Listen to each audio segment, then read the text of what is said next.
이게 하이들 하이들 하이들 하이들.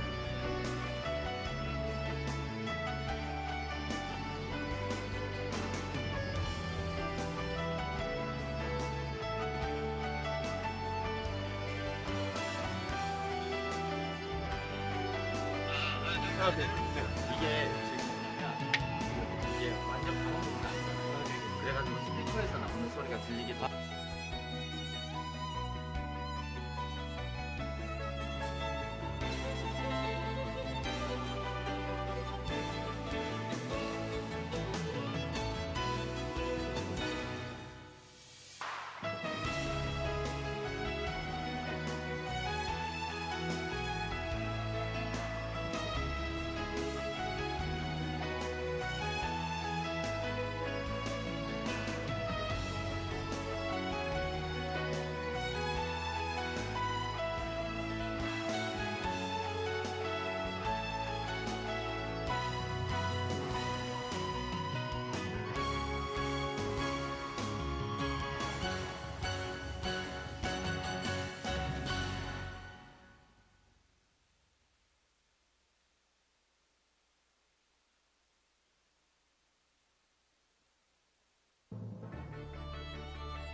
또한 대체로 맑은 가운데 무더운 날씨가 이어지겠고 다음 주까지도 뚜렷한 비 소식 없이 전국이 대체로 맑은 날씨가 이어지겠습니다.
인사주시면 감사드리겠습니다. 먼저 actions.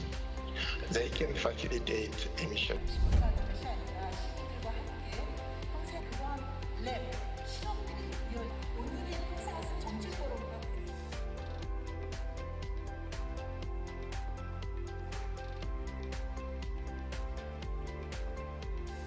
항상 시민으로서 항상 중립으로 가야 돼요. 미국의 바이든은 중립으로 가야 클라이맥 제한다고 불리우는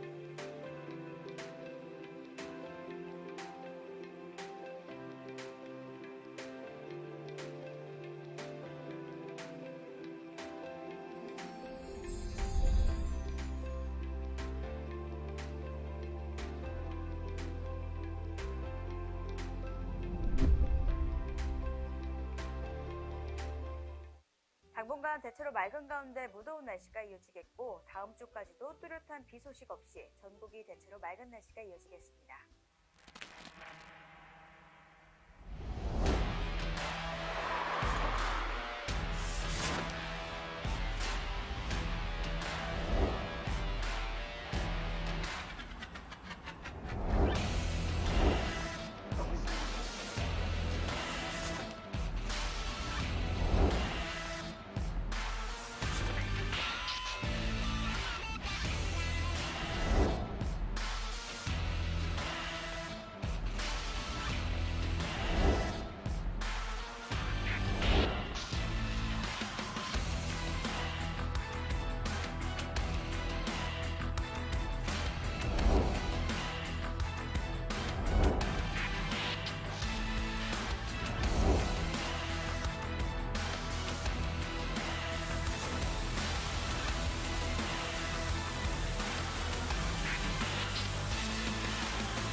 인사 주시면 감사드리겠습니다. 먼저 actions. They can facilitate emission. 시민과 것이 아니라 시민들과 함께 평생 그러한 랩 실험들이 오늘의 행사가 정치 포럼과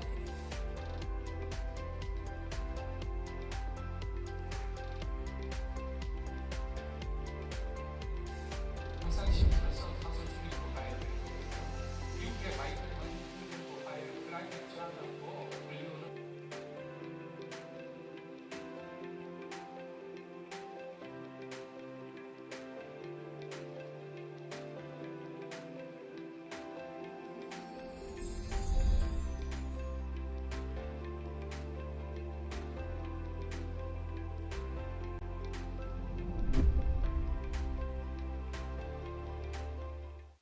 당분간 대체로 맑은 가운데 무더운 날씨가 이어지겠고 다음 주까지도 뚜렷한 비 소식 없이 전국이 대체로 맑은 날씨가 이어지겠습니다.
주시면 감사드리겠습니다.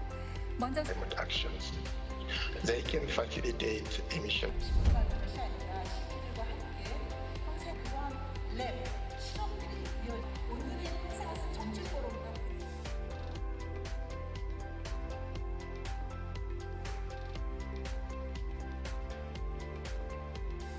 항상 시민으로서 항상 중립으로 가야 돼요. 미국의 바이든은 중립으로 가야 클라이맥 취한다고 불리우는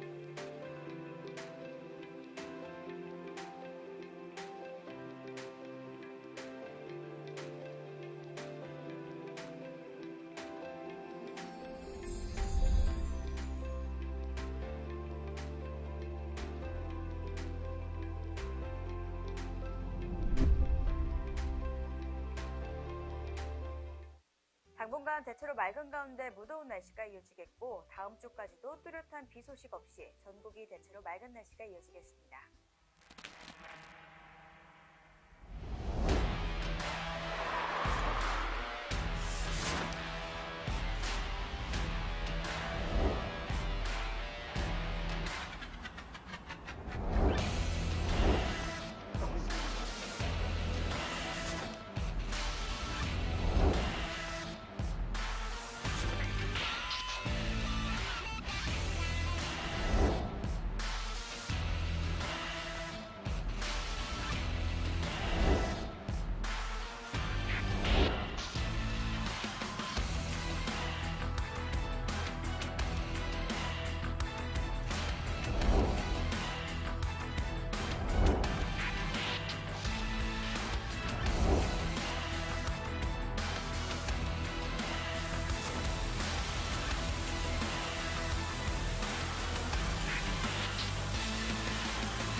인사 주시면 감사드리겠습니다.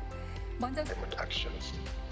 They can facilitate emission. 시민과 것이 아니라 시민들과 함께 평소에 그러한 랩 실험들이 오늘의 행사가 정책보로가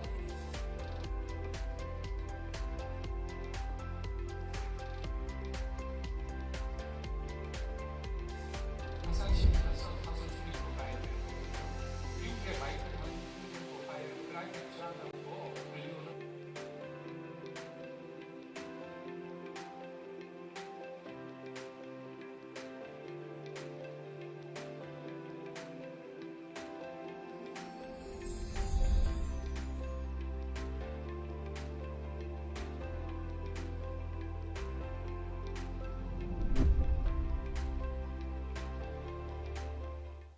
당분간 대체로 맑은 가운데 무더운 날씨가 이어지겠고 다음 주까지도 뚜렷한 비 소식 없이 전국이 대체로 맑은 날씨가 이어지겠습니다.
받아주시면 감사드리겠습니다.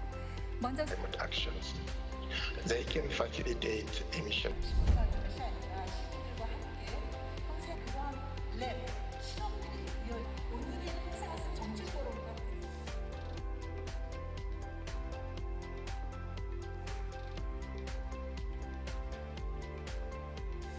항상 시민으로서 탄소 중립으로 가야 돼요. 미국의 바이든은 중립으로 가야 돼요. 클라이맥 취한다고 불리우는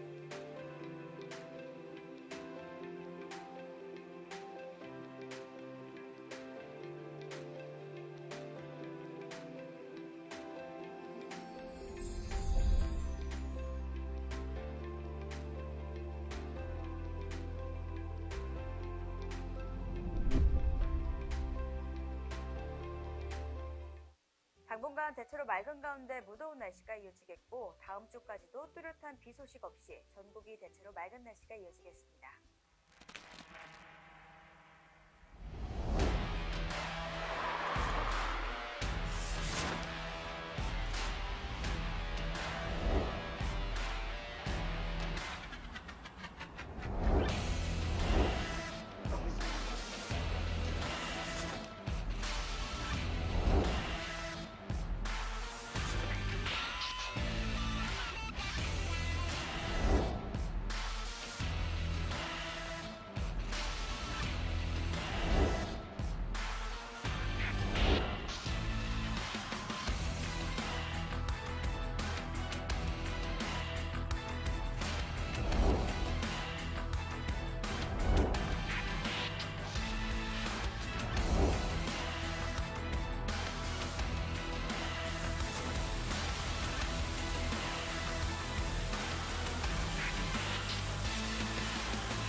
인사 주시면 감사드리겠습니다. 먼저 actions. They can facilitate emission. 시민과 것이 아니라 시민들과 함께 평생 그러한 랩 실험들이 오늘의 행사에서 정책 포럼과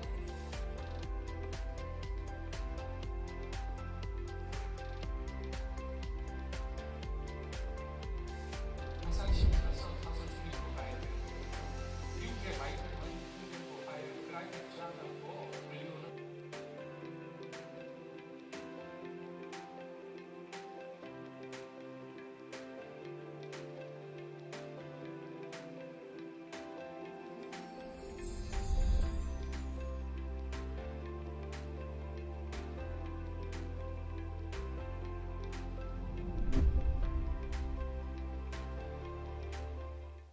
당분간 대체로 맑은 가운데 무더운 날씨가 이어지겠고 다음 주까지도 뚜렷한 비 소식 없이 전국이 대체로 맑은 날씨가 이어지겠습니다.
주시면 감사드리겠습니다. 먼저 climate actions. They can facilitate emission. 식구가 되는 것이 아니라 식구들과 함께 평생 그러한 랩 실험들이 오늘의 행사에서 정책 포럼과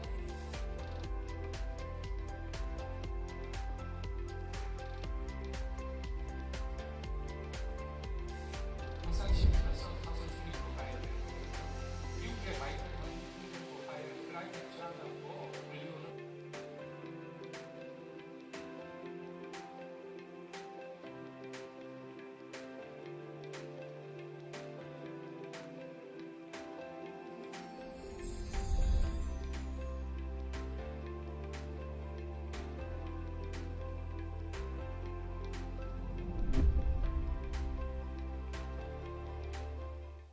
당분간 대체로 맑은 가운데 무더운 날씨가 이어지겠고 다음 주까지도 뚜렷한 비 소식 없이 전국이 대체로 맑은 날씨가 이어지겠습니다.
인사 주시면 감사드리겠습니다.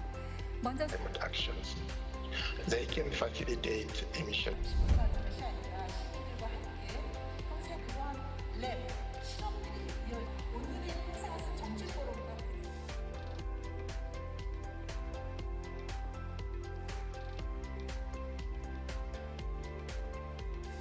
항상 시민으로서 탄소 중립으로 가야 되고 미국의 바이든은 중립으로 가야 되고 클라이맥 제한하고 인류는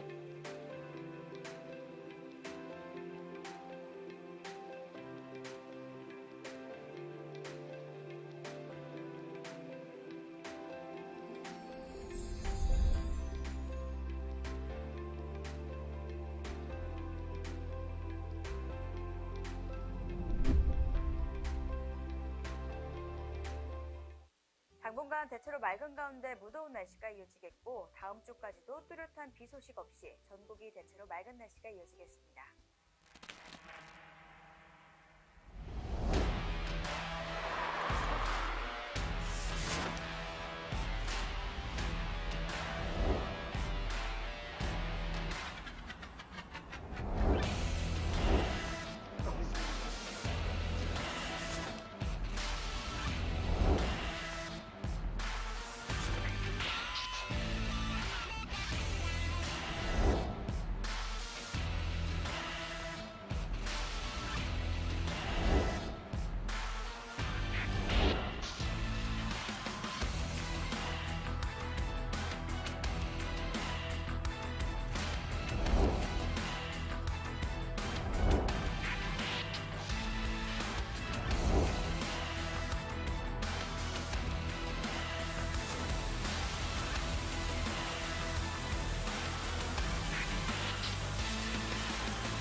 인사해 주시면 감사드리겠습니다. 먼저 actions. They can facilitate emission. 시민과 것이 아니라 시민들과 함께 평생 그러한 랩 실험들이 오늘의 행사에서 정치 포럼과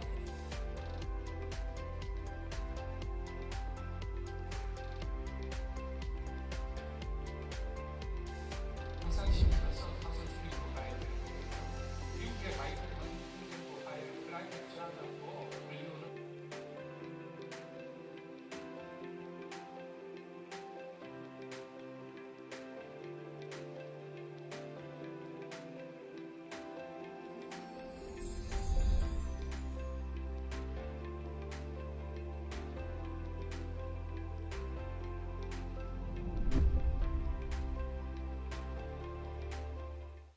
당분간 대체로 맑은 가운데 무더운 날씨가 이어지겠고 다음 주까지도 뚜렷한 비 소식 없이 전국이 대체로 맑은 날씨가 이어지겠습니다.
As the fight against climate change becomes more and more urgent, governments and businesses play a crucial role in decarbonisation and in creating a sustainable future for generations to come.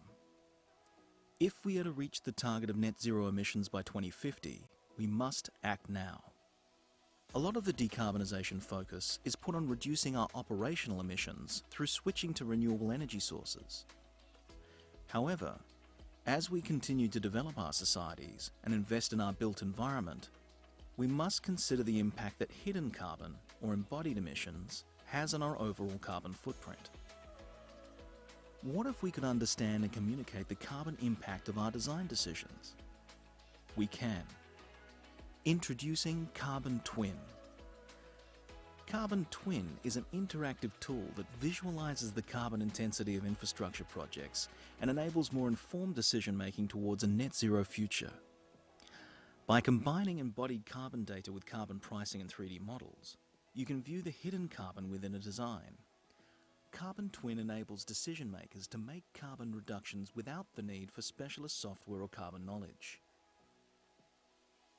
It allows organisations to perform a quick sensitivity analysis to carbon pricing, improving their financial decision making.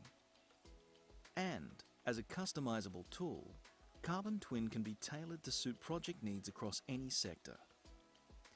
If you are looking to understand the hidden carbon in your infrastructure projects and want to drive down emissions, talk to us.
네, 잠시 안내 말씀드리겠습니다. May I have your attention, 곧 please? 2022 Momentarily, 고양 도시 we will 포럼이 begin 오후 the 세션인 afternoon 정책 session, 포럼이 the policy 시작됩니다. forum. 장외에 계신 여러분 Those of 그리고 you 아직 who are still 착석하지 않으신 outside 여러분께서는 of the 자리에 venue, please come in 앉아주시고 and take your seat 준비하여 주시기 바랍니다. and be 오늘 prepared for 행사는 the 원활한 afternoon session. 진행과 편의를 위해 For 동시 your 통역이 convenience, we have 제공됩니다. prepared 채널 1번은 simultaneous 한국어, interpretation. 2번은 Channel 1 영어입니다. is Korean and Channel 2 Simultaneous is English. interpretation is provided throughout this event. Channel 1 for Korean and Channel 2 for English. 한국어, 2번 채널은 영어입니다.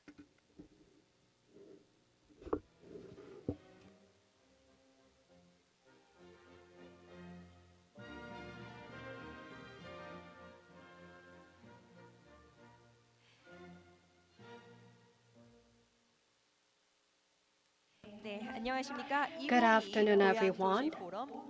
Welcome to the afternoon session of the 2022 Goyang City Forum, which is we are having the policy forum. And the theme for this first session is environment. And we will have the afternoon session, the first part of the afternoon session till 5 p.m. And the theme is to build the sustainable carbon neutral city where nature and people are happy. The first presentation will be made by Mr. Seo Seung-il from the RRCEA. Please welcome him with a big round of applause.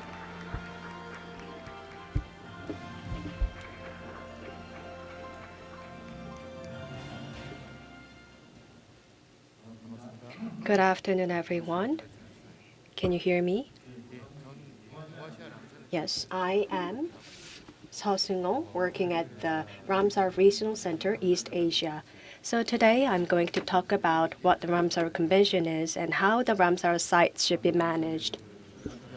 And in the Ramsar Convention back in 2015, the Ramsar wetland city, what is that concept of Ramsar wetland city? So that's what I will going to cover in my presentation.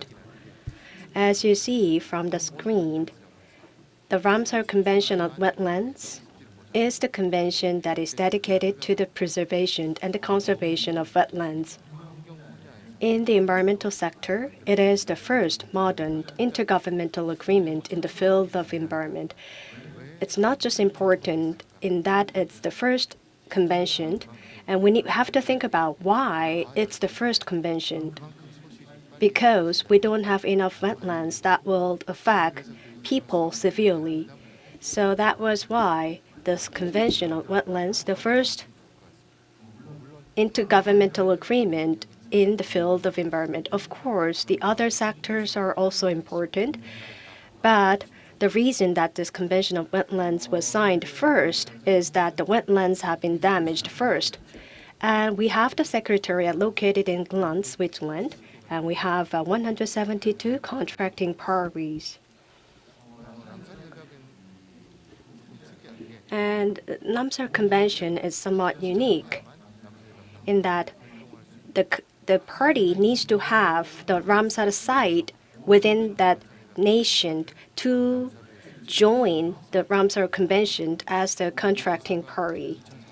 And we have over 2,400 Ramsar sites globally. So we are the largest protective area network.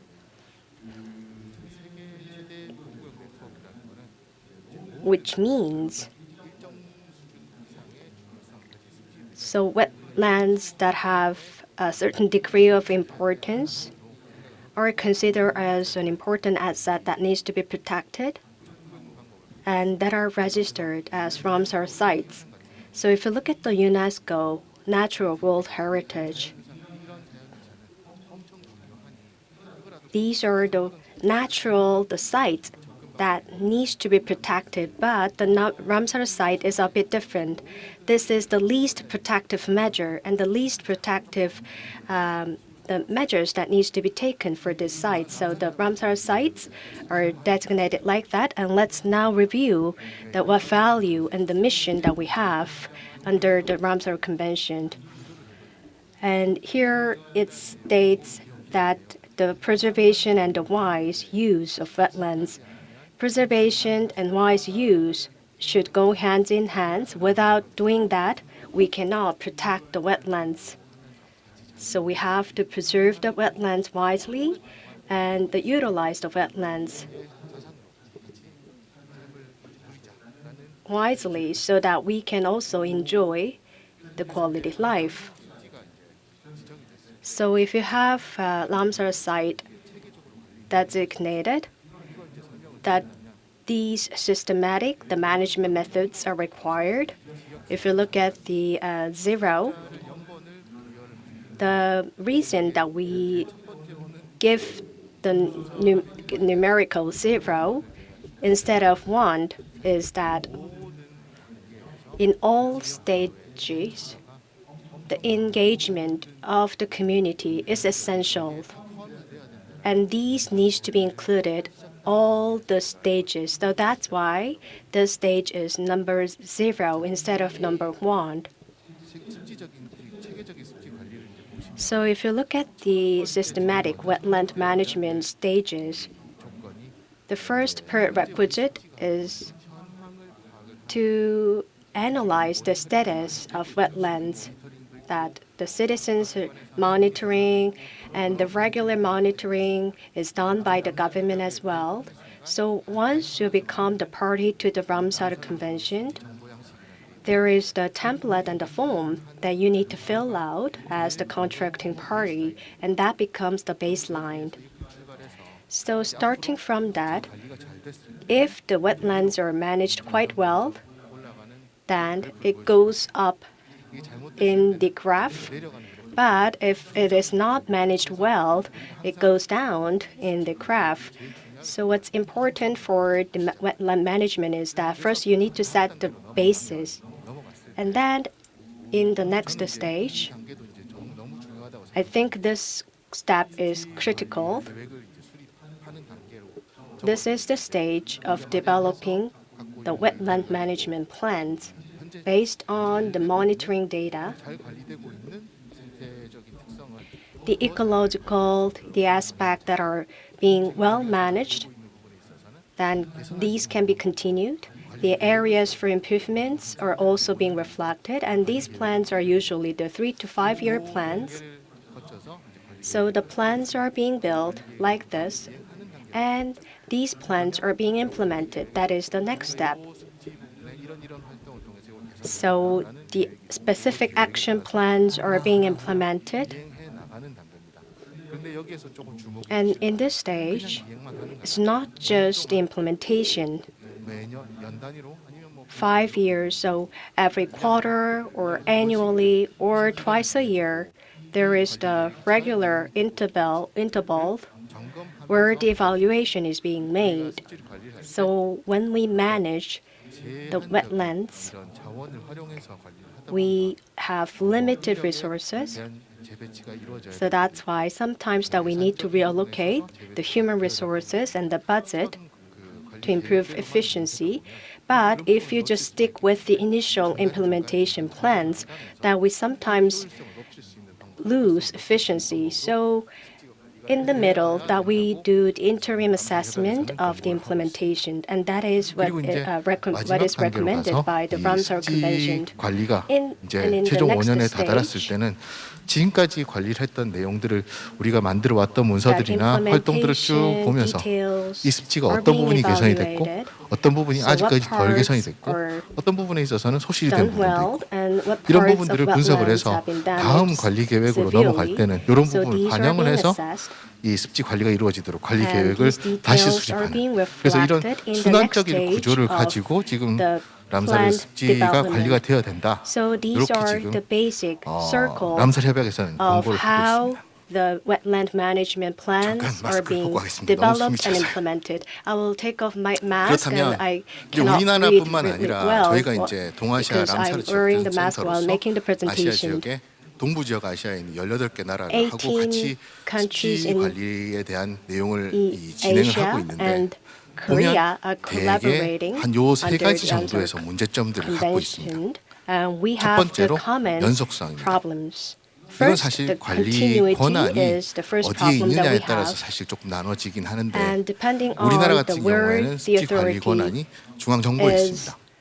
그리고 중앙정부에 있는 that this 정부다 보니까 continuity issue can be somewhat different from 공무원분들의 country to 이 country. 순환 보직이라는 게 And in 항상 Korea, 따르죠. the 그래서 government, 관리 there is the 담당하시는 분들이 계속 rotational 순환해서 positions 배치가 at 되고 the 이제 자리를 government, so 이동하시기 they 때문에 have 사실 to 연속성을 transfer 갖기 to 힘듭니다. other 그래서 division 어떤 열정을 갖고 계신 분들이 regularly. 이 So 담당을 맡으셨을 there is 때 a lack of 관리 continuity 상태가 in the 처음부터 wetland 올라가는 경우도 management. 있고, 또 그다음에 또 So 좀 if 그렇게 열의가 없으신 분, 아니면 또 다른 부분에 the 관심이 officials who are in 있으신 charge 분들은 of wetland management is really enthusiastic about the wetland 이런 management, 부분에서 연속성이 then the wetlands are managed very well for a certain period. But if that official moves to another division, then continuity is lost. And secondly, there is also the problem of expertise. The wetland management officials, they are not specialized in the wetland management. They are the public administration experts. So they do not have the expertise.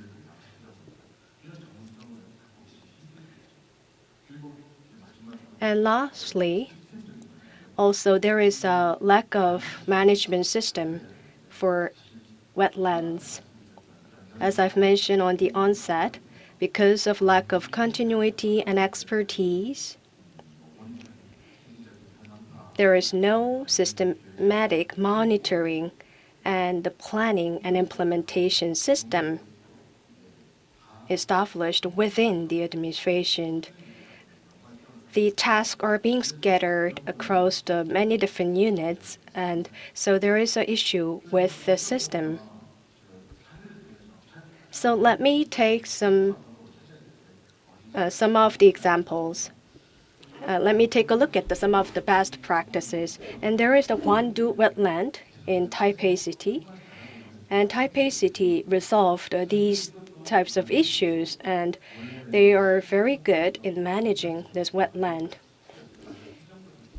And the city government used to be managing the wetland directly. But they faced these issues. The city government lacked the expertise, and there is no system in place, and the continuity was also the issue. So that's why the Taipei city government commissioned this task, the wetland management task, to the Taipei Wildlife Society to take the responsibility for wetland management. And this Gwandu wetland is recognized as the very well-managed wetland. And this is the Maipo wetland in Hong Kong, which stands out from other wetlands. It is being managed very well by the commissioned operation entity. And the development is being planned for this, each sector of wetland management field, and the experts are in charge of wetland management. So the habitats are being improved within the wetlands. And in the conclusion part, I'm going to make some policy proposals. And back in 2015, Tunisia and Korea made a proposal to the Ramsar Convention. And you see the central government can manage the wetland, or the local governments can also be the entity managing the wetlands. But if you look at the reality, the local governments are usually the ones that are managing these wetlands. So the cities that have the Ramsar sites are now given this opportunity to become the parties to become accredited as the wetland city. So 14, the wetland city that you see, the mayors of these wetland cities, they were given this accreditation. You see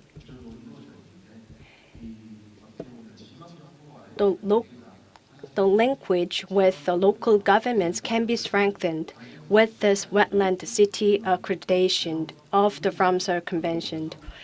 So the mayors of the wetland city, they take pride in the fact that they are the mayor of the wetland city that is being accredited.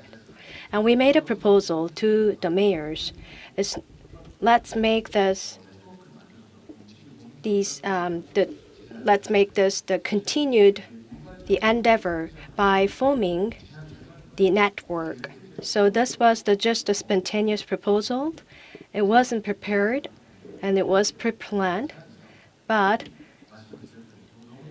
this idea was well received by the mayor, and that we established this Ramsar Wetland City Network.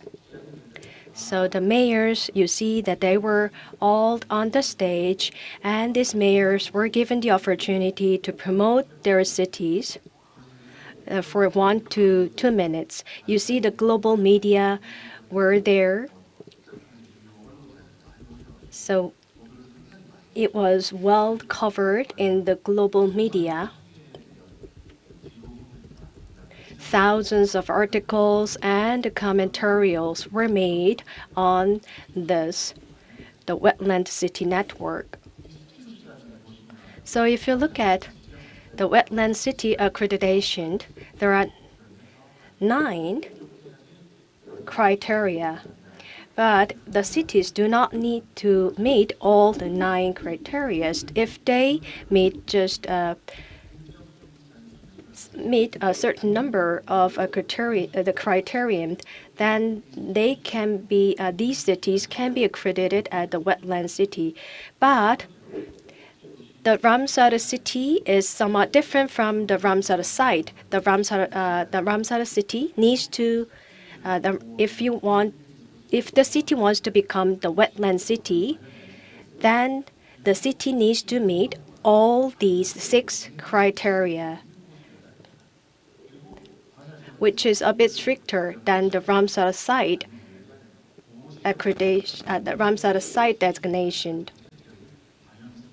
And there must be the policy in place, and the policy needs to be implemented for the cities to become the wetland city.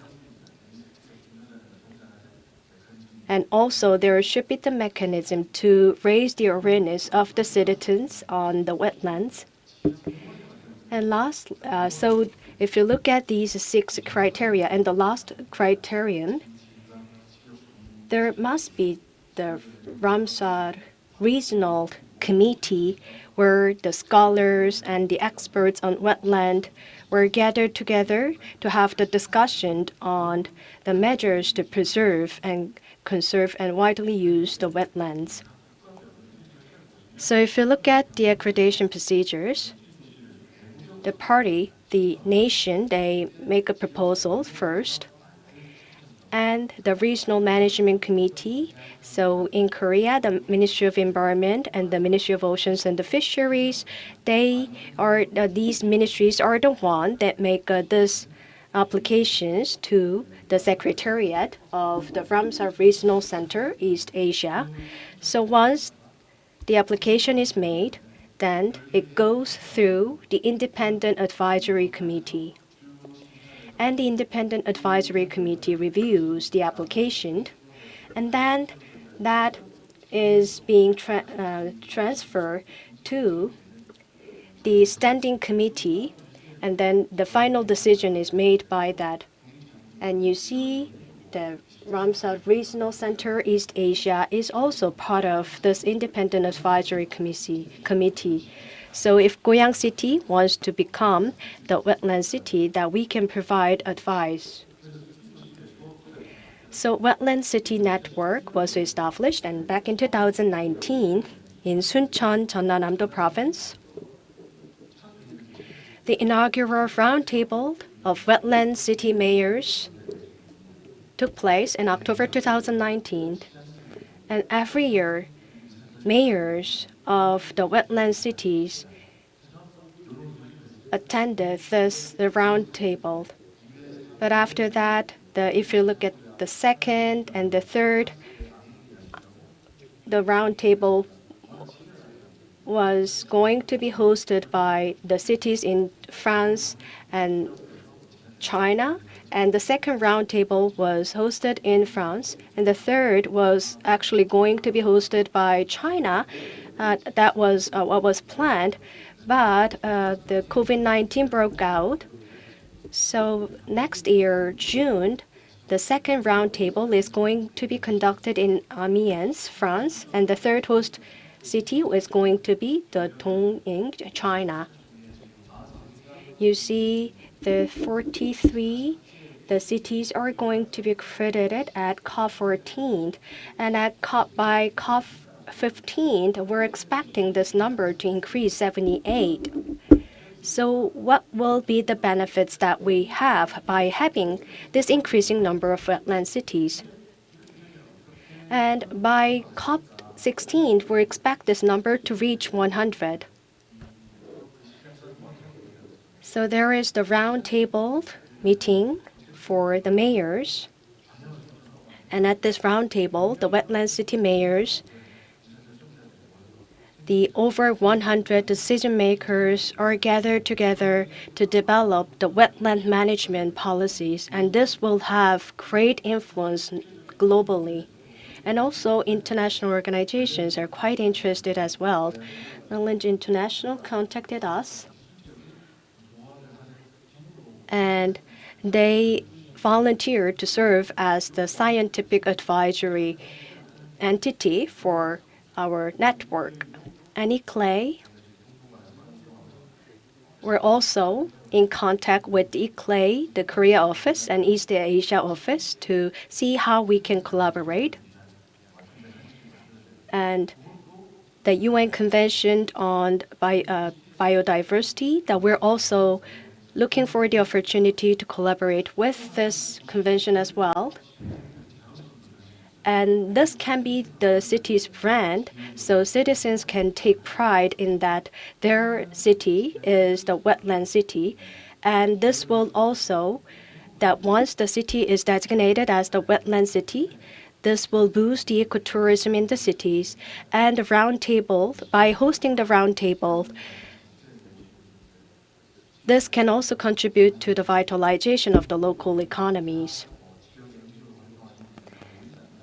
So you see the government officials and the NGOs and other participants will be coming to visit this wetland city for the roundtable. And there will be around 1,000 participants for this roundtable. Then the cities might benefit a lot by hosting the roundtable. So as the participants are going to spend a lot of money while attending this roundtable.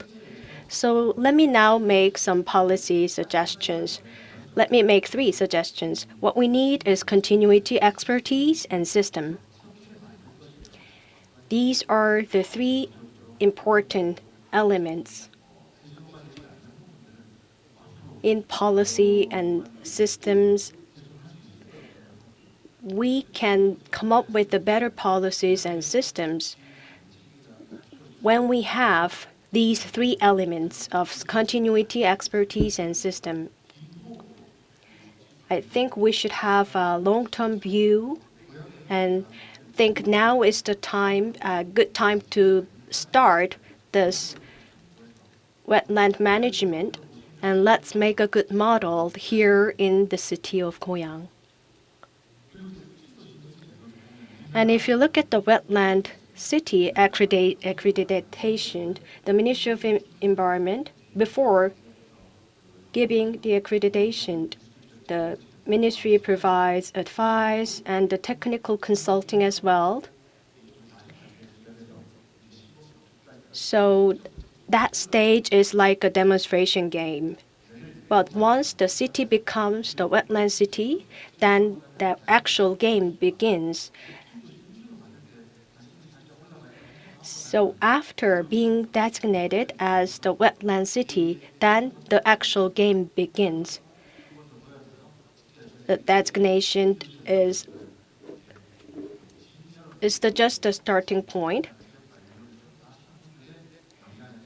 Depending on the capacity and the engagement of the citizens and the experts of the committee, then the cities can become the outstanding wetland cities and can also become a good model for other wetland cities. I think the Goyang city can also go into this direction.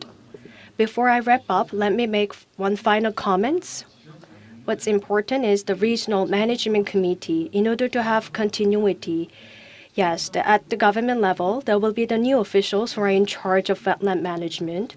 And in order to, that's why the citizen needs to be engaged as well, and the experts who can be engaged in this wetland management continuously. Thank you very much for your attention. Thank you very much, Mr. Seo, for the excellent presentation. Next, we will listen from Dr. Sun Jung Lee, the head of the Exhibition Planning and Management Office of the National Institute of Ecology, about the efficient operation and activation plan of Ramsar Goyang Port Wetland Center. Please welcome Dr. Lee with a big round of applause.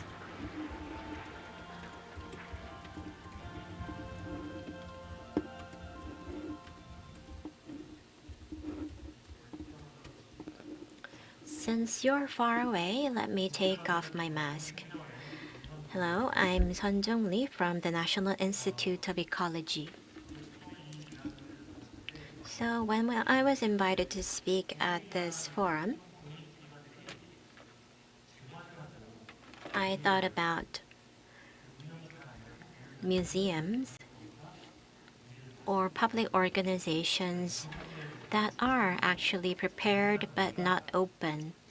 This happens a lot in Korea. So I thought it would be very helpful to talk about the Goyangjang Wetland Center, just like a museum. The Ministry of Culture, Sports and Tourism annually publishes the report on cultural facilities that cover libraries, museums, art galleries, and similar facilities in local areas. So when these facilities are established in local areas, they are always welcomed by the residents, so it's described as facilities that do not face complaints from the residents. But of course, they will face challenges such as budgeting and operation. This is driven from the lack of understanding on the operation of non-profit organizations. So for the sustainable establishment and operation of the Wetland Center, we need to carry out a lot of research as well as benchmarking that has been already carried out by a lot of our staff members. So I would like to propose the operation of the center in a similar way to museums. It's hard to make a profit with museums because they're non-profit. It doesn't mean they are prohibited from making profits. It would be better if they could make profits, although it's difficult. I have actually researched some cases that have been successfully making profits from museums, and the cultural foundations that support such profit-making activities of museums. We also need to understand the laws and regulations related to museums to explore our way forward. And I think the National Assembly members here today have a lot to do in promoting the improvement of these laws. So in Korea, the support for museums has started from 1994, but in less than 25 years, there has been a lot of changes. Now, the Ministry of Culture also supports national museums and public museums as well as private museums. So this is a piece of law that we could utilize. And even when we are hit by another pandemic, were already trained, so I don't think there will be recurrences of closing down the museums because we're ready. So we need to more actively think about how to utilize them. So I looked into the situation of Goyang, and in January 2022, it was upgraded to the Goyang Special City. And in 1992, it became a city. So in 30 years, it has become a special city. And at that time, the population was around 250,000, but now we have 1.08 million people. I have been working for Ulsan for 7 years. That has around 1.1 million people. So I think now it's quite tantamount to the power of Ulsan. And there are a lot of people who live in Seoul, but spend their leisurely time in Goyang. The Goyang Forum will contribute to discussing the way forward with citizens in terms of the environment, lifelong learning, and improving urban areas. So I heard that the mayor has a PhD in urban engineering. So I look forward to how much he develops the city into a more beautiful city. So I will do my best to support the future endeavors of Goyang under the leadership of Mayor Lee. So this is the image of National Institute of Ecology in Seocheon. We do have wetlands in our site, which is beautiful. It's not beautiful because it's large. If we had the wetland in Goyang,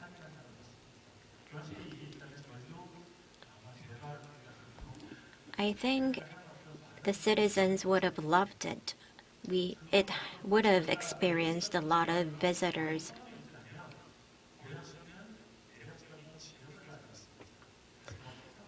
But Goyang does have a beautiful landscape, so I hope this kind of place is created in Goyang as well. So why do we need to think about museums? There are around 1,171 museums in Korea. So you can say it's many or you can say it's little.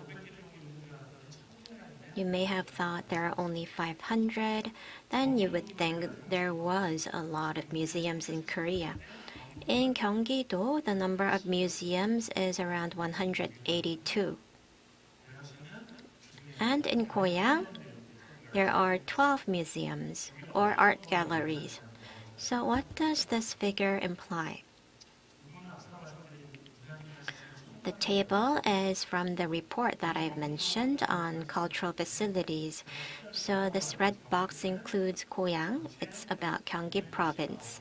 The Gyeonggi province has 569 cultural facilities, including the Changhang Wetlands Center.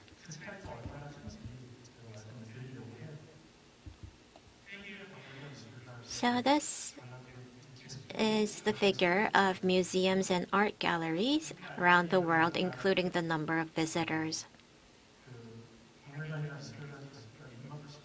So you can see that in other countries there are a lot of museums compared to a little more than 1,000 in Korea.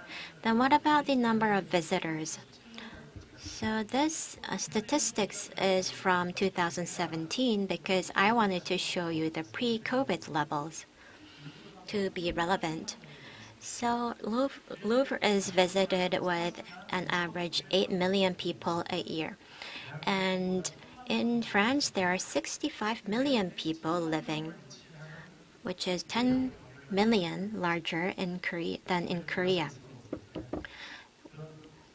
What would it be like if Goyang had such a museum? And how about the National Museum of Korea? As of 2018, the number of visitors was 3.3 million, and 2.6 million on average visit the Gyeonggi-do Museum. In Gyeonggi-do, there are 13 million people. So I think it duly deserves more visitations. But still, it's true that the number of museums and visitors have been increasing. Though we have the Museum and Art Gallery Support Act that are the legal grounds for establishing museum and art galleries. So because they are receiving support, it's easier to build private museums. And nowadays, we work less. We work only 5 days, and in some cases, 4 days. And the government has been carrying out various support policies, including at the central level and at the local level with ordinances. And the educational sector has been changing a lot, being more active in utilizing museum in education. So there are a lot of changing factors, including the education, level of income, and changing curriculum of elementary schools. So there are 12 museums in Goyang. So is that enough for the many schools in Goyang? It means that the school students need to pay a visit to museums outside Goyang. It's not a problem, but we actually need to work on attracting more visitors from outside rather than having our residents visit museums outside Goyang. The Ministry of Culture in Korea was established in 1948. So it's been only 30 years that the government started to support culture in full swing. And the Division for Museum was established in 1994. And only in 2010, we have established a complete system or comprehensive system to manage museums. So in the past, we only had one law supporting museums and art galleries. And after that, new laws were established for science museums, arboretum, zoos, and aquariums that used to be under this museum law. And there were the issue of who manages these sites, these facilities. For example, the science museums are managed by the Ministry of Science and ICT. So from 2013 to 2018, the government worked on establishing new laws for these different facilities. That's why the total number of museums and art galleries decreased. Now let's talk about the Museum and Art Gallery Support Act. So you can see that the scope of museums include zoos, arboretum, gardens, science museums, and literature museums. But our wetland center, if it is to be registered, it could be a wetland garden or a park. But despite the fact, it could be a memorial park, a different name to be under the management of the Museum Act.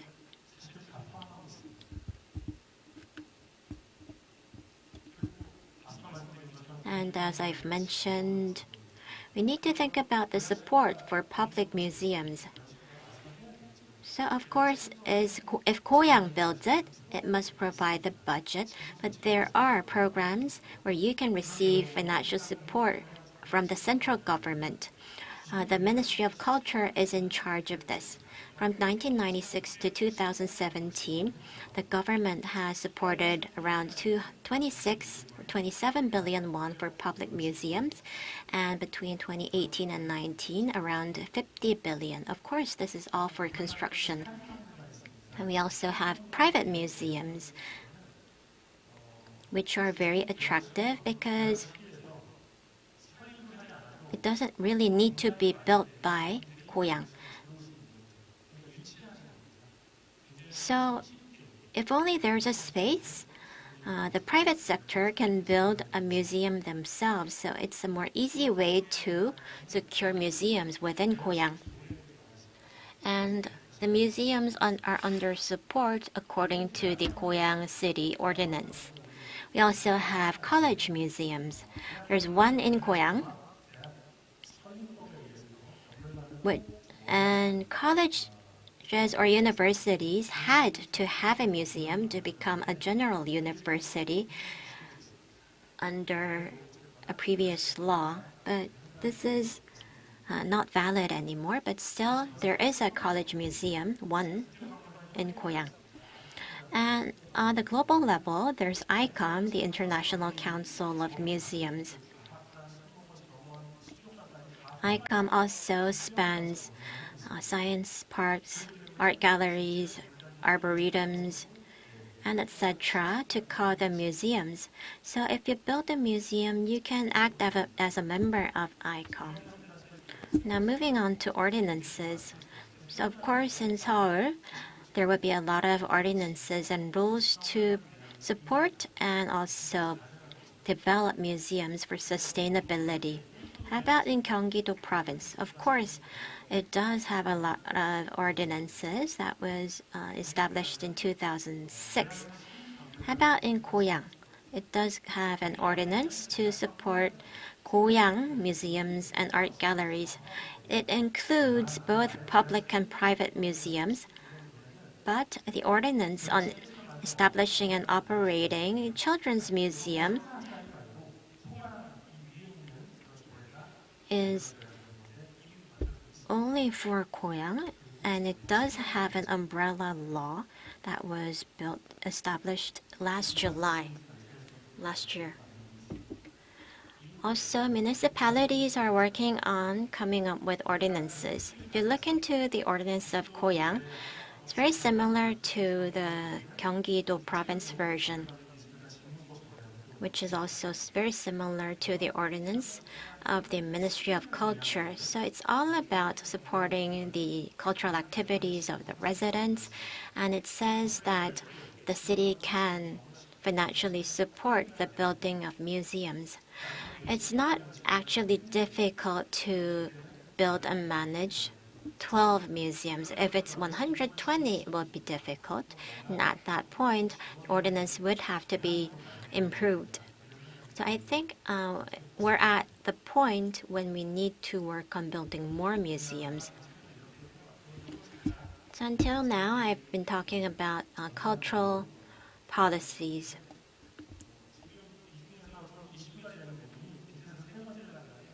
On this table, it says from 2011, in Sejong, the government started to build the National Complex for Museums. The budget is 400 billion won, and it will secure 5 museums in Sejong. I think Goyang can do the same thing.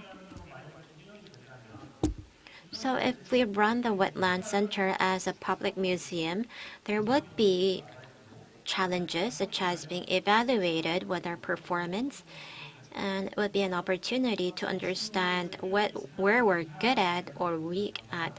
It's not about score taking, but it's about ensuring the public organizations to keep paying attention. And you can see the evaluation index for public museum. It's just like any other evaluation method or table. So the evaluation is done every 3 years. Now let's move on to the efficiency part, which is the most important. Mentioned the National Museum of Korea is visited by 3.3 million. from nationwide, not just Seoul, because it's the biggest museum in Korea. And it's very meaningful that a museum in Gyeonggi province has attracted 2.6 million people. Then if it's Goyang, which should be the first art gallery or museum we need to visit with our VIPs? We need to think about this. There's a cultural foundation for the National Museum of Korea, as does Goyang and Gyeonggi-do Province.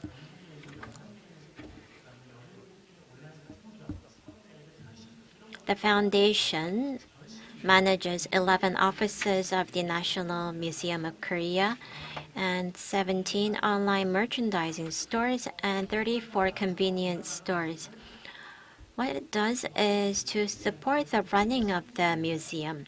And does it make profits? Well, this is their organizational chart. It's very simple, but they have been reaping 9.2 billion won every year, utilizing 14 offices of museums, which is not small. Well, this is very encouraging that a museum can make such a big profit. Of course, it was impacted by COVID-19, but it did offset the losses through a lot of endeavors. And among national museums of Korea, this is the only museum that's in the black. So I don't know if you already knew, but if you visit Jangsengpo at the southern part, Namgu district of Ulsan, there's a small village called Jangsengpo that was specialized in whaling. But whaling was prohibited, and in order to modernize and revitalize the economy, Jangsengpo built a whale museum. And annually, 800 to 900,000 people pay a visit. Recently, there was a festival run by the museum, and I heard the number of visitors exceeded 1 million. So what is their profit model? Namgu district government has been managing the profits, but the Urban Management Corporation started to manage it. So in 2019, the number of visitors exceeded 610,000, and they exceeded 1.6 billion won in profits. So if I were to sell coffee here, I thought I could earn at least 100 million won. It's that successful. So the site not only has the museum, it does have a monorail. If it's hot, too cold, or when it's raining, it's hard to move around. So you can look around on the monorail, and of course you can look around the place on foot. And it does have the Jangsengpo whale village, where you can actually experience the village in its 80s yourself. And they're scaling up the site. I hope you have an opportunity to visit. Now let me move on to Goyang Special City. It's a part of the largest province, Gyeonggi-do Province, and has 1.08 million people. So when the mayor was giving the keynote speech, he mentioned Daikanyama in Japan, talking about city brands. I don't think you really need to go to Daikanyama because I think Goyang will be as attractive as Daikanyama. I looked up Goyang and there was a cat, because Goyang means cat in Korea as well. And as you know, in Japan, Maki Neko are very famous cats. I think it's one way to use cats as their icon or symbol in Goyang. So I brought all these images from different cities' websites. So when you brand a city, they will always come up with a brand name or a logo. Take Seoul for an example. There are a lot of complaints saying, "What does I saw you mean?" But I thought it's worth a try. And I know that Seoul put a lot of efforts in coming up with this one. I know Goyang will do so as well. In the beginning, there were a lot of people who didn't like the slogan, but gradually, the number of people preferring the slogan continued to increase. So this doesn't happen overnight. At least 3 to 5 years will be needed. It took that much for Seoul as well. So in order to achieve sustainability for public cultural facilities in Goyang, we have 12 museums. First of all, you need to be able to tap into them, and you need to network these museums and come up with an integrated management system. Maybe you could build a Goyang Cultural and Arts Promotion Center, which will raise the level of efficiency and support. If that's difficult, you could collaborate with the Gyeonggi-do Province Cultural Foundation. Of course, you need continuous support for budget and human resources under a 5 to 10 year long mid to long-term operation plan. Even after 7 years, there would be leakages here and there, so continuous interest and support is needed. So let me close after saying a few things about the Louvre. On average, 8 million people pay a visit to this museum, and among them, 65% are from overseas. In 2016, 10 million people paid a visit. And if the ticket is $20, think about how much profit they will make. So its budget is around 240 billion won, 49% of which is supported by the central government, and 51% is actually secured by the museum itself. And RMN is the association that supports museums in France. It's just like the Cultural Foundation of Korea, and actually the foundation had benchmarked RMN. So to establish the Changhang Wetland Center, I do believe that we will need to nurture experts. In terms of management, I think the public servants are already very capable. But in planning and designing and curating, we need experts. We would need curators and cultural and arts educators because it's a special area. And even now, we do provide a lot of support, but it will gradually decrease. So considering environment, culture, and sustainability, I believe that we need interest, and maybe we could build this center as a museum. Thank you for listening.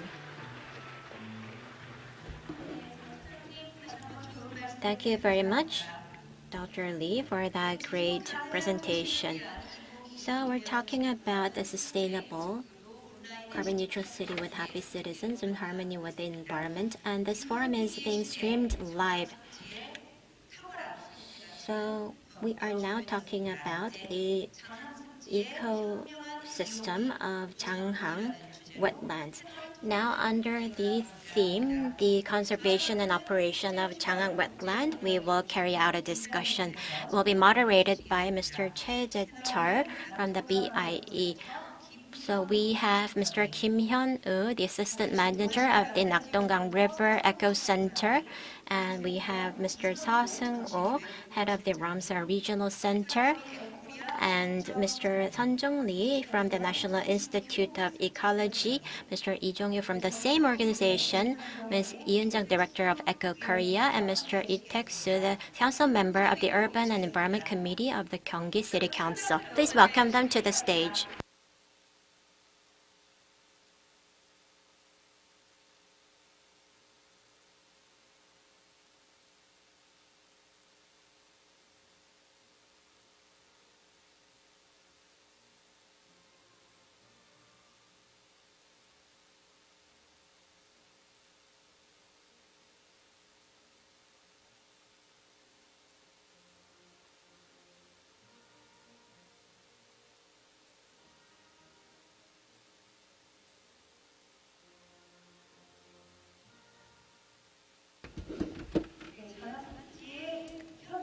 Wise use and conservation of Changhak wetlands is the theme for this panel discussion. We have 60 minutes for a panel discussion. I will give the microphone to moderator, Mr. Che. Good afternoon, everyone. We are hosting the third Goyang City Forum. I attended the last year's forum as well. So the first session that we have is on the theme of environment, how we can widely use and conserve the Changhak wetland. So we have 4 panelists as well as the 2 presenters for the panel discussion. You see that Lee Chung-hyo, the president of NIE, and we also have Mr. Kim Hyun-woo, official from the Nakdong River Estuary Eco Center, and Ms. Lee, the director of Eco Korea, and Mr. Seo Seung-ho and Lee Taek-soo. I'm going to ask you a lot of questions. I used to be a diplomat. For the climate and environment and sustainability for 39 years. Yes, for almost 3 decades, I've spent my career on this issue of environment and sustainability. And when I heard that theme for the panel discussion is the environment, I really like this topic. And as mentioned by the presenter, back in 1971, the Ramsar Convention was signed, and this was signed to preserve the habitats for the water birds. But these wetlands have cultural, ecological, and environmental values, and in relation with the climate change, these wetlands capture a lot of greenhouse gases, and it also serves as a place to purify water, and it also prevents damages caused by flooding. So we will discuss these aspects and these benefits that we can get from the preservation of wetlands and how we can make this Changhak wetland sustainable for the future. So these will be discussed. So let me invite the first panelist, the Lee Chung-hyo, the president of NIE. So each panelist will be given 7 minutes for discussion. So thank you very much for the presentations.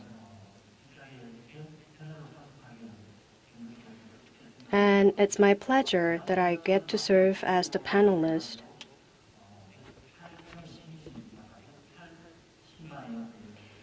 The population of Goyang City is 1.08 million. It's a quite large city. And the Ramsar site is located within this Goyang City. I think the citizens of Goyang City should take pride in that.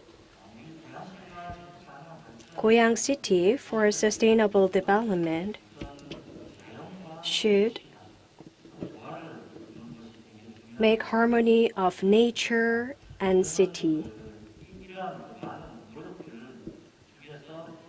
Yes, of course, many efforts are needed, and I would like to focus my attention to research. I would like to mention the science, the citizen science.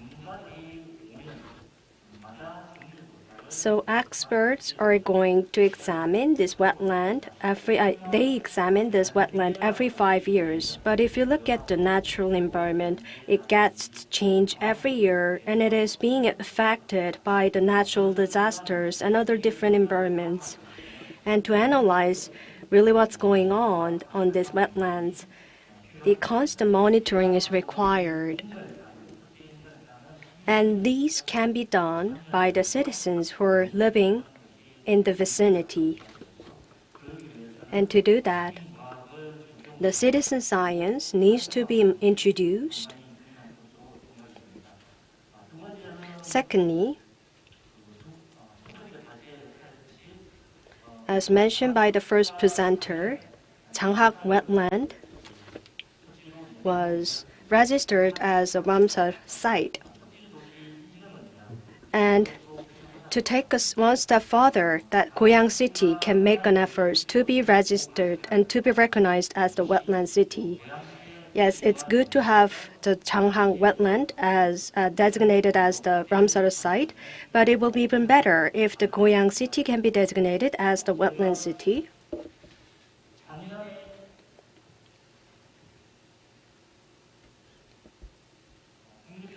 Last year, at the Wetland Center of the National Institute of Ecology, to build a network of visitors, we conducted the survey on the 13 visitor centers.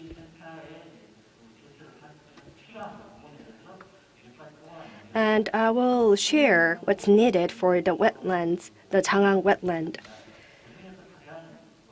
The first issue pointed out was the management of visitors and the management of the guides for the Changhang wetlands. This was pointed out as the problem. Not enough information is provided for the visitors. So the right customized information needs to be provided about the visitors, the age and the purpose of their visit, age of the visitors and the purpose of their visit needs to be identified. And there was some issue with the tour guides as well. And these guides were working as the part-timers or the volunteers. So this issue needs to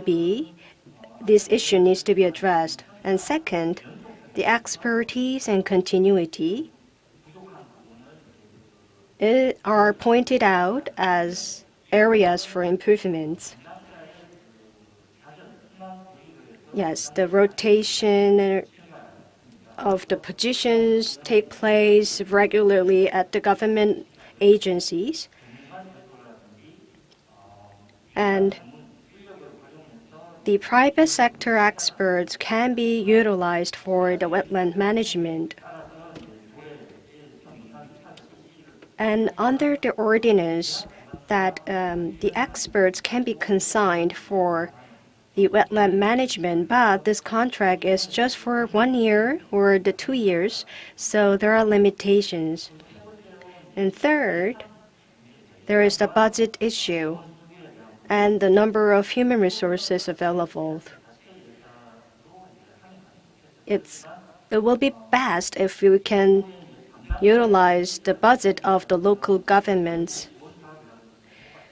Of course, but in addition to the budget, that now we have the ESG budget allocated and the external financial support that we can get, and the CSR.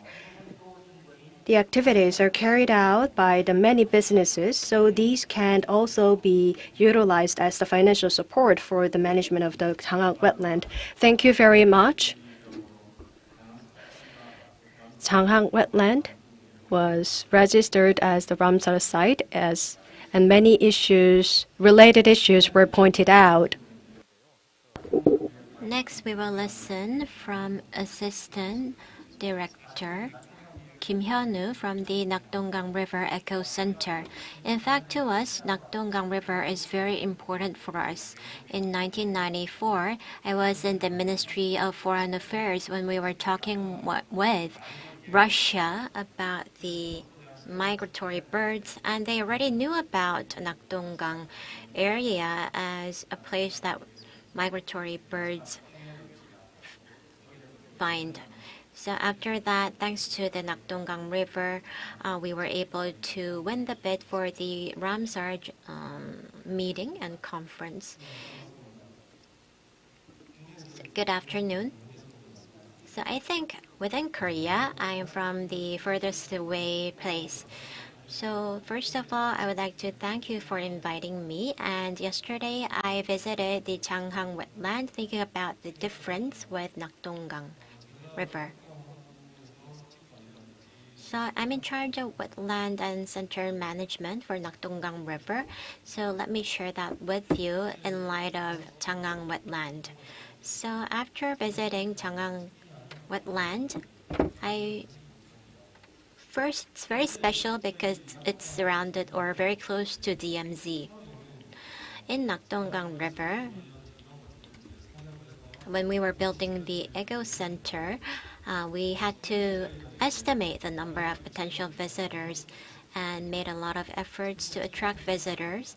And we are currently experiencing a delay in people getting in the parking lots because there are not enough parking lots. And we lack the capacity for accommodation. And that led to a lot of complaints and challenges. So when I looked at Changang wetland, I thought it's best to utilize the special characteristics of DMZ. So maybe you could make a reservation-based system to limit the number of visitors.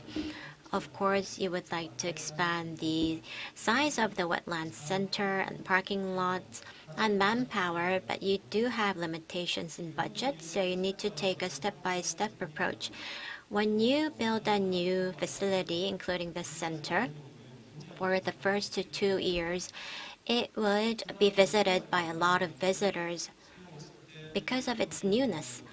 But if you fail to accommodate them and meet their needs, you would experience a low satisfaction level. So rather than focusing too much on the number of visitors, you need to focus rather on the number of revisits and gradually work on satisfaction to increase the number of capacity.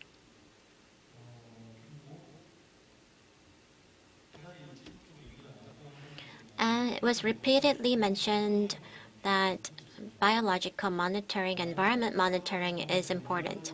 So in my Eco Center annually, to manage the wetlands, we carry out monitoring activities, which is crucial. And I think Goyang needs to also set a budget to carry out monitoring activities. So I heard that for 20 years you have been carrying out monitoring and collecting relevant data. And recently, Changang wetland has been experiencing an expansion of switchgrass. A lot of facilities understand the importance of monitoring, but they usually don't do that themselves due to the lack of budget and human resources. But in order to raise the effectiveness of management, because they are visited constantly by people and there is climate change, we need to pay close attention. And the data that you have already collected will be very helpful. It's been 20 years since we restored our wetland. And in the beginning, it was to restore the habitats, migratory birds, we planted a lot of switchgrass.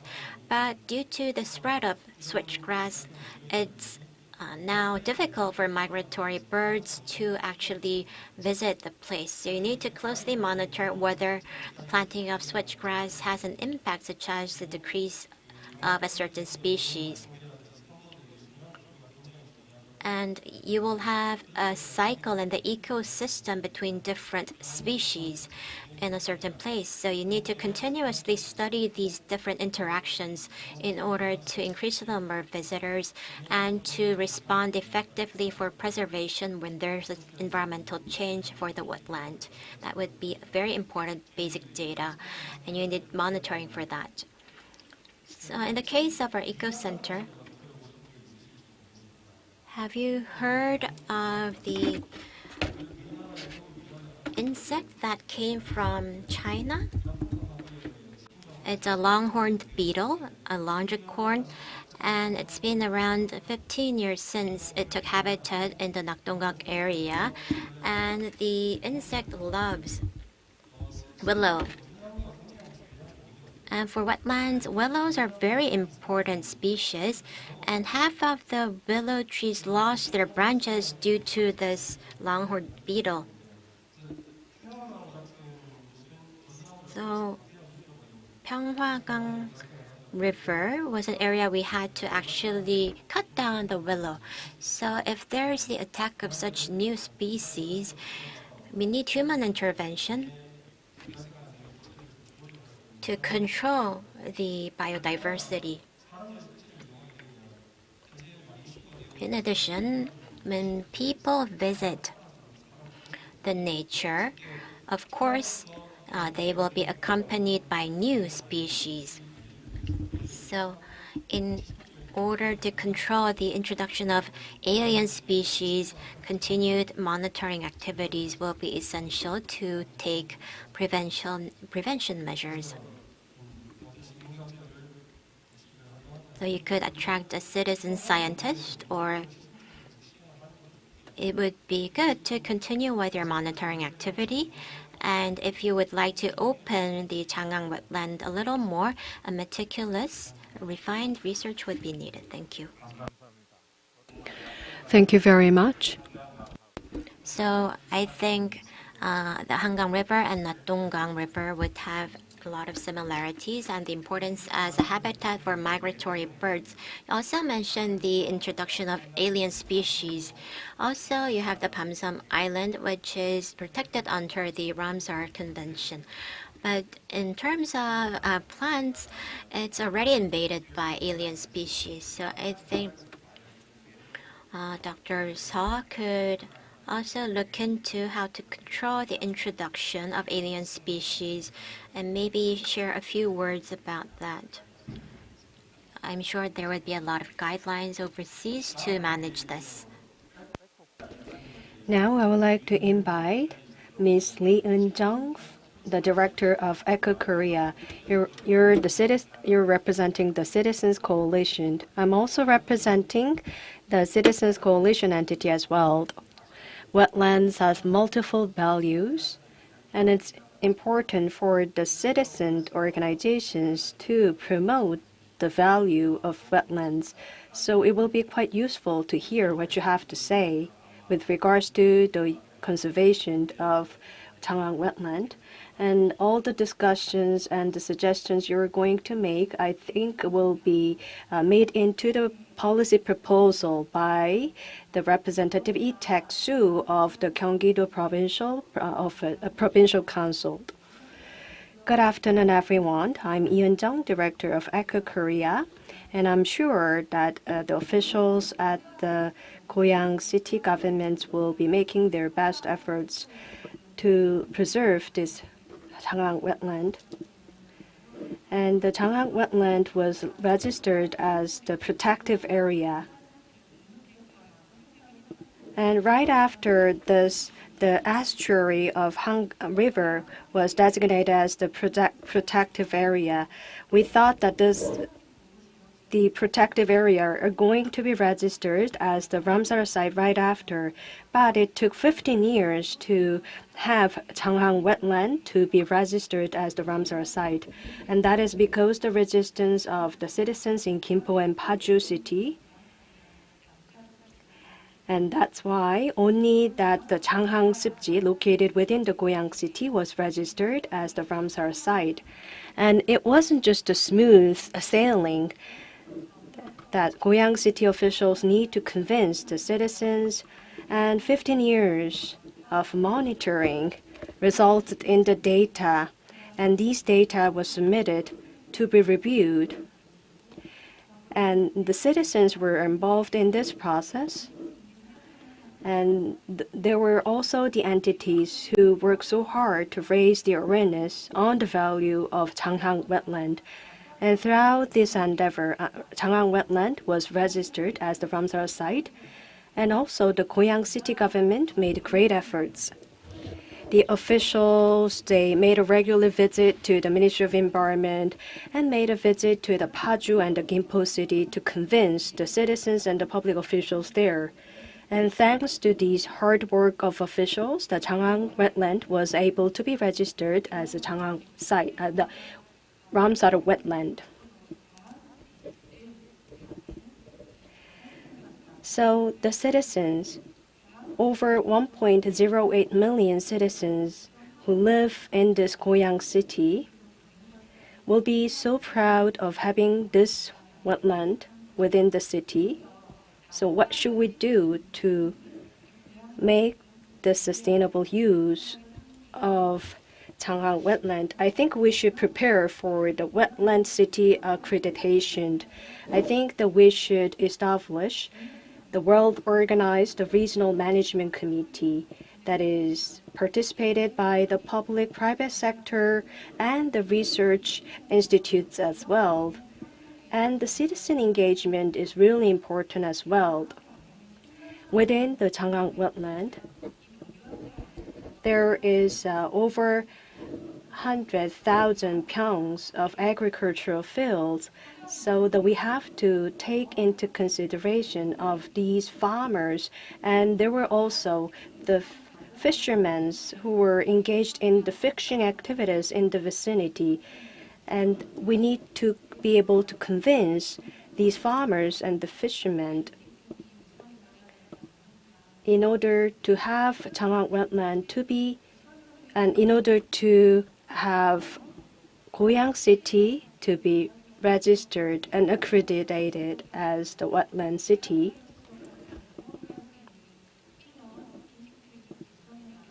So we need to educate these farmers and the fishermen that preserving these Changhang wetland is for the good for them, and it will bring benefits for them. So we should have the engagement of these farmers, fishermen, and the citizens of Goyang City to have Goyang City registered as the wetland city. And the Changhang Wetland Center is going to be built next year, May, but there was some issue with the budget. And we have the director of that center. And how about I think we should come up with the criteria and the evaluation metrics. We shouldn't just apply the universal evaluation metrics. And I think we should come up with the customized evaluation metrics that is right for Changhang wetlands, not just considering and reviewing the number of visitors, how well that we've preserved the species that exist within this wetland. So these should be included as the criterion for this metric.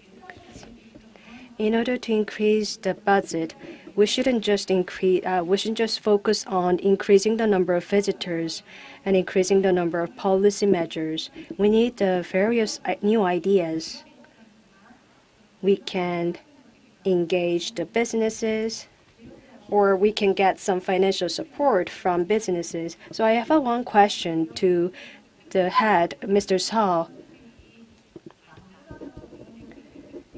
So is there the wetland cases where the funds were raised and the private sector funds was supported for the management of the wetlands? So that is it for my discussion. Thank you very much. Very important thing was mentioned by the Ms. Lee. Yes, we need to have a customized evaluation metrics when we introduce new policies. So I've been involved in the climate change. So different national circumstances are reflected in developing the criteria and the evaluation metrics. I think the same should be applied for the management of wetlands. Yes, the ecological, cultural values are mentioned, but the economical values are not being considered. And these economical and financial values needs to be imbued by the mayor and the leadership. And we have a very important panelist, the member of the Gyeonggi-do Provincial Council, the Mr. Lee Tak-soo. In the presentation of the first presenter, the leadership and the citizens' engagement was highlighted as very important. So I would like to ask the representative, Lee Tak-soo, what's your take on this? I don't know if I'm allowed to take off my face mask. Please allow me to do so, because it's very hard to talk. Hello, I am Itek Soo, one of the members of the City Urban Environment Committee of the Gyeonggi-do Provincial Council. So my district is the Jeongbalsan district and Ilsan district. So it's very close to the Mount Gobongsan that can look down on the Changhang wetland. It's been 30 years since I started to live here, but I've never visited Changhang wetland because of the barbed wire. So every day when I go to Seoul to work, I can look down on Changhang wetland from the landscape, and I always think there would be one day when I walk around that wetland. But thankfully,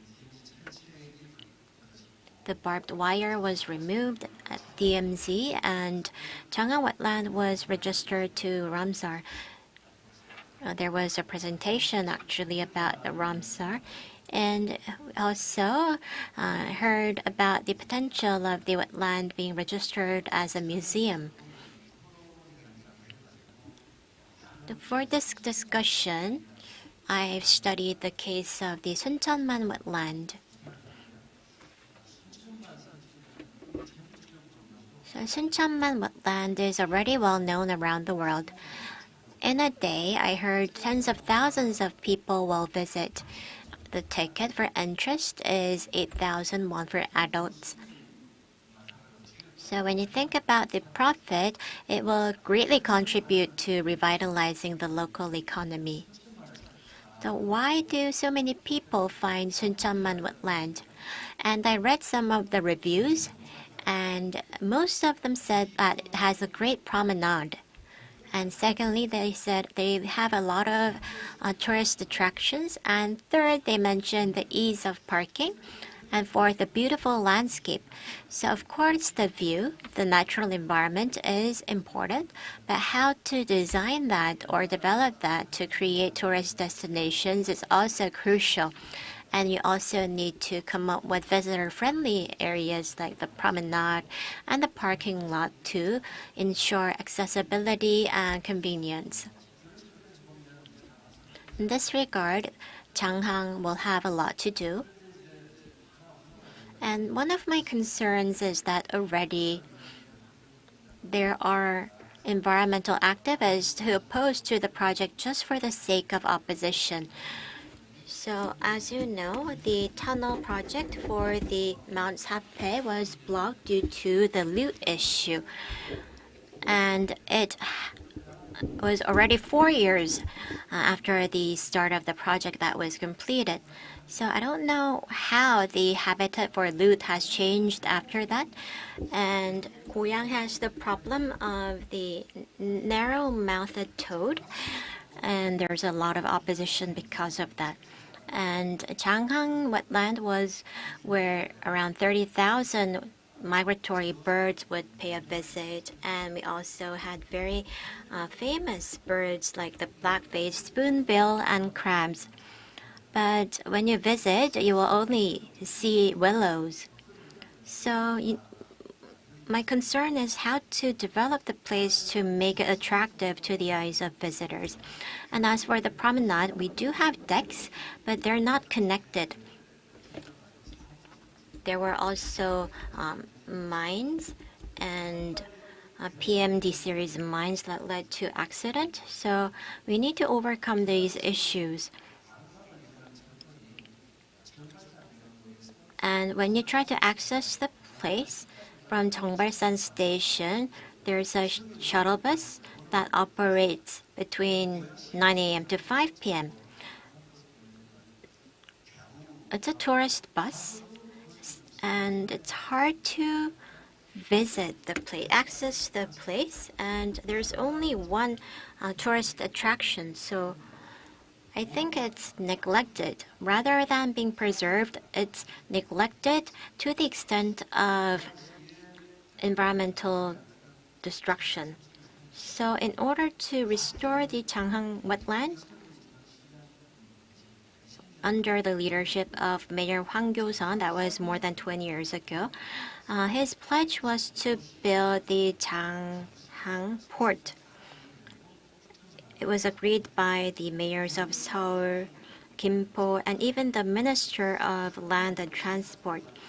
So Changhang used to have a port, but due to opposition, the project was suspended. I don't know that led us to have this wetland in our area, but it's unfortunate it's hard to access the wetland. And the FEZ development or Techno Valley and tourism belt and Ilsan Lake Park could be areas where we could connect the Changhang wetland with to revitalize the economy of Goyang. There could be criticism that we're exploiting the nature to earn money, but at least we need to make it profitable for management and sustainability. And today I listened to the presentation on registering the center as a museum, which is very groundbreaking. And I hope we could build a center for Changhang wetland to attract citizens from not only Goyang but Seoul, Paju, and people from around the world visiting Goyang to enjoy Ilsan Lake and Changhang-po and the wetland. Thank you. Thank you very much. Thank you for the great insight. So you mentioned that a natural asset that's neglected is tantamount to a destroyed or polluted environment. So recently I visited the Happocheon wetland, and 10 years ago it was just a pile of waste. All agricultural waste were thrown away in Happocheon.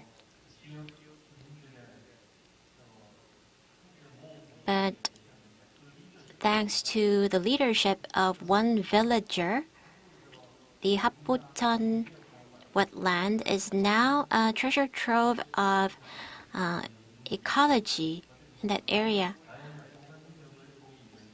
So many people visit the place to see for themselves the restoring power of nature or resilience. And in that sense, I think the Changhang wetland could be restored in time with the partnership between the government and the citizens. In that sense, a museum could make sense. As a diplomat, I spent around 10 years in France. And there was Jacques Rang, the former Minister of Culture, that provided a lot of support for cultural facilities, even in local areas. A lot of people doubted, but the result showed otherwise. In the end, supply created demand. So we have now listened to the 4 panelists, and now we will move on to the speakers. So can you make some final comments? So first, Mr. Seo, you can take your time. Yes, I understand it's uncomfortable for you to take some notes right there. Yes, the moderator asked me questions, so let me answer that question first. So alien species, when they disrupt the ecosystem. So your question was regarding this, the introduction of the alien species. Yes, that we need to be careful about the introduction of alien species. And there are many guidelines in place to prevent this. But if you look at the ecosystem, they change over time with the change of environment. even if it's the alien species, if they can coexist in harmony with the native species, we should just recognize the existence of the introduction of the alien species. But if the native species, they lose the habitats, then the measures needs to be taken. So that's the essence of what is stated in the existing guidelines. And regarding the question over the funding by the business, well, as far as I know, in Thailand, there is the one case where the funding was made by the businesses, and there was one Pampu wetland, and Toyota, the automobile manufacturer, provide funding for the operation of the wetland center. But I think we need a strategic approach. First, when businesses make the investment, they want something back. They want to improve their brand image. So you need to be able to give back what they want. And in terms of programs, rather than having the unilateral and the fixed programs, you can come up with unique programs for Changrang wetland. Then you will be able to secure more funds from the businesses. That will make it easier for you to attract more funding from businesses. So we should have better strategies. So if business make investment, let me take an example of a wine company in Australia. And within the winery, there is the Ramsar site within that winery. And so within this private enterprise's premises, there is the Ramsar site. So this might be the case that you should also take a look at. And the Suncheonman wetland was mentioned by the representative. Yes, you're right. The accessibility is quite important.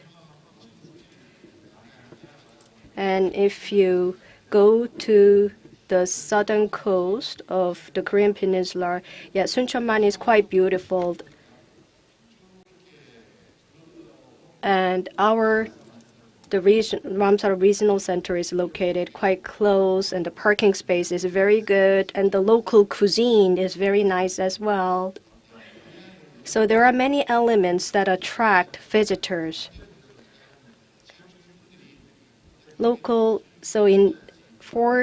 If you think about the tourism, the citizens will be engaged if there is the financial, the profits that are coming back to them. And some of you mentioned the sustainable agriculture. Yes, the Han River estuary was first designated as the protective area, and then the Ramsar site was designated 15 years later. And the citizens in the neighborhood suffer some inconveniences. But the legal basis was enacted when this area was designated as the protective area. And I think this designation is the privilege rather than the inconveniences. Whenever I get to meet the citizens in the community, yes, they ask these questions. Once this area is registered as the wetland land, this will decrease the real estate value of our neighborhood. And this will be leading to the introduction of the new regulations that will haunt the farming activities. But there are no such things, even if the site is designated as the Ramsar site. And this area was already registered as the protective area, And it will be even better to have this city designated as the wetland city to benefit from this brand image. And let me just make some comments with regards to the comments that you just made. Yes. Why do we need to recover and preserve this Ramsar wetland? And I think this is closely related with climate change. The wetlands sequestrate and capture carbons. So the amounts of carbons that are captured by wetlands is large. So the carbon credits can be obtained by the this wetland center. And you see the central government now trying to go net zero. And this carbon credits can be traded on the market. And for this, the private-public sector partnership and the citizen engagement is essential. I hope that research on this can be continued down the road. And now we'll move on to the second speaker, Dr. Lee Sun-jung. So, any comments for the discussions? Could you share any ideas? Thank you for this opportunity. So, regardless of the order that you spoke, let me make a comment or answer your questions. So, you mentioned the DMZ as content, which is very important and powerful. Ecologists around the world are most interested in the DMZ on the Korean Peninsula. And as Mr. Lee has mentioned, I think not being able to visit or access Changang wetland due to barbed wire could be contents, because I'm in planning. We could maybe phrase this like the ecosystem of Changang wetland, or a preview of the ecosystem of the wetland. That could be a selling point. And Dr. Saw also mentioned that we have gained the status as a Ramsar wetland, which is not being promoted effectively enough. So I think it could be utilized as part of branding of our wetlands. And Councillor Lee mentioned the tourist bus that starts from Cheongbalsan Station. But of course, since you have now recognized the issue, there will be changes, I believe. And in the morning, Ambassador Dornevard said that the Netherlands has a lot of bikes. And you could block roads to allow the access of bikes, but prohibit the use of cars. So in that case, we could also utilize bikes to create a bike tour of the wetland. And as for tourist attractions, we need more content, which means we would need to hire experts. And Dr. Choi also mentioned the example of France, which is a culture powerhouse. It's leading the way in cultural activities in the world, but does that mean Korea is slow?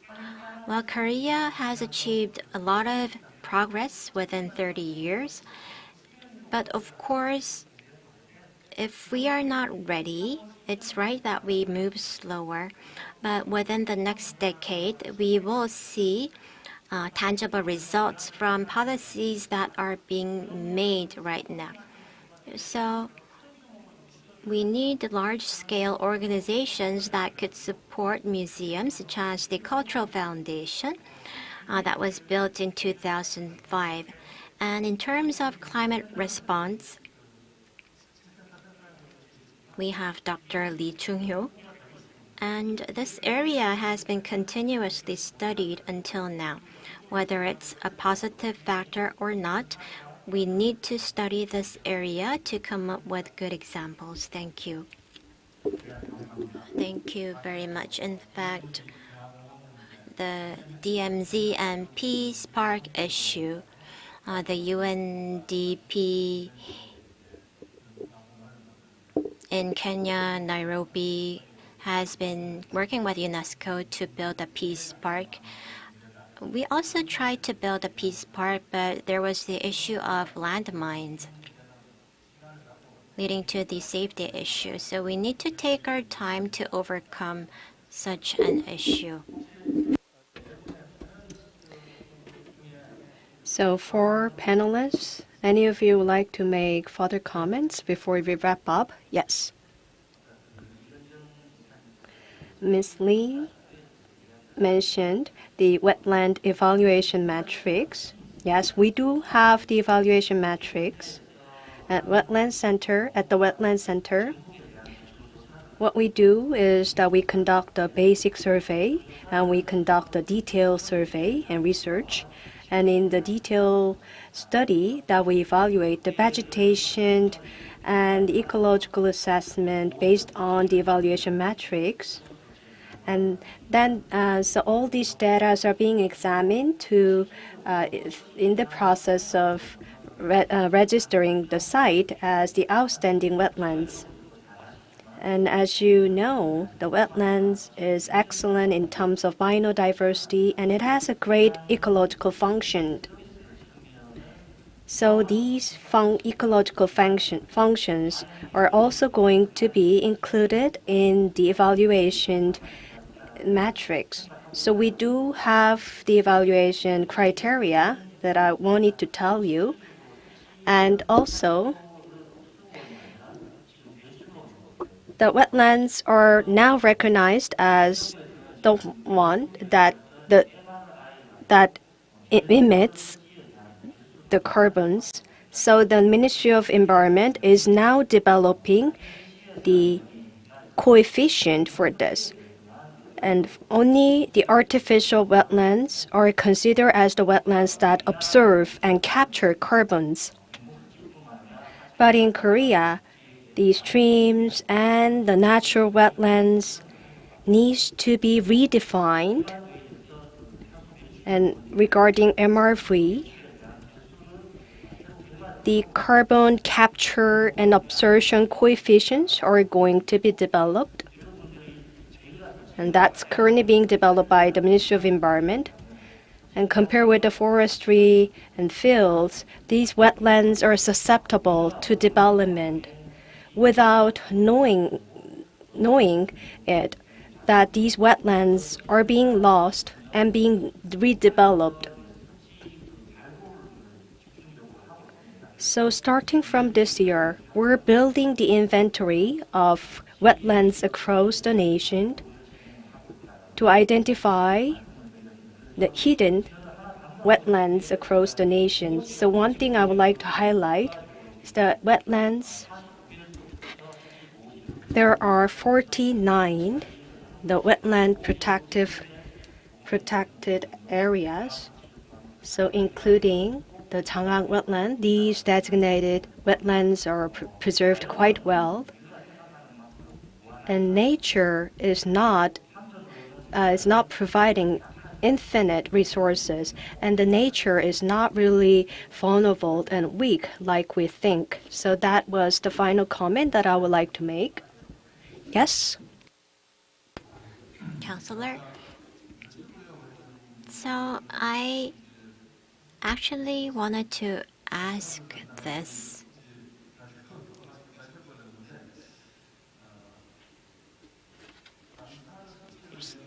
So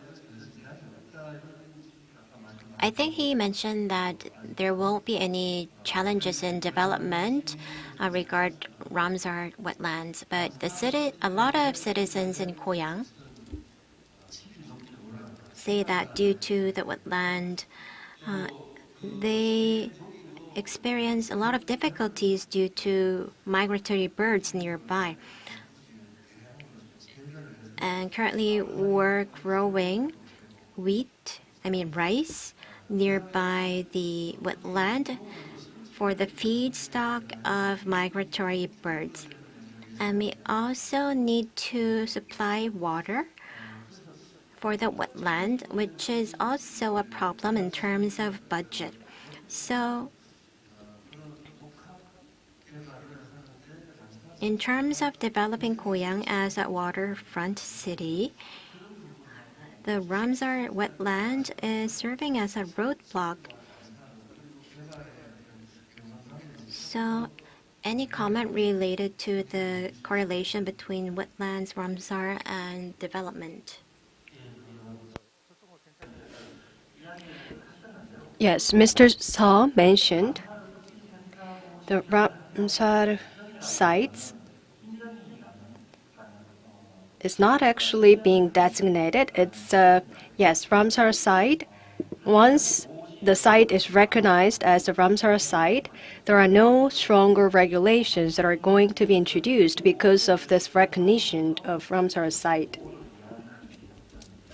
To better protect these wetlands, already there are regulations in place.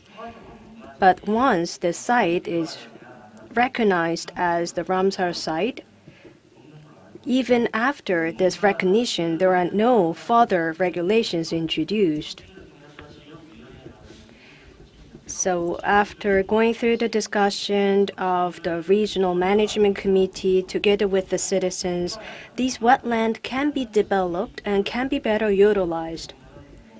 And this wetland recognition as the Ramsar site is not causing any inconveniences and causing any trouble for the citizens. It's good because the city can build a brand as the wetland city. And these will be the values. Thank you.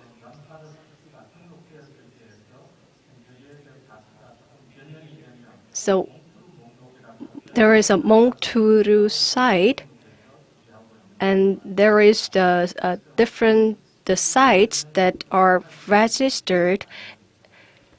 And so for this, the sustainability is quite important. When we talk about sustainability, what does sustainable development means? It's about future generations.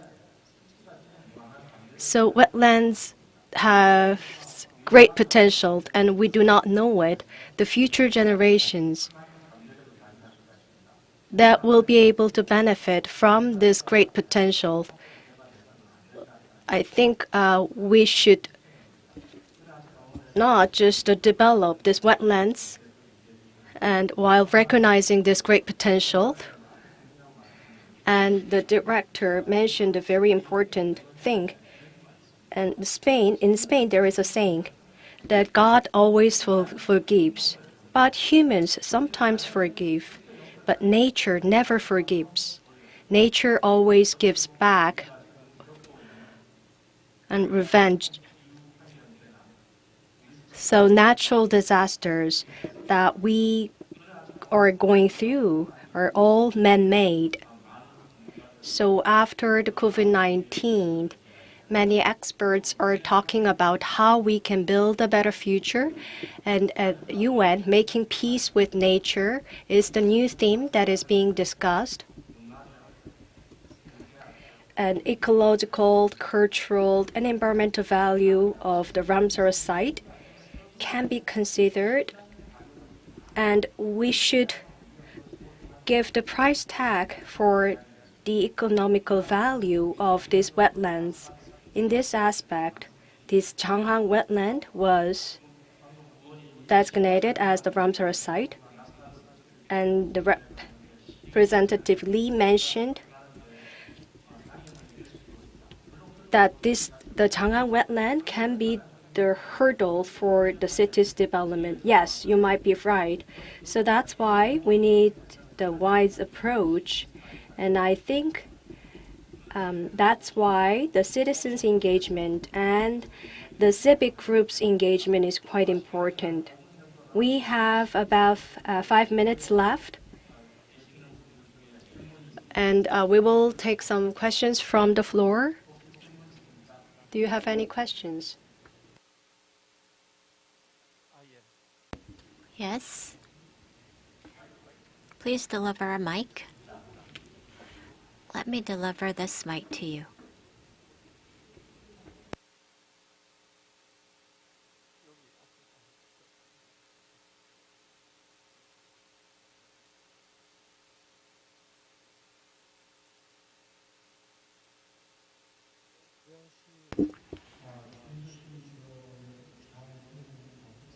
My name is Park Deok-chu from Goyang.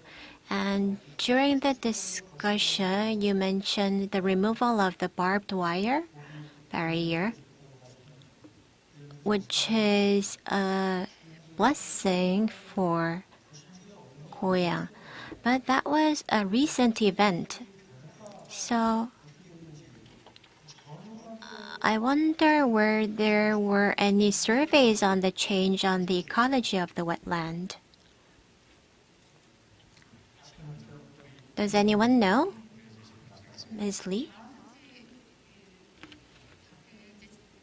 So we have the Jaeuro Road and the reconnaissance area of the military related to near the barbed wire area. So only the first line of barbed wire was removed. And another barbed wire that's at the border of wetland is still there. So barbed wires still exist in part. So you're a member of the civil organization. So I wanted to say was that you don't know any impact on the wetland after the removal of the barbed wire. Well, the biodiversity of wetland going outside the scope of wetland is not known.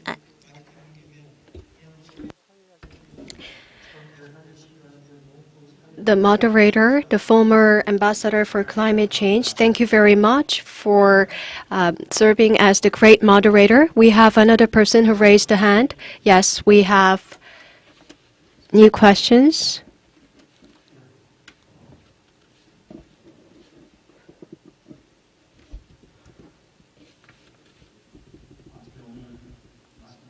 Thank you very much for the discussion. I'm a citizen living in Daehwa-dong district. When I had lunch, I asked about how the wetland is being managed, and it's being managed mainly by the Ministry of Environment. If the ministry is doing a good job in managing, everything will be okay, but the bomb was launched into the wetland and there was a death. And if it is the responsibility of the Goyang city, that things might be a bit different, but you mentioned that the main entity is the Ministry of Environment.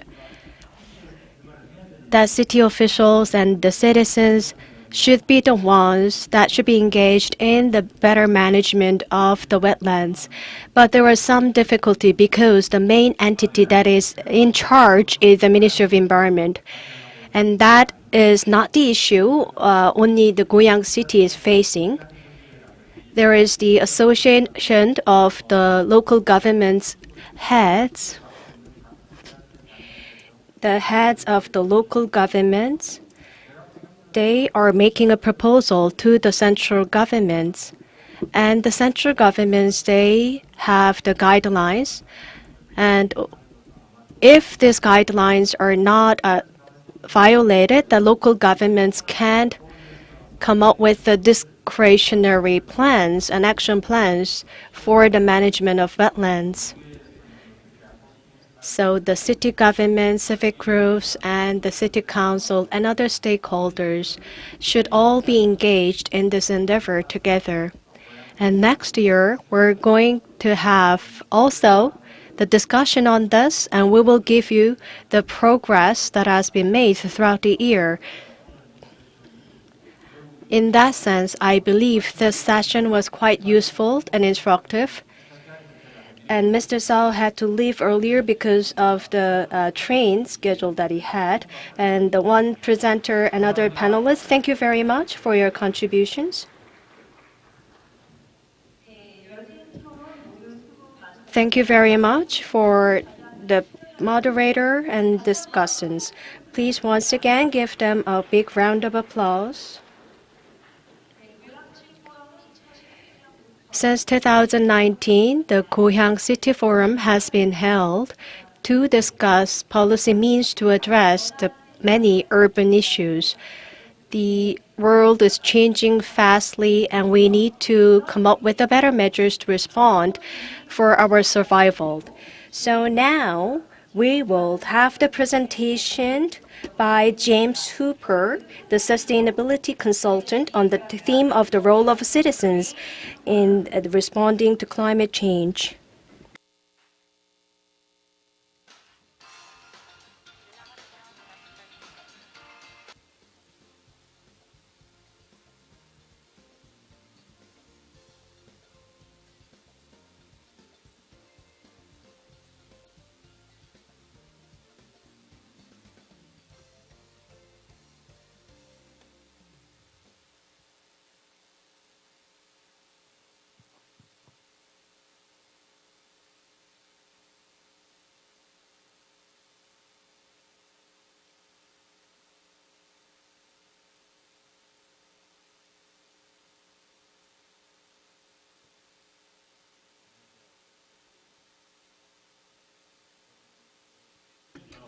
Good afternoon.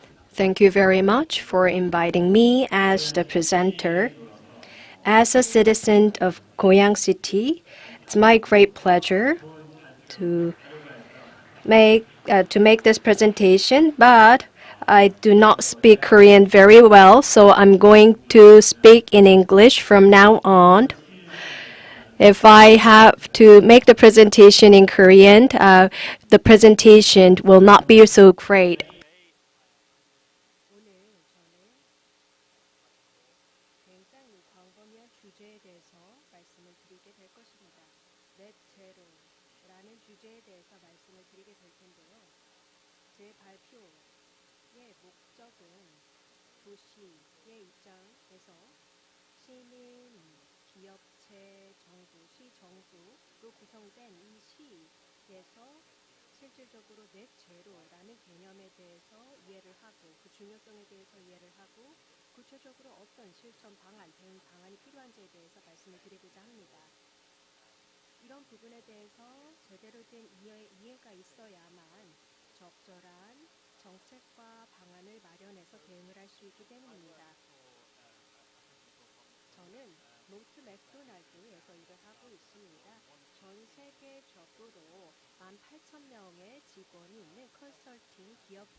녹색 서비스 제품에 대한 수요가 있기 때문에 그리고 기업들도 많이 넷 제로 활동을 진행을 하고 있습니다. 그래서 이런 조류에 합류하지 않으면 소비자들의 지원을 이룰 수도 있습니다. 탄소세라는 개념도 나오고 있는데요. 유럽에서는 이미 카본, 즉 탄소 가격을 책정을 해서 탄소세를 분들하고 있습니다. 따라서 유럽에 제품을 수출하는 기업이라면 반드시 이런 부분에 대해서 고려를 해야 하는 것입니다. 탄소를 배출한다라고 하면 이것은 추가적인 비용이 될 것이기 때문에 기업 입장에서는 탄소 중립을 달성하는 것이 매우 중요합니다. 마지막으로 또 금융계, 은행에서도 또 이 탄소 중립 포트폴리오를 구성을 하고 있습니다. 그래서 은행에서 대출을 받고자 하는 기업 입장에서는 탄소 중립 노력을 펼치고 있다라고 하는 기업에 더 매력적인 대출 조건을 제공을 할 것입니다. 그래서 탄소 배출을 줄이는 전략을 가지고 있는 기업들이 이런 금융적인 그리고 재무적인 측면에서도 더 많은 혜택을 누릴 수 있는 것입니다. 그렇기 때문에 이 넷 제로를 고려를 해야 됩니다. 그렇다면 넷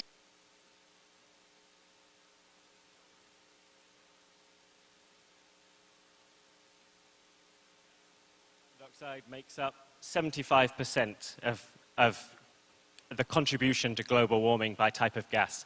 However, there are other important gases like methane, which is more powerful than carbon dioxide, but thankfully we emit less of it.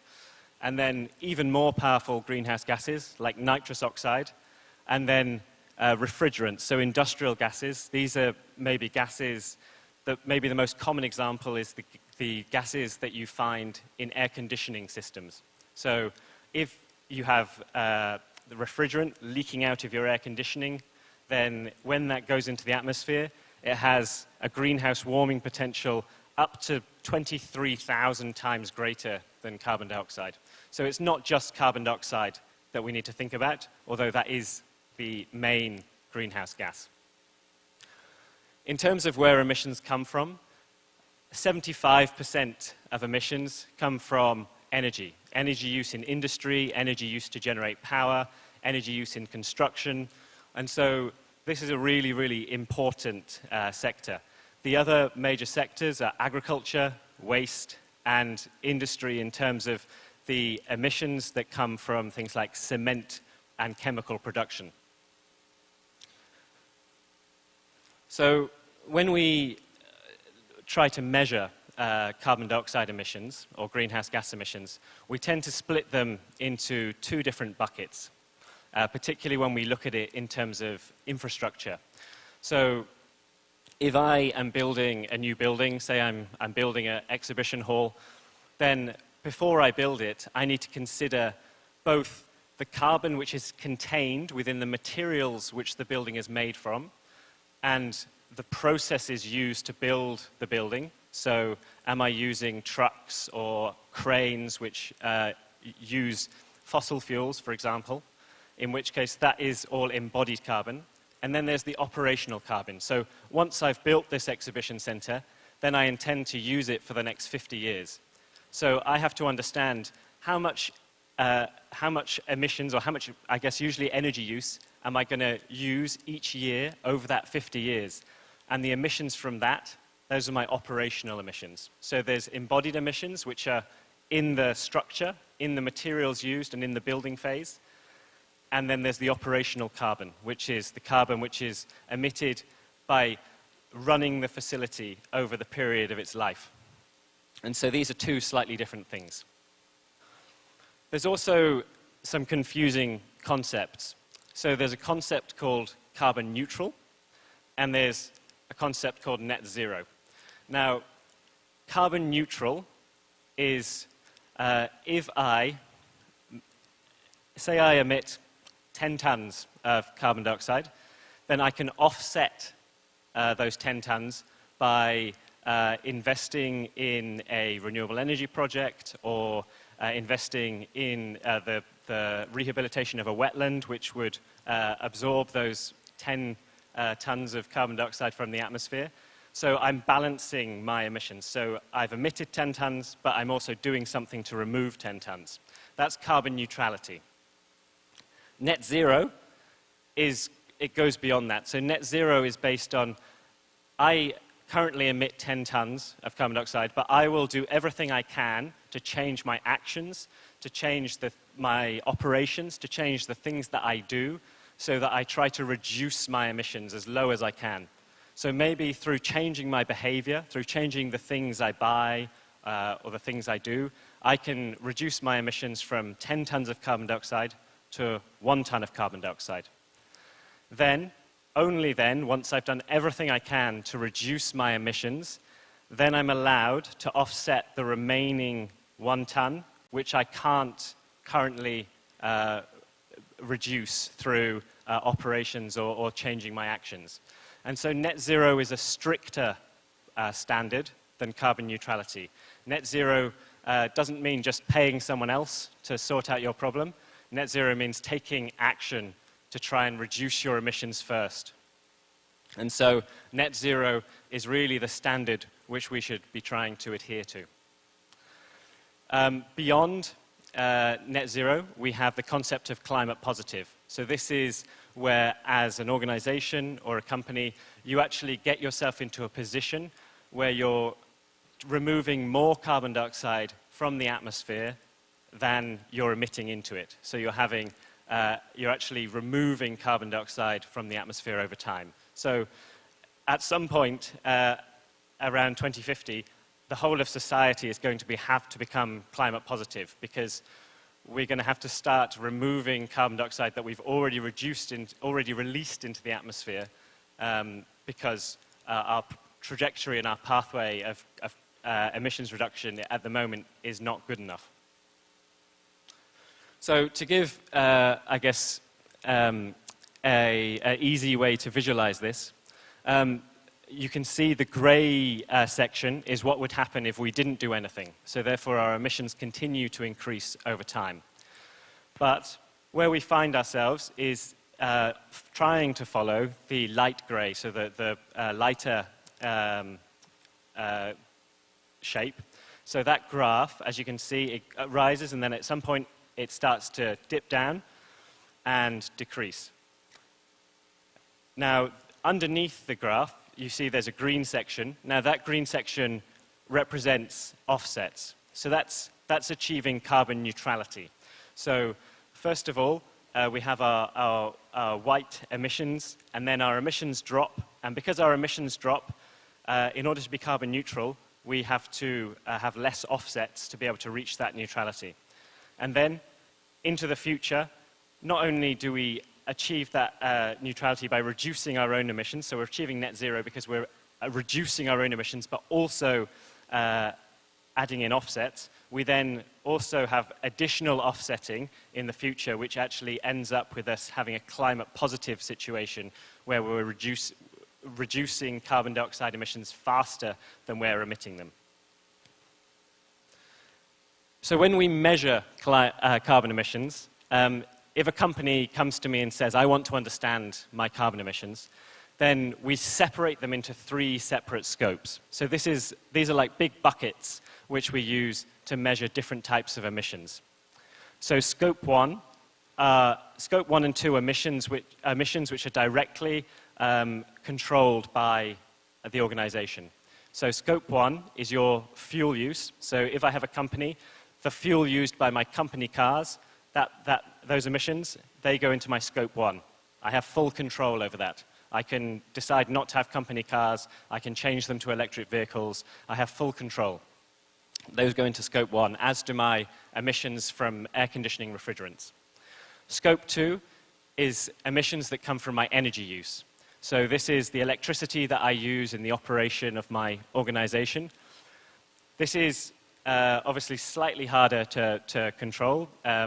In Korea, particularly, there's only one provider of electricity, and so it is more difficult to go onto a green electricity tariff, for example. However, it is possible to install solar panels on the roof of my organization. It is possible to look at having a wind turbine. So Scope 2 is about the emissions which come from electricity. Now, Scope 3 is everything else. Scope 3 becomes very, very complicated because Scope 3 includes everything before it gets to my business, so in the supply chain, and everything downstream of my business. So to give an example, if I'm a company which sells washing machines, then all the materials that go into creating those washing machines, all of the metal, the plastic, the electronics, all of those, to manufacture them, to mine them, to ship them to my factory, that all releases emissions. Those are in my upstream emissions. Then, when I manufacture, when I actually put together the washing machine, those are my Scope 1 and 2 emissions. That's what I use to run my business. And then when I sell this washing machine to a customer, the customer will use that washing machine for maybe 10 years. So all of the emissions that are released by the customer while using that product for the next 10 years, those are my downstream emissions. So those are also my Scope 3 emissions. So as a company, I have a really big responsibility to try and reduce the emissions in my supply chain, and also to create products which have a lower carbon intensity, which are more efficient, so that when my customers use them, they have a lower rate of emissions. So these are how we measure emissions when we look at an organization. In terms of Scope 3, there are lots of little buckets within Scope 3 emissions. And so as easy to understand ones, number 5 is waste generated in operation. So this is anything I throw away as a business. So if it goes to landfill, if it's recycled, those have different emissions related to them. Business travel. If I fly around the world a lot because of business, then that releases a lot of emissions. Employee commuting. If I can help my staff commute using public transport, using bicycles, then again I can reduce emissions associated with that bucket. So these are the different ways, the different buckets which we use when we measure emissions and Scope 3 emissions. So this is obviously really important, particularly as more and more countries commit to becoming net zero, normally by 2050, some sooner, some later, but more and more countries which account for 83% of emissions, 91% of GDP, and 80% of population are now committed to achieving net zero. And in order to do that, one of the important steps is anyone can say, I have a target, I'm going to become net zero. Why would we believe them? So it's important that there's a step, a verification step, which allows us to trust what an organization says, to believe that they are actually reducing their emissions. And so there's an organization called Science-Based Targets, which is becoming more or less the global standard for people to verify their emissions reductions.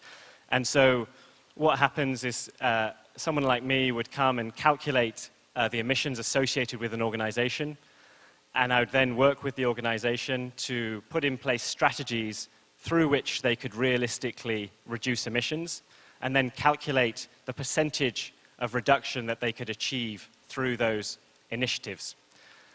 And then together we would submit that to Science-Based Targets, who are a third-party verification organization, and they would say, yes, this is a good plan and it's likely to work, and we can check back with you every few years to make sure that you're following it, or no, this is a bad plan, you need to go away and do it again. And so it's important that we have organizations which verify that emissions reductions are actually being put in place. And within that, there's a hierarchy as well. So when we try to reduce emissions, we try to do it from the top to the bottom. So the best thing to do is to just try and stop doing it entirely. If we can avoid it, that's the best thing. If we can't avoid it, if we can't avoid driving, for example, then can we reduce driving? Is there a way that we can reduce the amount of miles that we're driving in company cars? Can we make our delivery routes more efficient? If we can't reduce it, can we substitute it?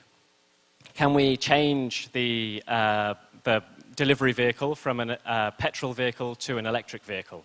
So we're changing, we're substituting. And then finally, the last step is if we can't do anything else, then what can we do to offset those emissions, as I talked about earlier? And obviously, there are a number of tools which are available to us as we go about trying to think of ways we can decarbonize our business. We can look at changing the materials we use, changing the fuel, electrifying our business, trying to change our supply chain. Where do we source our products from? How far away are they coming from? Are we using renewable energy in our business? So there are lots of different tools or levers that we can pull. However, having given you that kind of overview introduction to what net zero is, why it's important, I'm now going to try and apply that slightly more to the case of a city and the built environment. So when we look at working with a city and trying to achieve net zero in a city, the amount of emissions that come from construction and the built environment are huge. Concrete is very carbon intensive. Steel is very carbon intensive. Every time we build a piece of infrastructure, that causes a lot of emissions to be reduced. So it's really important that as we look to the future, that we make sure that we're building the right infrastructure. So we're not just building anything, but we're building stuff for a reason. So we want to try and minimize the amount of construction. We want to make sure that when we do construct things, that we're constructing things like renewable energy infrastructure, that we're constructing transport networks which are electrified, that we're using a community heat infrastructure or electrified heat infrastructure, and that we're also creating infrastructure which helps to reduce emissions in other ways by encouraging things like local travel and active travel. So we need to make sure we're building the right infrastructure. However, when we build that infrastructure, we also need to build the infrastructure right. And so this is making sure that when you build buildings, that they have a high efficiency standard, so that they're well insulated, for example, that they use low energy efficiency lighting, that they have heating through the building which uses low emission sources of energy for heating. To make sure that the supply chains, when we create the building, that we use local production, that we use low carbon materials in construction, and that finally at the end of life of the building that there is increased circularity. So we want to make sure that when this building comes to the end of its life, we can take it apart and we can recycle it and use it to construct something else. So making sure that when we build a building, we're thinking about what happens when we have to take the building apart is really important. And finally, making sure that our buildings and our infrastructure are resilient to climate change. Climate change is happening. It will continue to happen and probably be more severe in the future. We already have released a lot of emissions. So we need to make sure that as we try to reduce emissions so that we end up with less severe climate change, that our infrastructure is still resilient to that change. Finally, we also want to use solutions which help to reduce carbon in the atmosphere through what we build. So things like nature-based solutions, so making sure that we're using solutions like, for example, wetlands. So in the summer, Seoul flooded very badly, as you know. Goyang also had some flooding, but less. Now, Goyang is surrounded by wetlands. It has a lot of green spaces. These kind of spaces are really important because they help to absorb water like a sponge. In Seoul, there are less green spaces. There aren't any wetlands. It means that there's nowhere for the water to be held, and so therefore it just comes out onto the concrete and floods very easily. The good thing about using these natural solutions to reduce things like flooding is that they also have the co-benefit of removing carbon dioxide from the atmosphere, as plants tend to do. So this is also important to consider. When we look at, as I talked about, embodied and operational emissions, in this graph here, you can see these are embodied emissions during the construction of a building. These are the embodied emissions when we take the building apart. However, there's also the emissions which are released every year during the operation of the asset. And so we need to consider both of these as we construct infrastructure.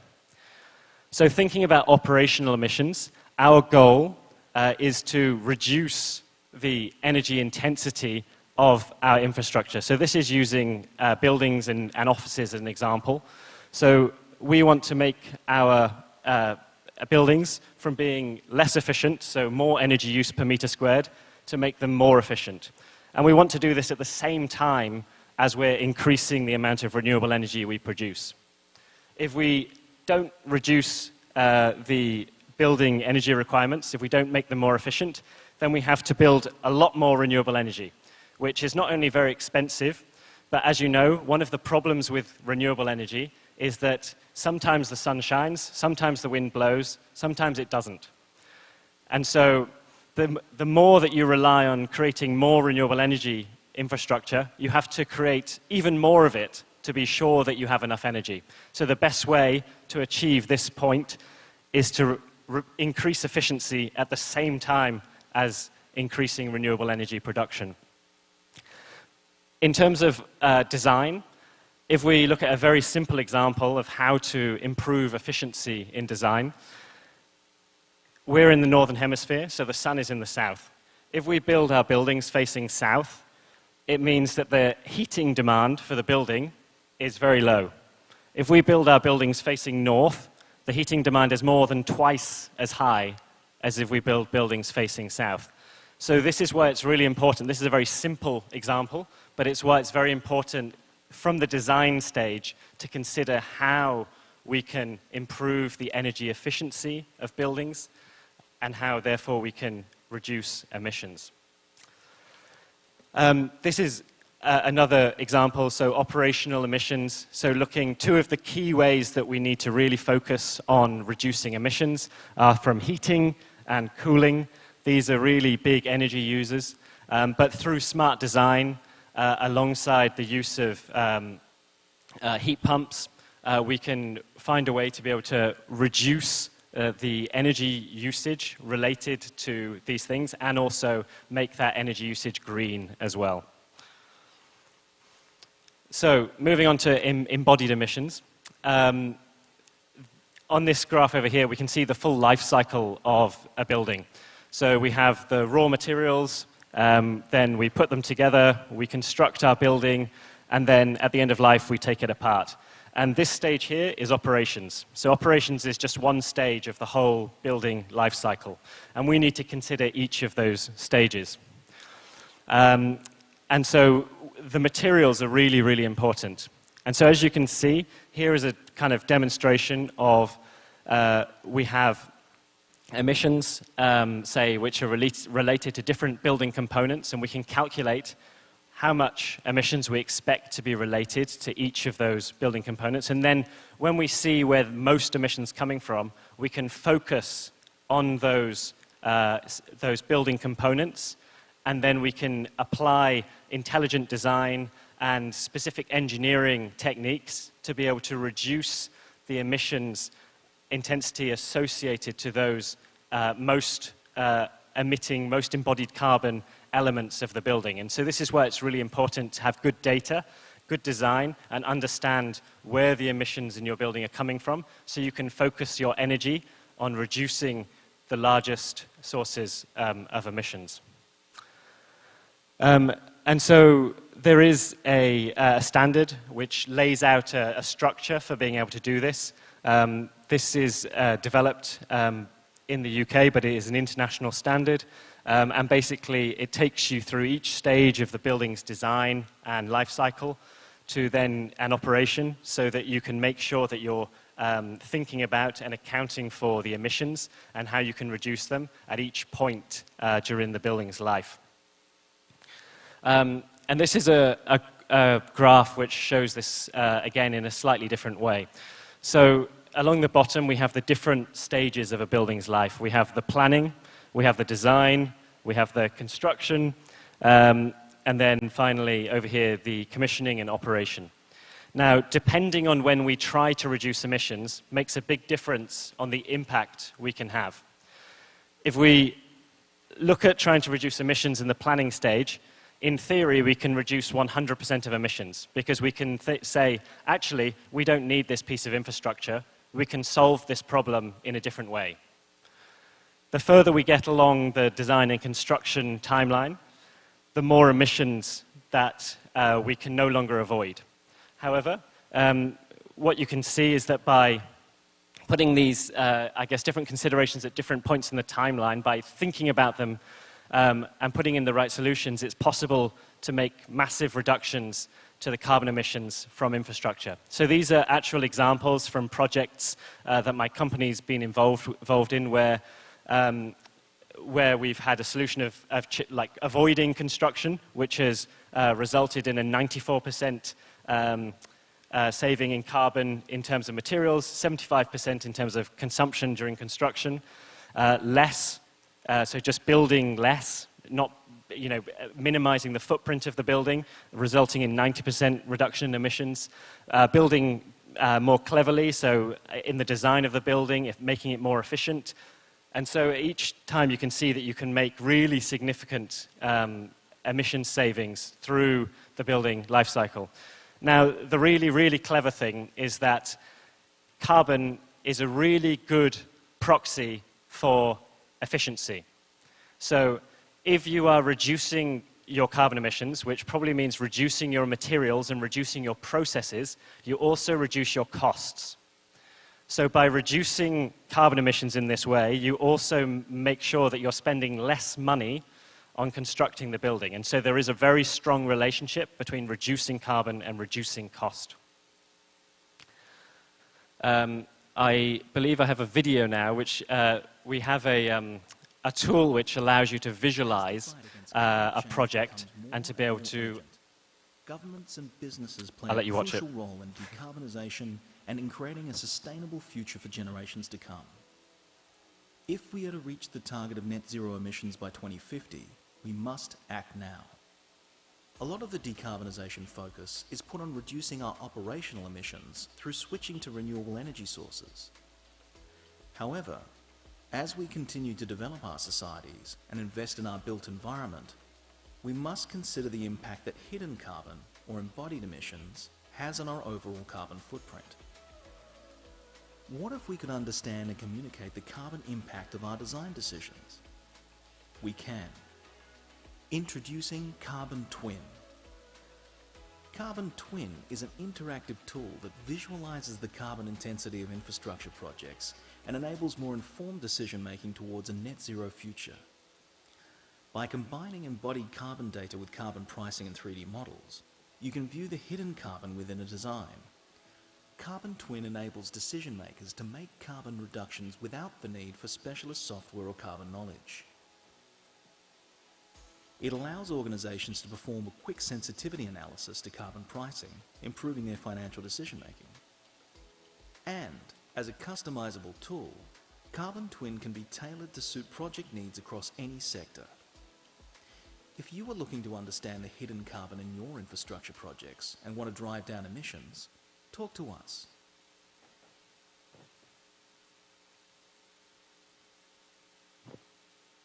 So that's an example of a tool which exists, which allows infrastructure projects to be able to visualize their projects and understand where in the project the most carbon is. So you can look at the overall design and you can say this component has the highest carbon intensity, and you can focus in on it and then look at, would it be possible to change the design? Would it be possible to change the materials which that component are made from?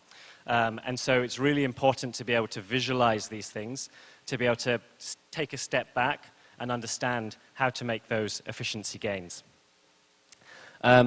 So finally, I've run out of time, but the final thing I wanted to say was just to allude back to climate risk again. So today we've spoken about net zero, but a really key aspect of the climate puzzle is to also address climate risk. And I briefly alluded to it earlier. The flooding we saw in the summer, you saw the benefit of nature-based, natural capital in terms of reducing flooding, say in Goyang versus Seoul.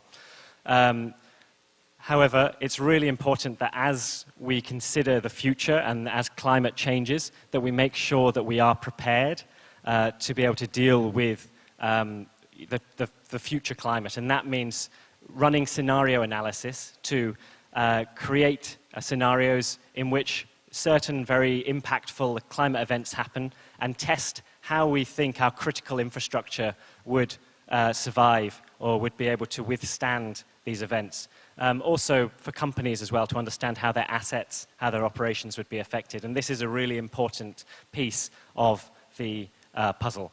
So I will quickly skip through all of this.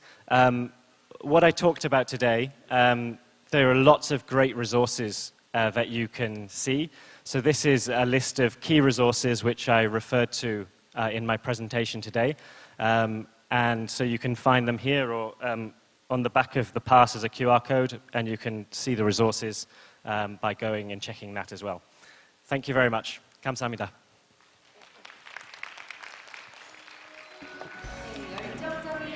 Thank you very much for the very enthusiastic presentation. Please give him another round of big hand. Ladies and gentlemen, when you think of Italy, you must think of Tuscany as well. And Prato is the second largest city in Tuscany, and we will now listen to the case, Prato Urban Jungle Project. Please welcome Mr. Besnik Mehmeti, Policy Advisor for Prato, with a big round of applause.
Good afternoon. Good afternoon, everybody. I'm very honored to be here today and share experiences and reflections on urban sustainability together with you. It's my first time in South Korea, so I'm very, very delighted to be here. And I thank a lot for the invitation, the mayor, Mr. Lee Dong-han, and the organizers of this beautiful city forum. So, before, let's say, starting the presentation on the European project we are running in Prato called Prato Urban Jungle, let me shortly introduce the city, even you have had a very short, nice video showing about, the history and the culture of Prato. Prato is a city with almost 200,000 inhabitants. It's the second city in Tuscany for number of inhabitants after Florence, and the third in the central Italy after Rome and Florence. Yeah. And it's located very close to Florence, north of Tuscany. It's just 15 kilometers from Florence. And Prato is one of the largest textile producers in Europe. In the city, there are located nearly 3,500 companies, which are estimated to produce 3% of the European textile industry. I'm sorry. Yeah. And Prato, as well, is one of the largest districts in Europe for fast fashion with nearly 4,000 companies. Yeah, but apart from these numbers, Prato has also other characteristics. Prato is home to 3 universities, the University of Florence with its campus in Prato, which is more and more enlarging its operations, the Monash University from Australia, and New Haven from USA. Prato is a multicultural metropolis. We are talking about metropolis because the area of Florence, Prato, and Pistoia, with a lot of other smaller cities in the between, is home to nearly 1.2 million inhabitants. And in Prato, there are citizens of third country nationals from 132 different nationalities. Prato has a tradition, a very strong tradition on circular economy. It has based its fortune on the reuse of the reuse of textiles. After the end of the Second War, all the uniforms of the military armies were coming in Prato to be recycled. And Prato has also a tradition on the reuse of industrial wastewater. We have a big facility, let's say, using the water from households and give it to the industry for several times for the operation of the textile industry. But also Prato is the city of culture, of contemporary art. We call it, it's a contemporary city, okay? And this is come together with other keywords like tradition and innovation. So we try to innovate in the city, but on the, while we respect also our traditions. Yeah, coming to, let's say, setting the problem we tried to face with Prato Urban Jungle is that of the challenges each city in Europe and in the world is today facing. This morning, Mr. Mayor, he reminded very well which are these challenges: poor air quality, heat islands, social exclusion, poverty, and degraded urban environments. And what we are doing in Prato is to use nature-based solutions to answer to these challenges. So we are trying to reintegrating nature and natural processes into built environment. And there are a lot of studies that show how nature-based solutions can foster sustainable urbanization, improve climate change adaptation, but also enhance inclusivity, regenerate deprived districts, improve citizens' mental and physical health and quality of life. On this issue, we are also working a lot in Prato with forest-based therapy, and we are developing a lot of activities and projects together with the hospital and the public company in charge of health at regional level. So we have developed this project in 2019 called Prato Urban Jungle. It's a European-funded project by the there are a lot of European programs today in Europe, and one of these very dedicated to test innovative solutions in the cities is called Urban Innovative Actions. So Prato Urban Jungle has received a funding from the European Commission, 3 million euros, and also partners are co-financing. But anyway, Prato Urban Jungle aims at fostering a creative and visionary urban design by renaturing the neighborhoods. We have chosen 3 neighborhoods in a sustainable and socially inclusive way. And we'd like to, and we have involved citizens, students, and businesses in all the phases of the project, from the initial design of the project to the physical construction and the maintenance of the urban jungles. We are developing and testing nature-based solutions in 4 different areas of the city.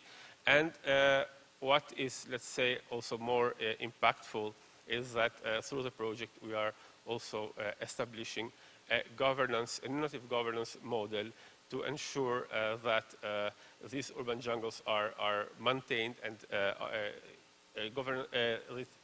and we are pushing this governance model also towards the climate neutrality. And perhaps we will have the chance to speak later about this.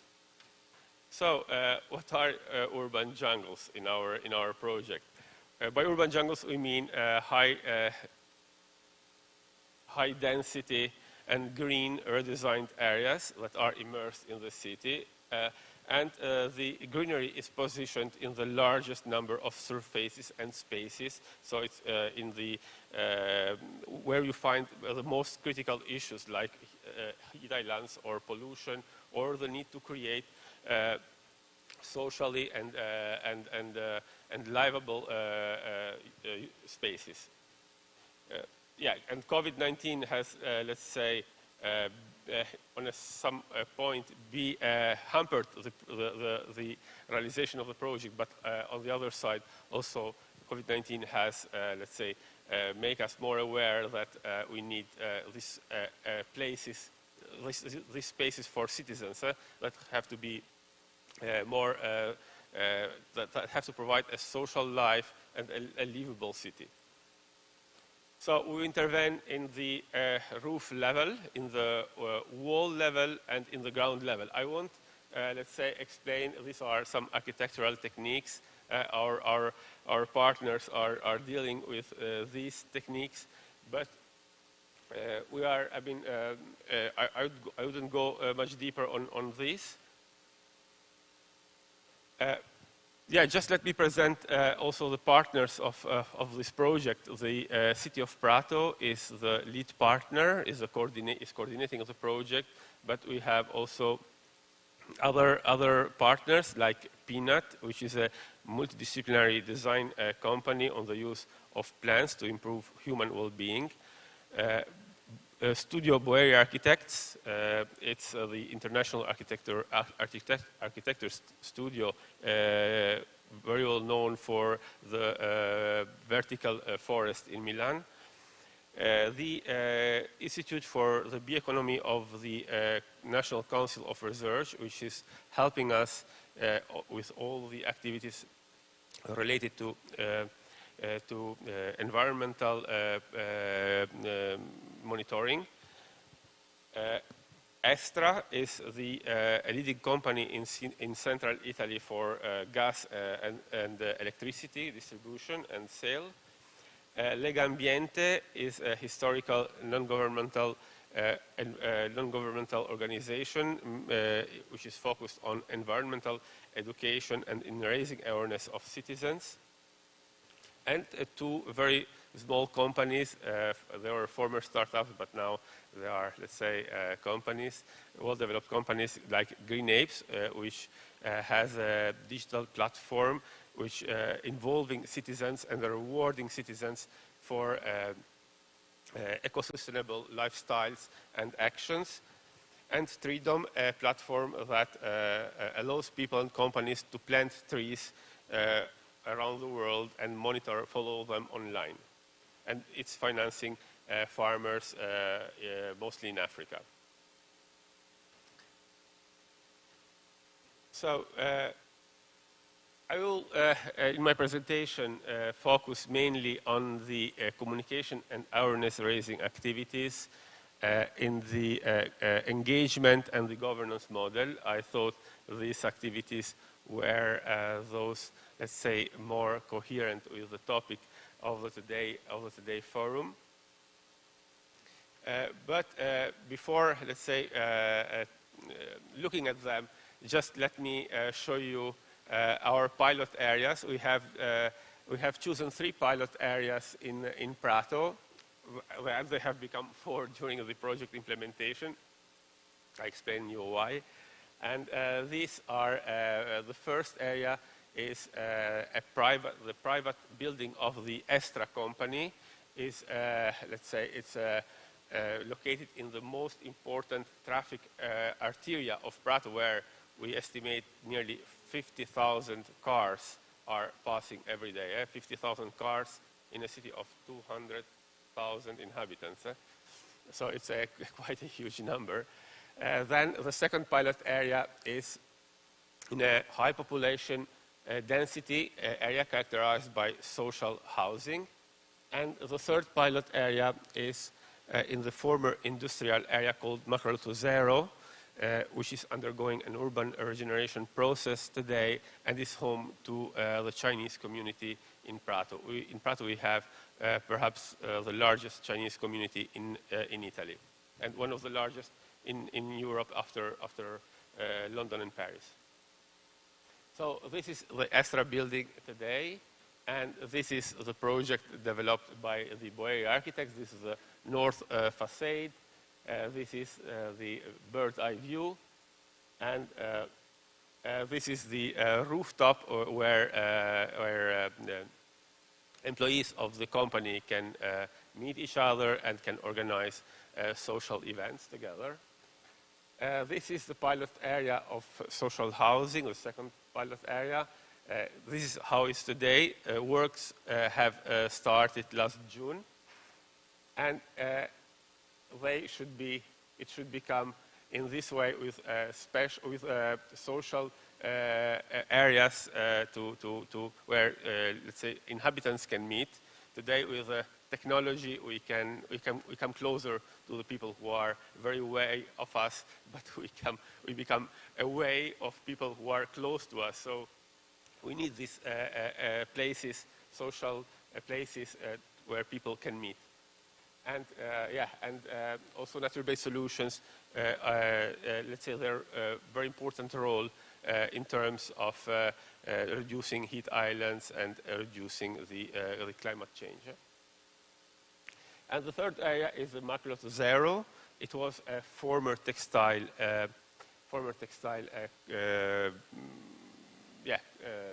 company. It's a building of a textile company, and it's in this area we are developing an urban regeneration project, which is including a playground and a media library, or a space we call it today for startups.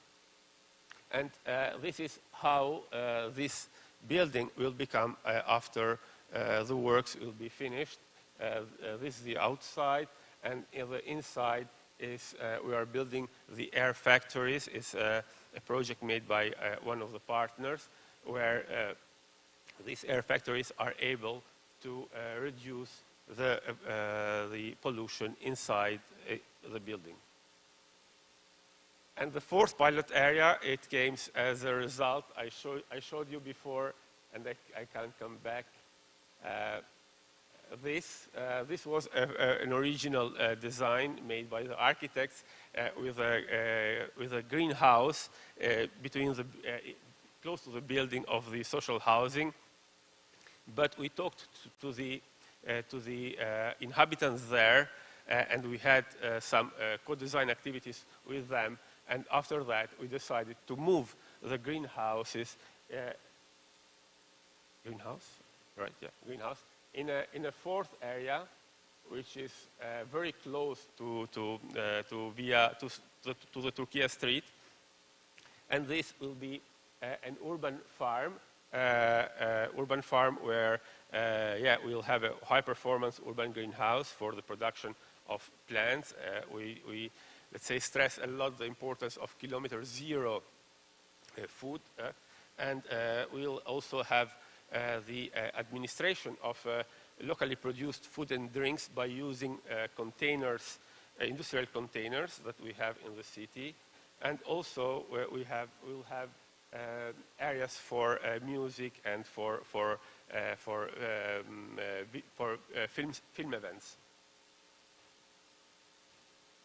Yeah, and now coming to our activities about awareness raising and environmental education. So first of all, we have released together with Lega Ambiente, the environmental NGO, this toolkit called Green Generation, which represents a teaching model supporting the teachers for the lower secondary school, so kids from 6 to 10 years old. So this toolkit is providing a lot of educational ideas for the teachers, activities that could be carried out with children, and a lot of examples and good practices to be told to children. Then we are developing educational activities with school. We had this didactic project called Petals, Pollen and Wings, which was focused on the importance of the pollinators for the biodiversity in the cities. And we had theoretical and practical activities to create flower beds in the school gardens to host the pollinators. Just a second.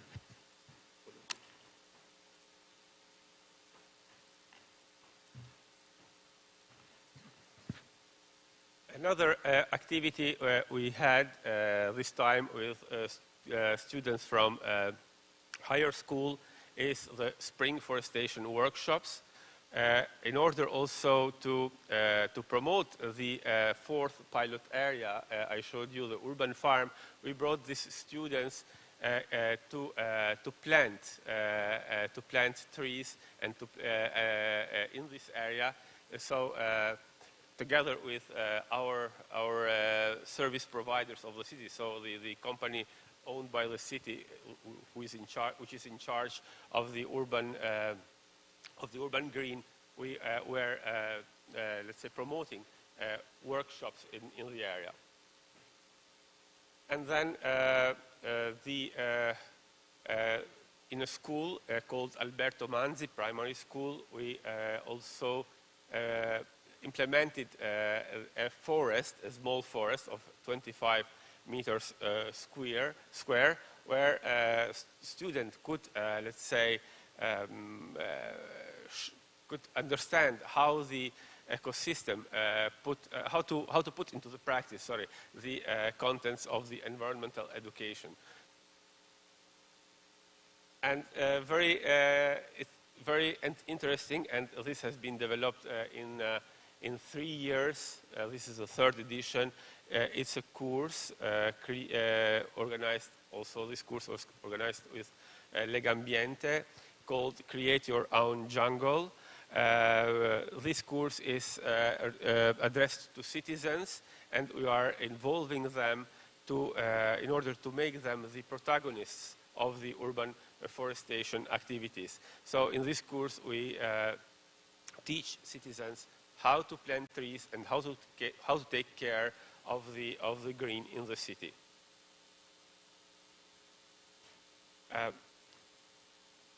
Other activities, we organized last September the World Cleanup Day with a walk in the banks, along the banks of the Bisenzio River in Prato, and young people and volunteers were collecting the abandoned or illegally disposed solid waste. So this is also an example of how volunteering can help the cities in order to keep and to maintain urban green. And then about the engagement activities, we are working with Green Apes. Green Apes is a certified benefit corporation, which was funded 10 years ago. And we are working with Green Apes, engaging people in Prato to share sustainable behaviors and certify their actions, also combining them with gamification techniques, with incentives, and with rewarding dynamics. So through the collaboration with Green Apes, we have launched an app. Green Apes has an app. And so we have let's say, their citizens that collect points for positive activities like walking or biking or recycling by engaging with educational content about urban green and by sharing ideas and good practices and also completing funny challenges about sustainable environment. So citizens use these points in order to claim local rewards or to access cultural experiences, and they can also, in the last 2 weeks, we opened for them the possibility to support social and environmental projects in the city. So this platform is now also promoted via let's say donating these points to the city or to the companies that could take care of the green. And we have, after a bit more than 1 year of activities, Green Apes was launched in May 2021, so let's say 16 months of operations. We have more than 850 citizens that are engaged through this app. 29,000 actions of sustainable actions that were carried out by the citizens and rewarded. More than 400 rewards which have been claimed, and 5,800 activities in sustainable challenges, and more than 3,800 ideas about good practices, I mean, in terms of sustainable environment. Yes. And these are some pictures about from the activities. Here you can see is the mascot of Greenscapes, of Green Apes, sorry. And here is families involved, volunteers, and also companies which are partnering to Green Apes and providing rewards to the citizens. So this is the donation mechanism. So citizens support environmental and social projects by carrying out sustainable actions. Sponsors match these actions of citizens with a financial donation. And now we have had a company in Prato which has sponsored the interventions on the forestry by matching funding to the sustainable actions made by its own employees. And this is very important since, I mean, we are trying to let's say, promote this kind of virtuous actions by companies and by citizens. And then last part of my presentation, I'm running out of time, but I'll take really 2 or 3 minutes, not more, is Prato Forest City. Prato Forest City is intended to be the governance model, the innovative governance model of developed through Prato Urban Jungle. And it's developing in an innovative digital platform where we involve citizens, schools, companies, and civil society through volunteering associations. And we have different levels of support from these stakeholders. They can donate let's say, money for planting trees in the city, participate in volunteering initiatives, or promote behavioral change for environmental sustainability. And and this is let's say, the interface of Prato Forest City, where cities, as I said, companies can, and stakeholders in general can look at the projects of the city about urban forestry and also monitor them and provide their ideas and share commitment. And we have 4 areas in the platform. An area is dedicated to citizens. Citizens can provide support by to the green projects with a donation. They can participate in voluntary actions, or they can receive rewards by engaging with the Green Apes platform. Then we have a section dedicated to companies, where companies can become a partner through donations and can present their own initiatives and can spend also these actions to demonstrate their sustainability efforts. And this is mainly dedicated to our textile companies, because the textile today is making a lot of efforts to become more and more sustainable, and big brands and pushed by consumers are more and more looking for sustainable companies in the textile sector. Then we have the associations area. So associations can involve people in volunteering activities and can, let's say, communicate their own projects to the city and the schools as well through the Green Generation Toolkit, or also through the activities they are doing daily at school, and they have also can make a donation to participate in volunteering activities. Coming to the end of my presentation, this is, let's say, some screenshots of the Prato Forest City platform, and here are the urban green projects we have at the moment in the city that are, let's say, participated by citizens, by companies, and by associations. By the way, let me tell you that we succeeded to collect an amount of 140,000 euro, $1,400 more or less, in order to green an area of the city by a company by an association, sorry, who is engaged in contemporary art. And they were selling contemporary artworks and donated to the city the amount that was collected through this selling. And coming really to the end of my presentation, before thanking you, I'd like also to mention that Prato, also thanks to this project, has been selected as one of the 100 European cities that will test climate neutrality by 2030. Of course, we can talk about this in the wrap-up session we'll have later, but it's very important, and we are very honored to be part of this movement of climate neutral cities in Europe. Thank you very much for your attention. Yes, that was about the policy, urban policy of Prato. Thank you once again.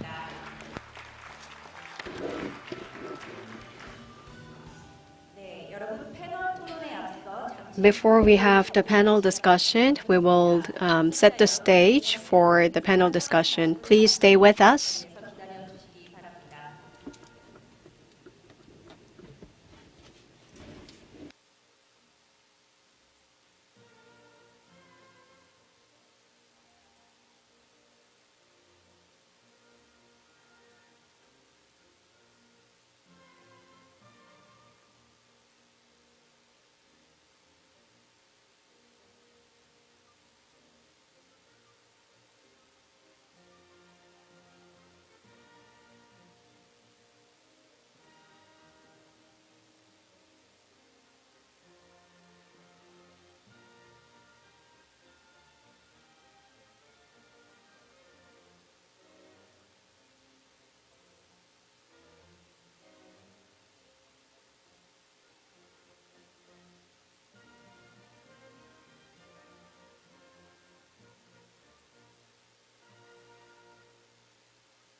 The 2022 Goyang City Forum is being hosted, and the theme for this year is a sustainable city growing together with citizens.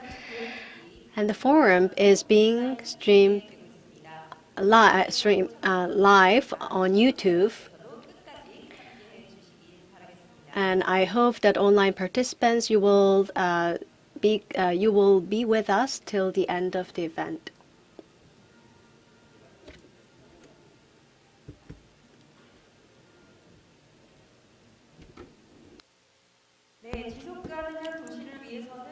In order to build a sustainable city, we need experts, and we also need the engagement of citizens.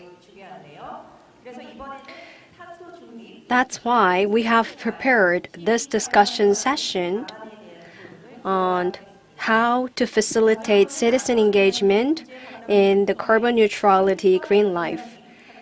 And we have the moderator, Mr. Choi Jae-chul, and let me introduce the panelists, the James Hooper, Matthew Mehti,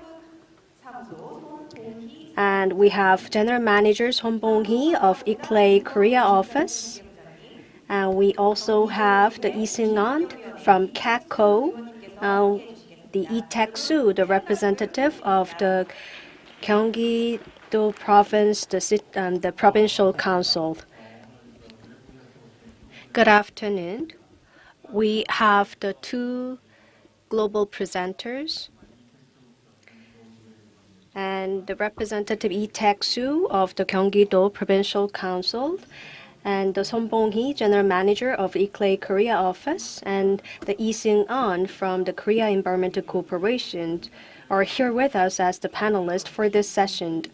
Since 1992, I've been involved in this issue of climate change, and I also served as the ambassador for climate change.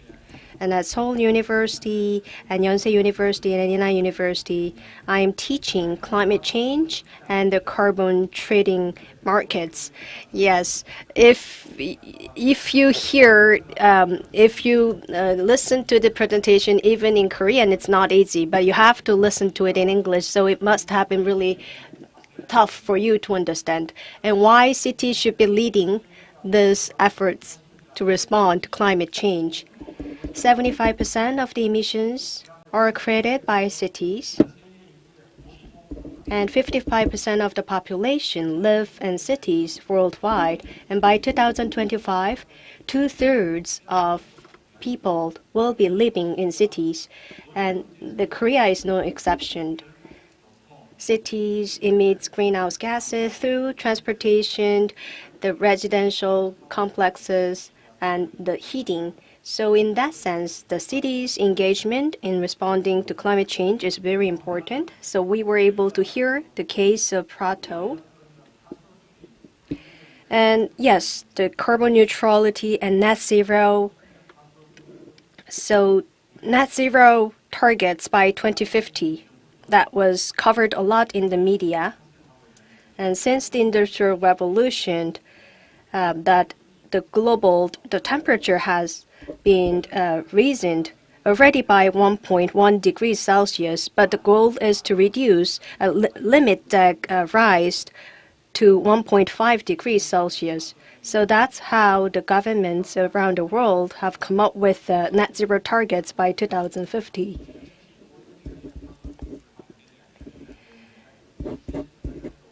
And the IPCC special report made in 2018 stated that if the temperature of the globe rises to 2 degrees Celsius, that will be the influence that we'll have to suffer in the future. So that's why the 1.5 goal, the target, was set.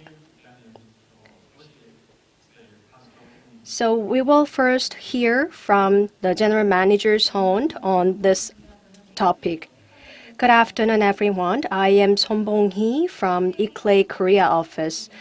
Many of you might not be quite familiar with ICLEI, so I will first introduce what ICLEI is. ICLEI is the Local Governments for Sustainability. It's a network of local governments. So like Goyang City, many local governments around the world are trying to go eco-friendly and go sustainable. So these efforts are being made by ICLEI globally. and James Hooper and Mr. McMahon made a great presentations and highlight the importance of carbon neutrality. And if you look back, the world has changed significantly. Net zero and carbon neutrality were not mentioned a lot in the past, but now it's talked about a lot, and it's a very difficult term to explain. How can we educate the citizens on this? But now these terms are explained and mentioned a lot, or even on the TV programs. And you can see that how the climate change, this issue of climate change, is being taken seriously by people around the world. So we can see this change in trends. Well, I took a bus to get here, and I heard one interesting news on the bus. You see, the K-pop artists are quite popular globally, and if you listen to their music, then there are also emissions emitted from the streaming that music. So the fans, they sent a letter to the music streaming company, so to reduce the emissions that are generated from the streaming the music. So like this, now the people are aware of the importance of carbon neutrality and net zero. And moderator, you mentioned that citizens' engagement is quite important. And it's true that cities and the citizens are leading these endeavors. Local governments in Korea announced last year to go net zero by 2050, and this has garnered the global attention. Yes, it's easy to say than done, and it has not been long since Korean government and the local governments have announced these targets on carbon neutrality, but many European cities are already engaged in this. And earlier this year, I made a visit to Copenhagen, and by 2025, the Copenhagen will go net zero. And compared with the 2009, 80% reduction was achieved by Copenhagen, and in the case of Helsinki, and it has the targets by 2040, and it was mentioned in the presentation of Prato City, the 100 net zero city project. Yes, 100 cities are gathered together to achieve carbon neutrality. So there is the initiative for these 100 cities. So cities are leading these efforts on carbon neutrality. And many city governments have made these promises. So now what's important is implementation. So now a lot of discussions are on how to implement these targets. And the COP27 is going to be held soon. And last year at COP26, what was mentioned was the multi-level action. So that means the engagement of the multiple stakeholders, whether it's the local governments, municipalities, and the civic groups and the central governments. All stakeholders needs to be engaged in this climate action. So I believe that citizen engagement is also very important, and to facilitate citizen engagement. And I believe that citizen engagement is very essential. So how can we do that? How can we facilitate citizen engagement? I think there are 3 measures. First, like Goyang City does, we can provide incentives for citizens. The Goyang, the green cards, and the green apps like the Prato City is doing. And we can also suggest a project to citizens so that the citizens can be engaged in project implementation. And the pilot project was done by the Prato City, which is led by the administration but can be engaged by the citizens. So the citizens are engaged in this project to change their neighborhood. They make a project proposal, and the project budget is allocated to implement these projects. And lastly, citizens should be leading the low-carbon projects. For example, in Korea, the energy cooperative projects, or many of these projects are going on.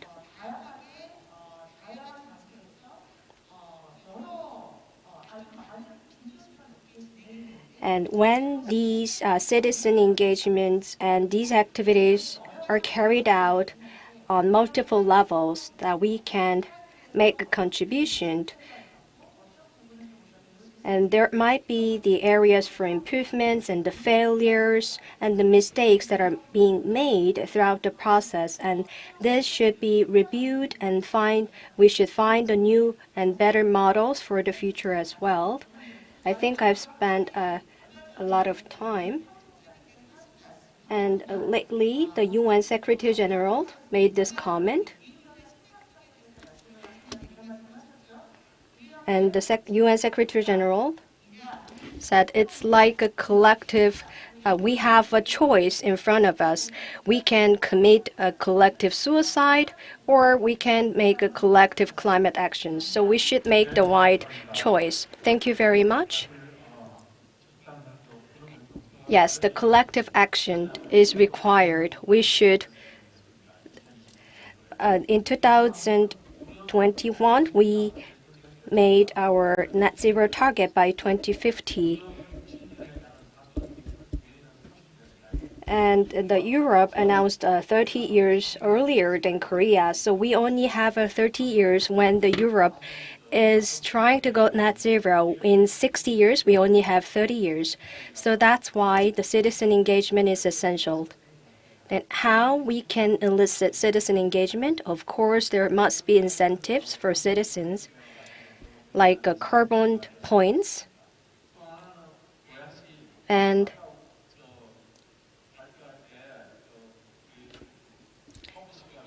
in the presentation, James Hooper mentioned that wetlands are absorbing the carbon dioxide.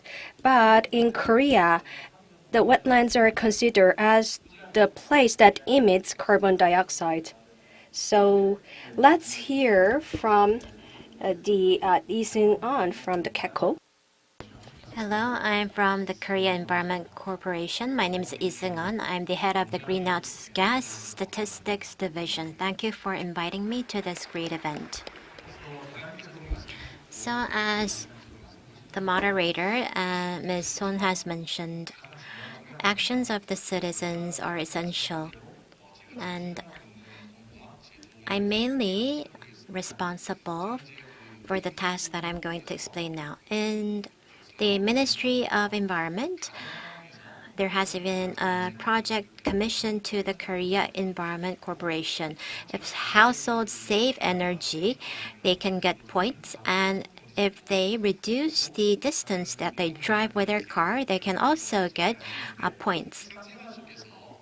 So in your daily lives, if you engage in a lot of positive behavior, you will be able to earn points.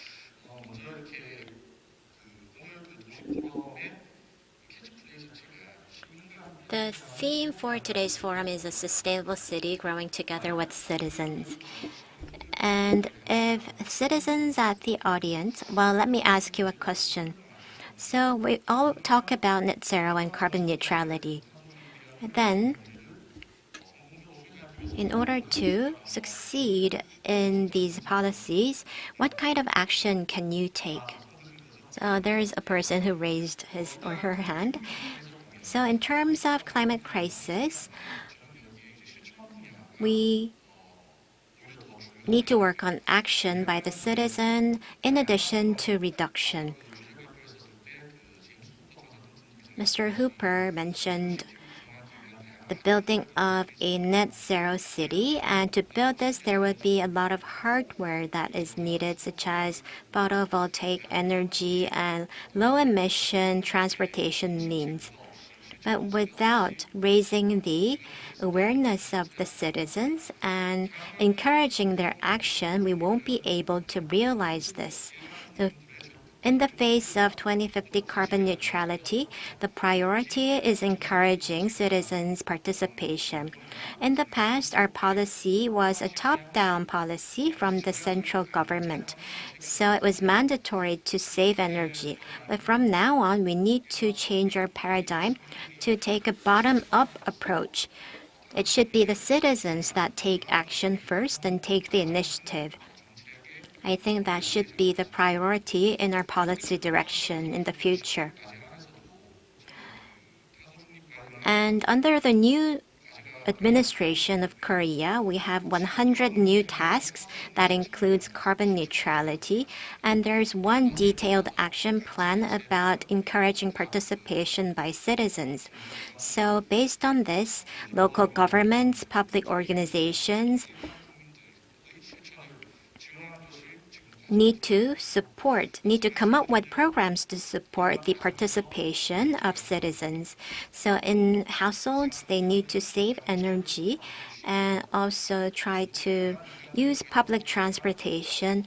And also, governments need to come up with systems to support carbon neutrality in cooperation with various private companies. So I think there can be three processes. First of all, we need to encourage participation, and to this end, we need policy support from central, local governments and public corporations. At the same time, we need to come up with a guideline for action. For example, Goyang has the carbon neutrality card that encourages people to consume local food, use public transportation to get rewards. So best practices of local municipalities should be identified and shared, and we could be able to share this with different local governments, and that would take us closer to achieving net zero. When you look at Korea's 2030 NDC, not only industries but also buildings and transportation take up a large portion. So in order to achieve carbon neutrality by 2030 in Korea, we need to encourage active participation of citizens. So one thing I was impressed about was the urban jungle project of Prato. I think there's similarity with our system. So I mentioned that we use points so they can get rewards when they engage in positive action. So we also have a system when people rent EVs or carry out positive actions, they get rewards. But going forward, there's room for improvement, which is the donation part of Prato was something that we could learn, and it could be connected with other certification systems. And you also mentioned educational aspects in collaboration with Green Apes. We could work with NGOs and local governments to carry out these educational programs. Thank you very much. Thank you. So in fact, I'm not a Goyang citizen, but the Environmental Division or International Cooperation Division of Goyang City Government should gain a lot of credit. So there's something called the Climate Action Zone. And around the world, a lot of cities are registered as zones, but only 26 cities in Korea were registered. Around the world, we have 13,000 cities, but only 26 in Korea. And one of them is Goyang. And I looked into what Goyang submitted. Goyang tried to win the bid to hold the COP26, and I read Goyang's proposal, and as a climate change expert, it was commendable. So I think Goyang citizens should take pride that you're a citizen of Goyang, and I ask for your participation in Goyang's activities. And one other thing is about Copenhagen, Denmark. It declared 2050 carbon neutrality. Why? The city government and the city council in 2015 set the goal to create green roofs by covering every roof in Copenhagen with greenery. It became mandatory, and in fact, people started to build gardens on their roof and get support from government. So the government and the city council showed strong leadership by doing so, and I think Councillor Lee has something to say.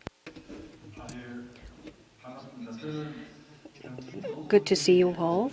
I am Lee Taek-soo, the citizen of Goyang, and also a member of the Urban Environmental Committee of the Gyeonggi-do Provincial Council. And I was engaged in the administration affair of the Goyang city, so I know what's going on at Goyang city and Gyeonggi-do province. And today, the theme is sustainability.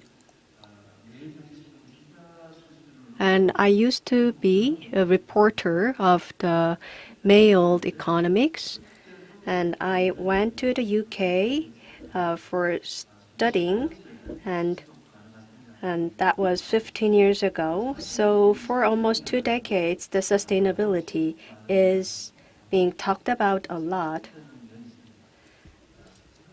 And the growth and sustainability, these two words seem to contradict each other. So when we grow, the sustainability is undermined. So we need to promote sustainability, and that process will continue. And the green growth was promoted by the previous Lee Myung-bak administration. Green growth. This is an oxymoron. So when we develop, the environment is damaged. And when we protect the environment, the development will be delayed. So that's why this is a very difficult topic, and that is being discussed for a quite long time. So it's a quite big, daunting challenge. In order to address this, in Gyeonggi-do province, we have a new governor every 4 years. And last September, we had many big events.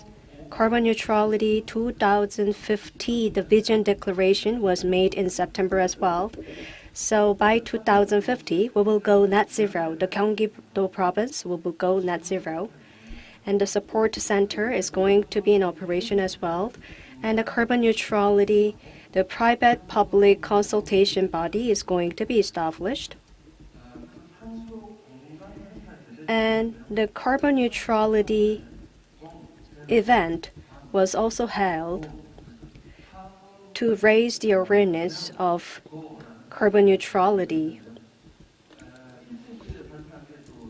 And at this event, the renewable energy project was announced. By 2030, the renewable energy, the portion of renewable energy will be increased. And the 100,000 households will be using the renewable energy. And for each household, the renewable energy will be supplied. And the Gyeonggi-do province also announced a plan to encourage the business entities and public corporations to join the RE100. And as a member of Urban and Environmental Committee in the Gyeonggi-do Provincial Council, yes, these projects and the measures are being discussed a lot. But these measures should be implemented, and this should not be just showing off and making the empty promises. We should put these measures into practice. And the policy audit needs to be conducted, and the taxpayers' money needs to be spent wisely. So to make sure that the taxpayers' monies are spent wisely, that this audit needs to be conducted as well. Thank you very much for the two excellent presentations. I had lunch with James Hooper, and I had a conversation with him in Korean, so I did not know he speaks English so fluently. Yes, I know he's from the UK, and Mr. Hooper mentioned that if the infrastructure, the building, is facing the northwise, that the energy efficiency for that building will, facing the south, that energy efficiency for that building is 10 times higher than the building that is facing the north. So these can be applied to the Goyang city. So that's the question to you, Mr. Hooper. And Mr. Mehutihi, yes, you talked about the Prato, urban jungle, and the green apps. So the citizen engagement. So when the citizens are using the bikes and they walk, the green points are given. And do you also have the program to provide these points in cash? So that's the question to the second presenter. In English, now each of you have one.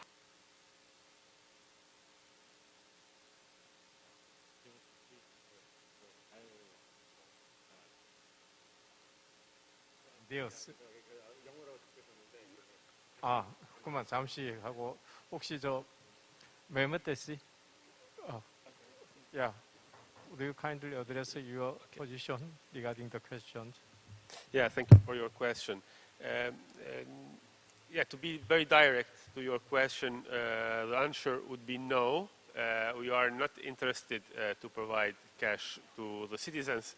Perhaps even them, they are not interested to have cash, as we are talking about gamification and rewards that don't imply big amounts. I mean, we are talking about small amounts, but they can go to a cafeteria, they can go to the, I don't know, to an economic, let's say, facility and get a discount for what they purchase. So, yeah, they get, let's say, indirect cash. But what we are interested is also that citizens can come together in through the associations we have in the city, both cultural or environmental associations, and collect their points all together in order to finance the forestation of a small urban area. This is more our intention, to make citizens collaborate together through this gamification, let's say, and through rewarding. And I'd like also to add about the engagement of the citizens something else, that of course the traditional ways of engaging citizens are proving to be not really, let's say, efficient.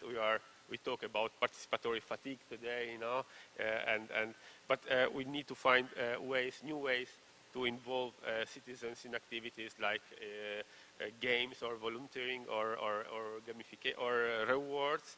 And what is, let's say, more important is to show to the citizens a strong political commitment by the city in let's say,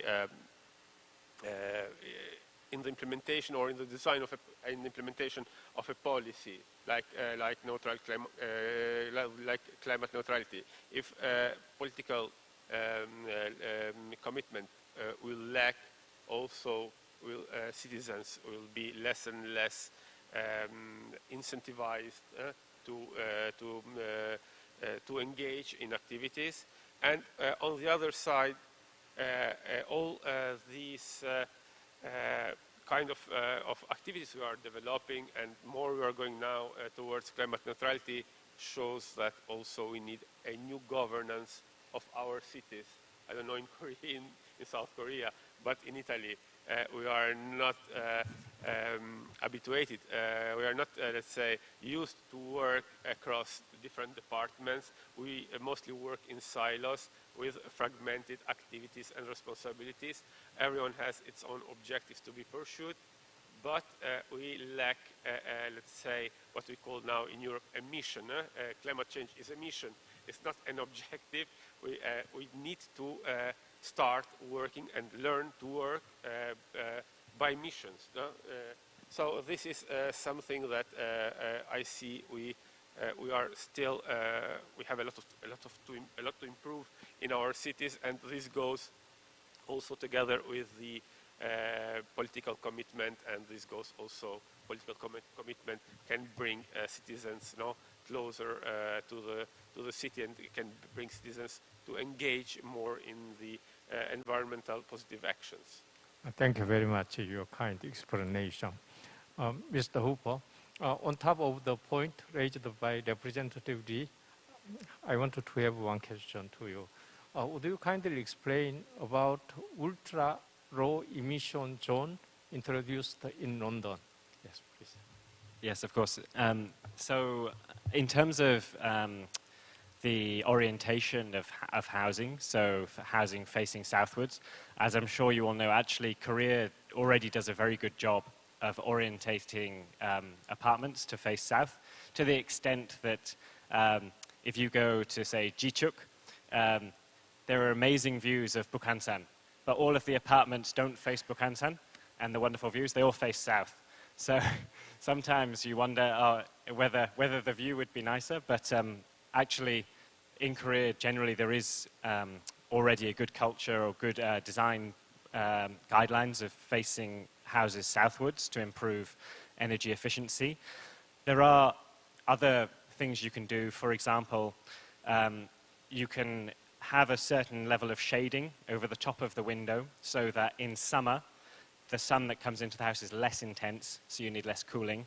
But when the sun comes in at a lower angle during the winter, you still get full sunshine. So that's another design element that could be put in and combined with the greening of buildings like we saw in Prato.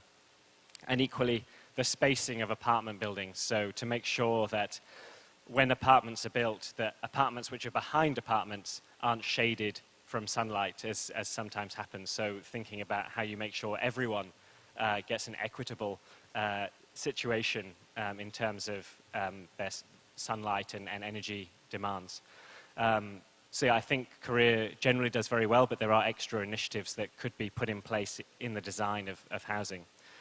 In terms of ultra low emission zones, so London in the UK was one of the first cities in the world to start controlling vehicle access to the centre of the city. So it began with a thing called the congestion charge, which was a charge for private vehicles that wanted to drive into central London. So it started off at about £10 per day. If I wanted to drive my car into London, cameras would scan my number plate and I had to pay £10.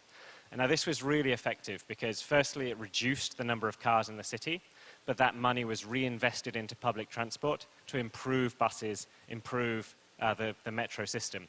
And I think this is something that could really be applied in Korea. In Korea, public transport is already fantastic. The only time when maybe it's annoying, when you're in a bus and the bus can't really move because there's a traffic jam. Well, if more people are incentivized to take the bus, there wouldn't be a traffic jam, and so the bus would go even quicker. So that's really the start of the scheme, and then that's evolved. So now London has zones. So there's an ultra-low emission zone in the center of the city where high-emission vehicles can't go. So similar, I guess, in Korea, you have Dungup for different vehicles, the emissions levels.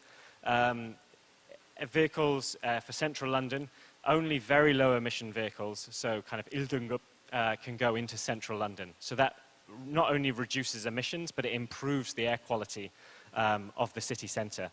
And then outside of the ultra-low emission zone, there's a low emission zone, which allows slightly more vehicles, but still not all vehicles. And I think, again, this is a scheme that could be very well implemented both in Seoul and in Goyang as well to improve public transport and reduce emissions.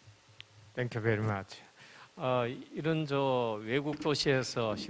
Yes, these measures that are being taken as the policy measures in other cities across the world. So we have to think about whether these can be implemented in the Goyang city as well. So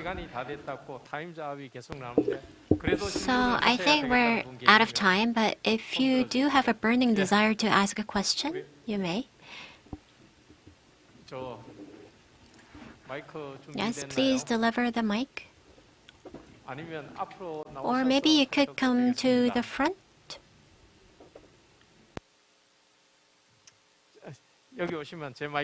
So let me lend you my mic if you come here.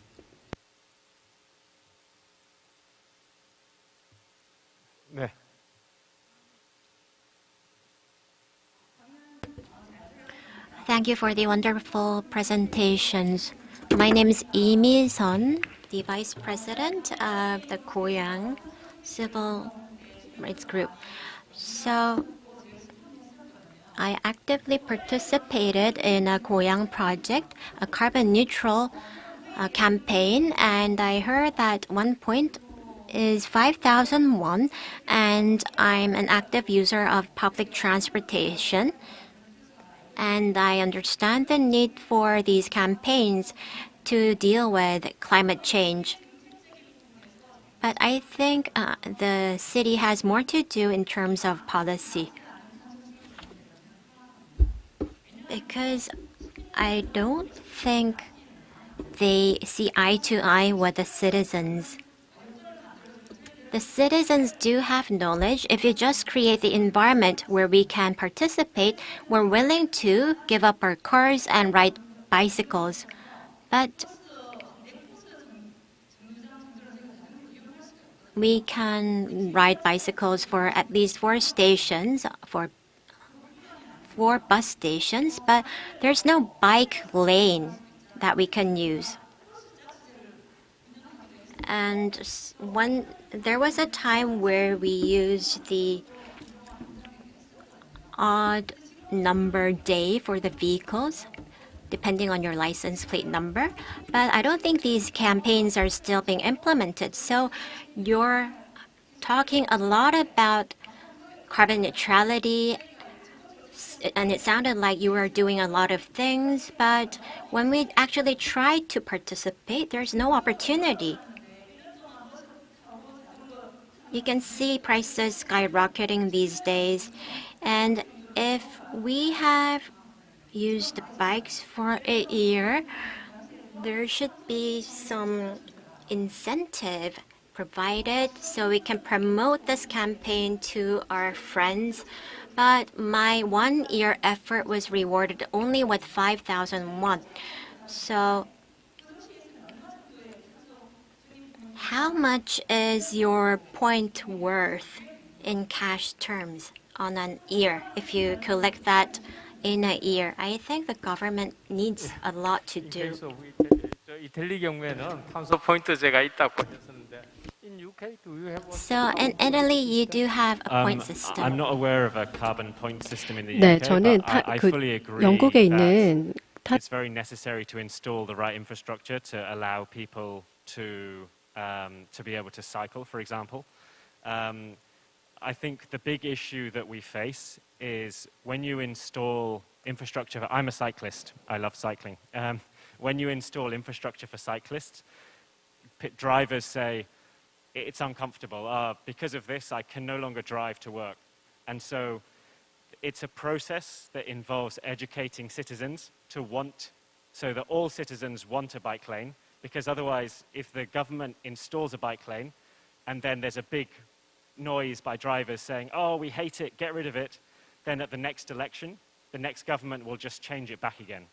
And so it has to be, as sad as it is, I agree with you, it has to be a slow process of education and getting people to believe that it's necessary.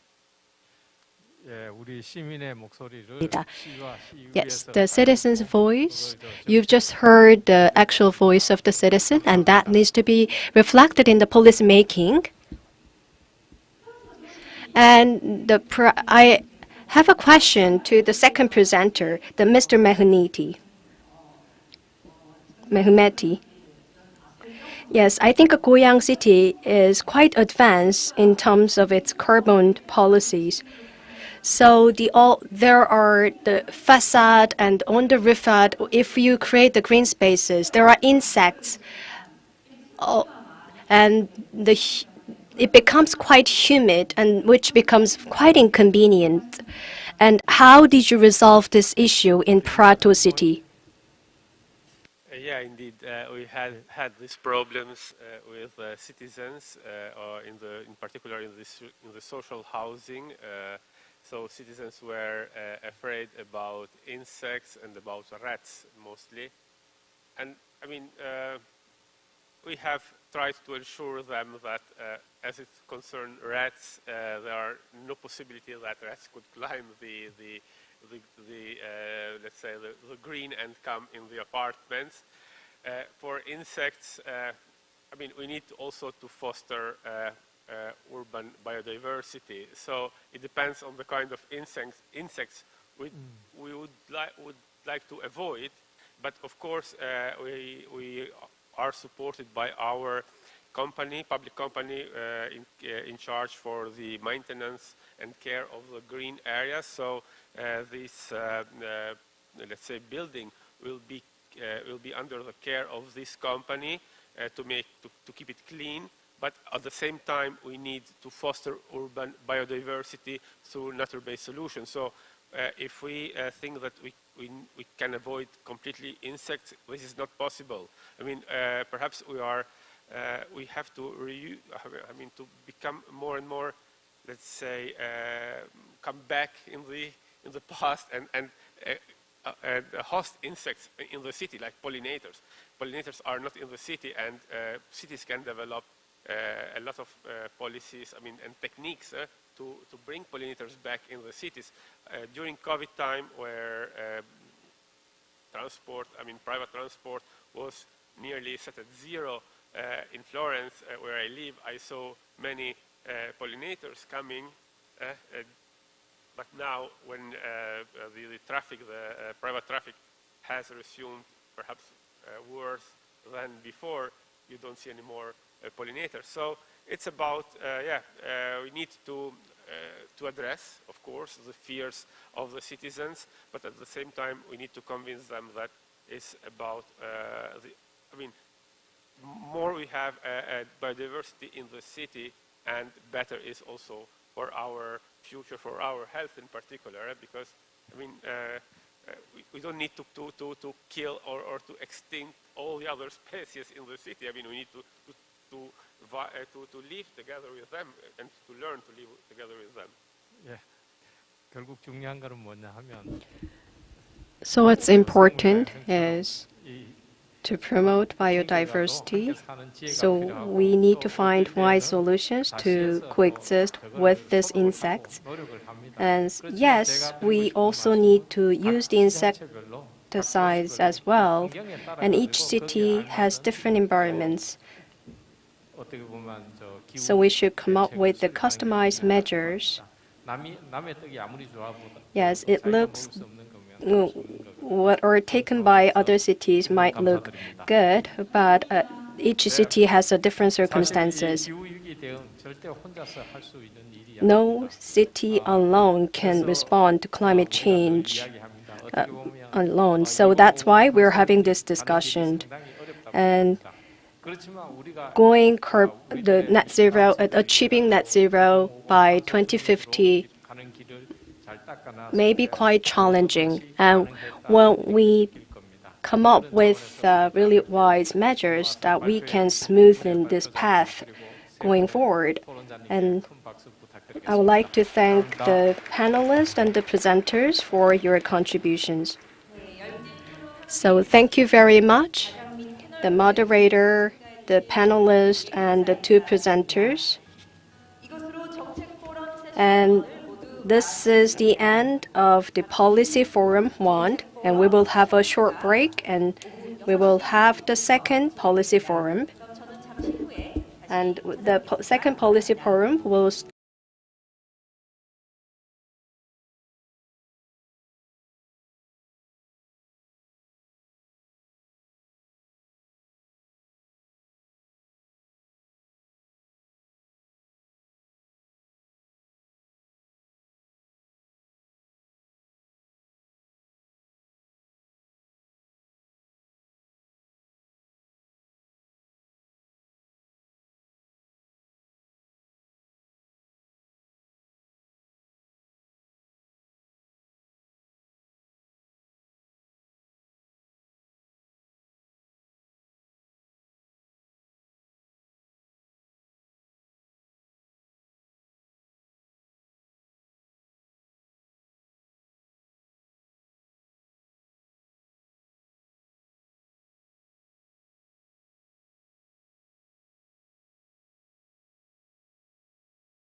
내일은 대체로 맑은 가운데 무더운 날씨가 이어지겠고 다음 주까지도 뚜렷한 비 소식 없이 전국이 대체로 맑은 날씨가 이어지겠습니다.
climate actions. They can facilitate emissions. 것이 아니라 시민들과 함께 평생 그러한 랩, 실험들이 이어지고 오늘의 행사에서 정책 포럼으로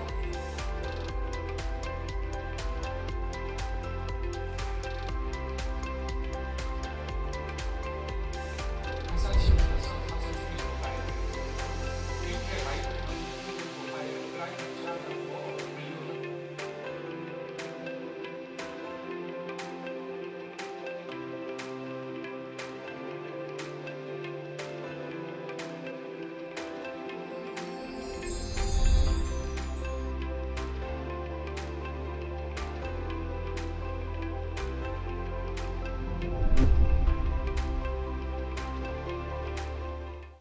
당분간 대체로 맑은 가운데 무더운 날씨가 이어지겠고 다음 주까지도 뚜렷한 비 소식 없이 전국이 대체로 맑은 날씨가 이어지겠습니다.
인사주시면 감사드리겠습니다.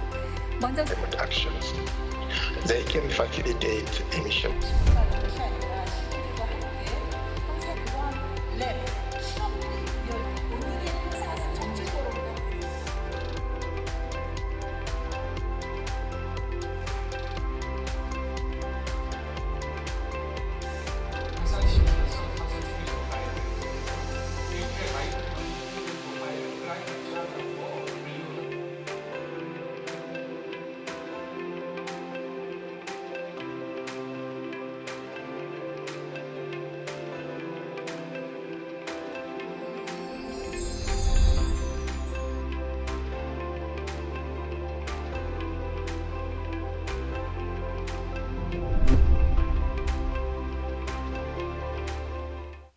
당분간 대체로 맑은 가운데 무더운 날씨가 이어지겠고 다음 주까지도 뚜렷한 비 소식 없이 전국이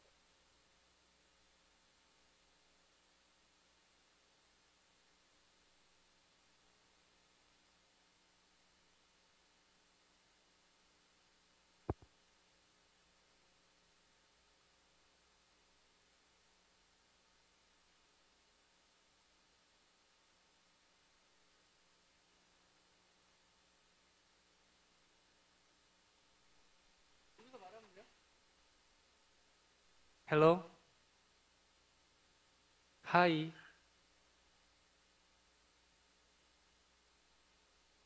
안 들리나? Hello? Hello? 안 넘어가는데 신호가. Hello? 마이크 체크 1, 2, 2, 2. 마이크 테스팅 1, 2. 체크 1, 2, 2, 2. 마이크 체크 1, 2.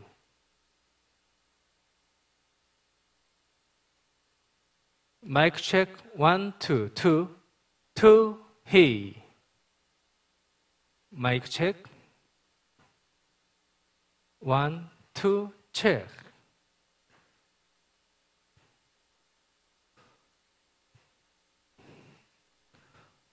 마이크 테스팅 1, 2, 2, 2. 마이크 체크 1, 2.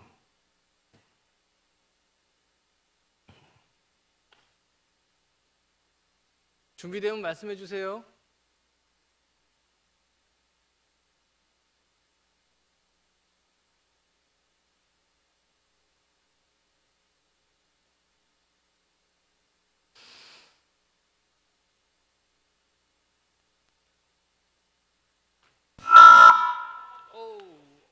깜짝이야.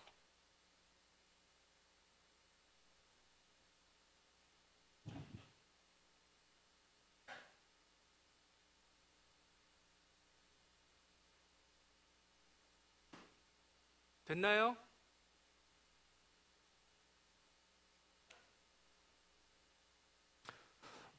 마이크 테스트 1, 2, 2 체크 체크 1, 2 마이크 테스팅 1, 2, 2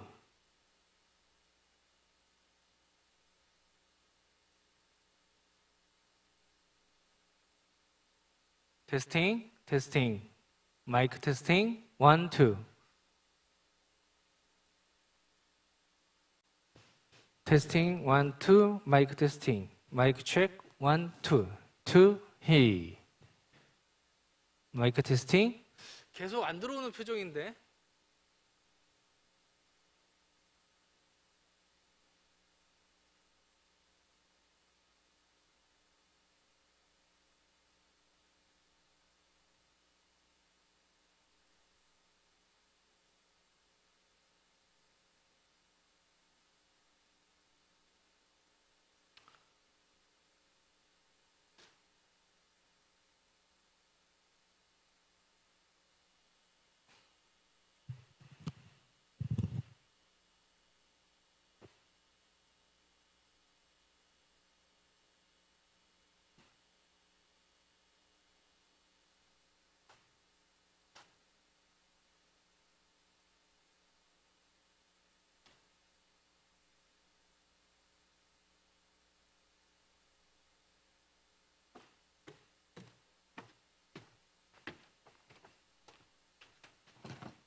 테스팅 테스팅 1, 2 2 마이크 체크 1, 2 1, 2 2 테스팅 하나 2 1, 2 마이크 체크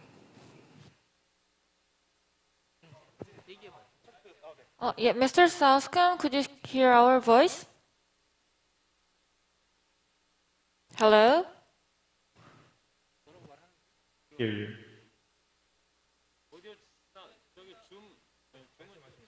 Yeah, so shall we start now?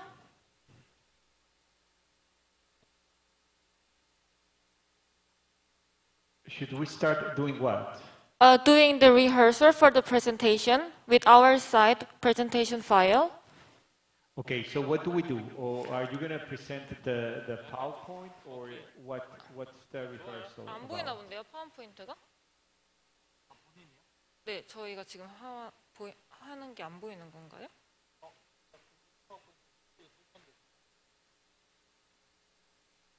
그럼 이걸 보셔야지. 네, 송출 감독님 잠깐 좀 리허설이거든. 왜 이렇게 늦어요? 빨리 오셔요. Yeah, we will gonna share your presentation file in our site. Please wait for a second. Perfect. 돌아가고 있나요? 아니면 끊었나요? 그러면 못 열 텐데. 열면 같이 나와서. 아 유튜브 끊어야 된다고? 그러니까 유튜브 화면에 여기에 PPT 띄워 주실 거잖아요. 이 화면에. 그러니까 송출되는 화면에. 그래 이제 어떤 거 본인이 어디 나와 있는 이분은 유튜브 하면은 뭐 줌으로 유튜브를 옆에 틀어놓은 한데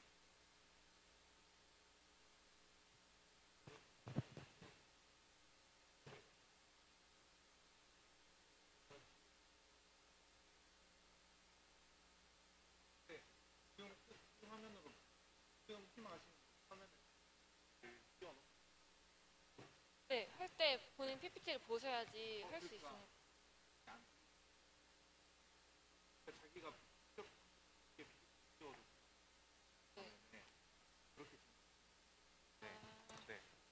Mr. Kotera, is it okay to have a rehearsal with your presentation file? Yes, it's very okay. Yeah, then shall we start now? Okay, are you going to share the PowerPoint or should I share it? Or? You don't need to share it. We're gonna share our presentation file at the forum, but this is only for the rehearsal. Okay. So please don't forget to say next page if you want to move to the next page, okay? I will say certainly yes. Yeah, thank you very much. Shall we start for the next 2 minutes? Yes, so what should I do? Please start your presentation for only for the 2 minutes. Perfect. Okay. Well, I can start already thanking the Goyang City for inviting me to this forum, Social Contract of Learning Cities for Education, Future Education. I'm very pleased to be with you all and would like to present some of the work we have been doing in the Global Network of Learning Cities. And would like also to share some ideas on the life learning for future skills. Can we go to the next slide, please? Should I say next slide, or I can say next page, please? Yes? Whatever you want. Okay. We are meeting here at a time of great challenges that the global community is facing, and we are confronted with a fast pace of technological development, and I'm talking about digitalization, automatization, robotics, artificial intelligence, with its impact on professional and labor markets. Let me ask you something. Is someone going to be translating me? Yeah, we have translating. Okay, what I can do is that I can offer my notes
In order to comply with social distancing measures, please keep your face masks on.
Ladies and gentlemen, we will shortly begin with session 2 of Goyang City Forum 2022.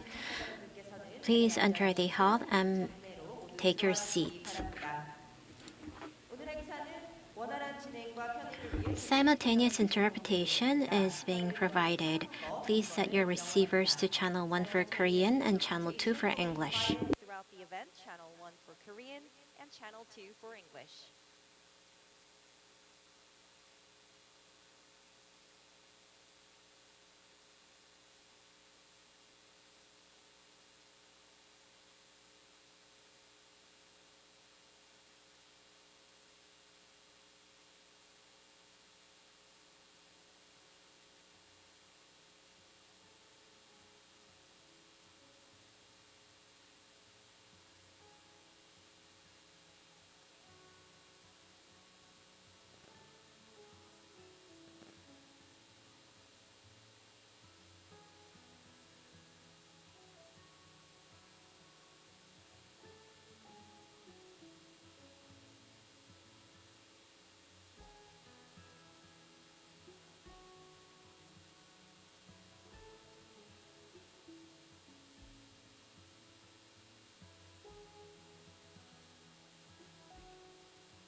Good evening, ladies and gentlemen. We will now begin with session 2 of Goyang City Forum 2022. The theme of this session will be lifelong learning, citizen-led future education in Goyang City. We'll first hear from Raul Valdez-Cotera, team leader of UNESCO Institute for Lifelong Learning.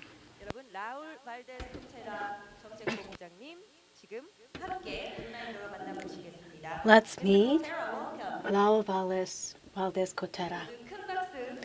Please give him a big hand.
it links different types and levels of education, from early childhood care, development to higher education, Tibet, and adult education. This involves the building of bridges between formal and non-formal learning environments and establishing flexible learning pathways. And number 5, lifelong learning is people-centered and human right-based. Its purpose is to provide everyone with the opportunity to reach their full potential.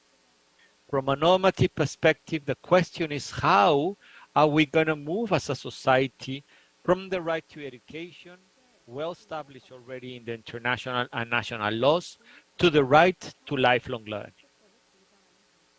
I think it's a good perspective for the future, and we should really move on that direction. Next slide, please.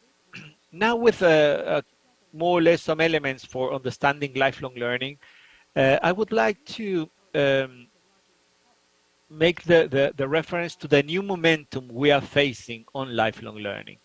Following the vision of the 2030 Agenda to leave no one behind, I take in serious the commitment towards SDG 4 to inclusive and equitable quality education and the promotion of lifelong learning opportunities for all. The right to education must be renewed towards recognizing the lifelong learning as a human right. There is also the new momentum emergency to reinforce this ambition. And this was confirmed this year at the 7th International Conference on Adult Education, what is called Confintea 7. The global community made a commitment with the adoption of the Marrakesh Framework for Action to harness the transformation power of adult learning and education. And also in September this year, the Transforming Education Summit expressed a new political ambition and sense of solidarity. It agreed on specific solutions, and the Secretary General in the report titled Our Common Agenda has called for universal entitlement to lifelong learning and reskilling translated into practice throughout legislation, policy, and effective lifelong learning systems. Next one, please. How can we translate this global vision of lifelong learning into a national policy?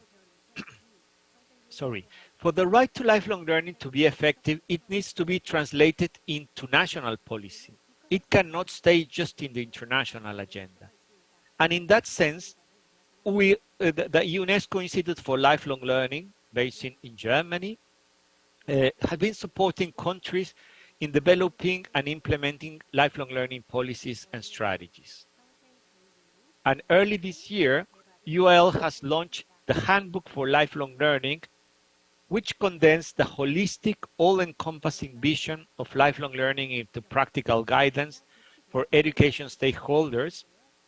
And you know, it's a very important hands-on tool with the purpose to articulate what lifelong learning is and what it may be understood, recognized, and promoted and applied in concrete actions. Should I move to the next one? And this is very important because how can we design and implement strategies for lifelong learning through the formal system and through non-formal and informal learning? As mentioned earlier, lifelong learning is a holistic concept which includes learning in many different contexts. It's important to highlight the relevance of the formal education sector to lifelong learning promotion through formal education institutions such as schools, universities, technical and vocational educational training institutes that might have been associated traditionally with strictly target groups. But now this is changing very fast, and we need to have more flexible institutions that could be access to different target groups. But also the non-formal learning that is often institutionalized but less regulated when compared to formal education. and the informal learning, which is the results from daily life activities related to work, family, or leisure. That is sometimes is not structured with clear objectives, but as we can see, it has been working and has been able to respond to the different challenges that we have been facing. And a good example was COVID, for example, where a lot of informal learning took place and was able to change the habits of people. So the idea is how to articulate all these different modalities of learning that are taking place. Next one, please. I would like to highlight that learning context is very important at the national level. And when it comes to make it happen, it's very important how to move from policy to practice, how lifelong learning could be implemented at the local level. And well, the concept of learning cities has proven to be very successful to link the global goals to the local communities. The concept is an effective strategy to engage citizens, to mobilize institutions and community groups to provide lifelong learning opportunities for all. Can you click, please? Thank you. That's fine, because here we have the definition of what does a learning city means for UNESCO. It's very much based on 6 different elements that are related. But the first one is to mobilize resources in every sector to promote inclusive learning in the formal system. Number 2, to revitalize learning in families and communities. This is very important to really promote learning spaces. Number 3, to facilitate learning in the for the workplace, for those people that are working, for those others that are searching for a job. Number 4, to extend the use of learning technologies. ICT is an open door to a lot of learning processes. Number 5, to enhance quality and excellence. It's not just a matter of access, but also quality in learning. And number 6, that it's a kind of summary of the other, to really foster a culture of learning throughout life. In that sense, I will say that the Republic of Korea, it's a very important example to the world of how really to implement lifelong learning at the local level. I would like to move to the next one, please. In the case of the UNESCO Global Network of Learning Cities, we have been working on different areas, and we have clusters that are focused on these 5 different areas that are very much articulated, I would say. So we have a lot of emphasis on education for sustainable development, health and well-being, global citizenship education, planning and inclusion. Next one, please. I would like just to put some emphasis and try to wrap up and close, because it's now the last chance to present some of these ideas. But I would like to focus more on one topic, education for sustainable development, because I think it brings an important element, considering that cities account for 75% of the global greenhouse gas emissions. It is evident that they have a key role to play in combating climate change. The impact that cities will have on the global environment becomes even clearer when considering the path of urbanization, one of the demographic megatrends that will continue to shape the world in the coming decades. As you know, in 2050, almost 70% of the population will be living in cities, and with this increase of urban areas, targeted policy intervention at local level are urgently needed to avoid even higher emissions. So the concept of learning cities has proven as a successful approach to promote lifelong learning and sustainable development in urban communities. Established 10 years ago, the network has today 294 cities from 76 countries that has made important contributions to drive climate actions at the local level. And working in many sectors in order to improve the life of citizens. And this Goyang City Forum is an example of what the network is working on. So I would like to go to the last slide, please, and it's a kind of conclusion of my presentation. First of all, I would say the right to lifelong learning.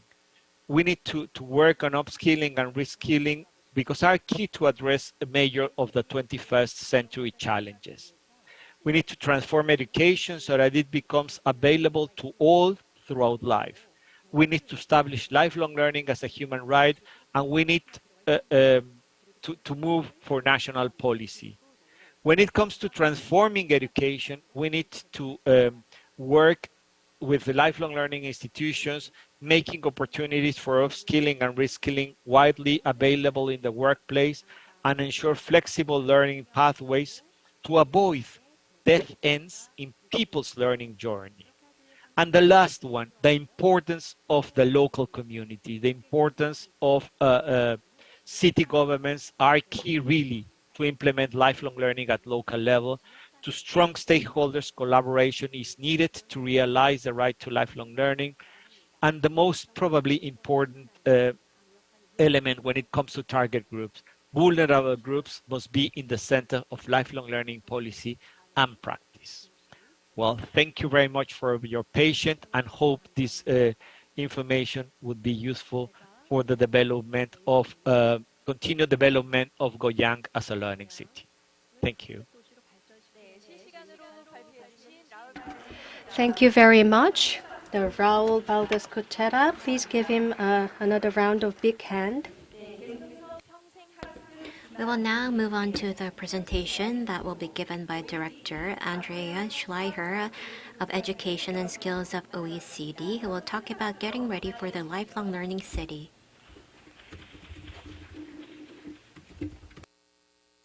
Hello, and thank you for inviting me to the Goyang City Forum again.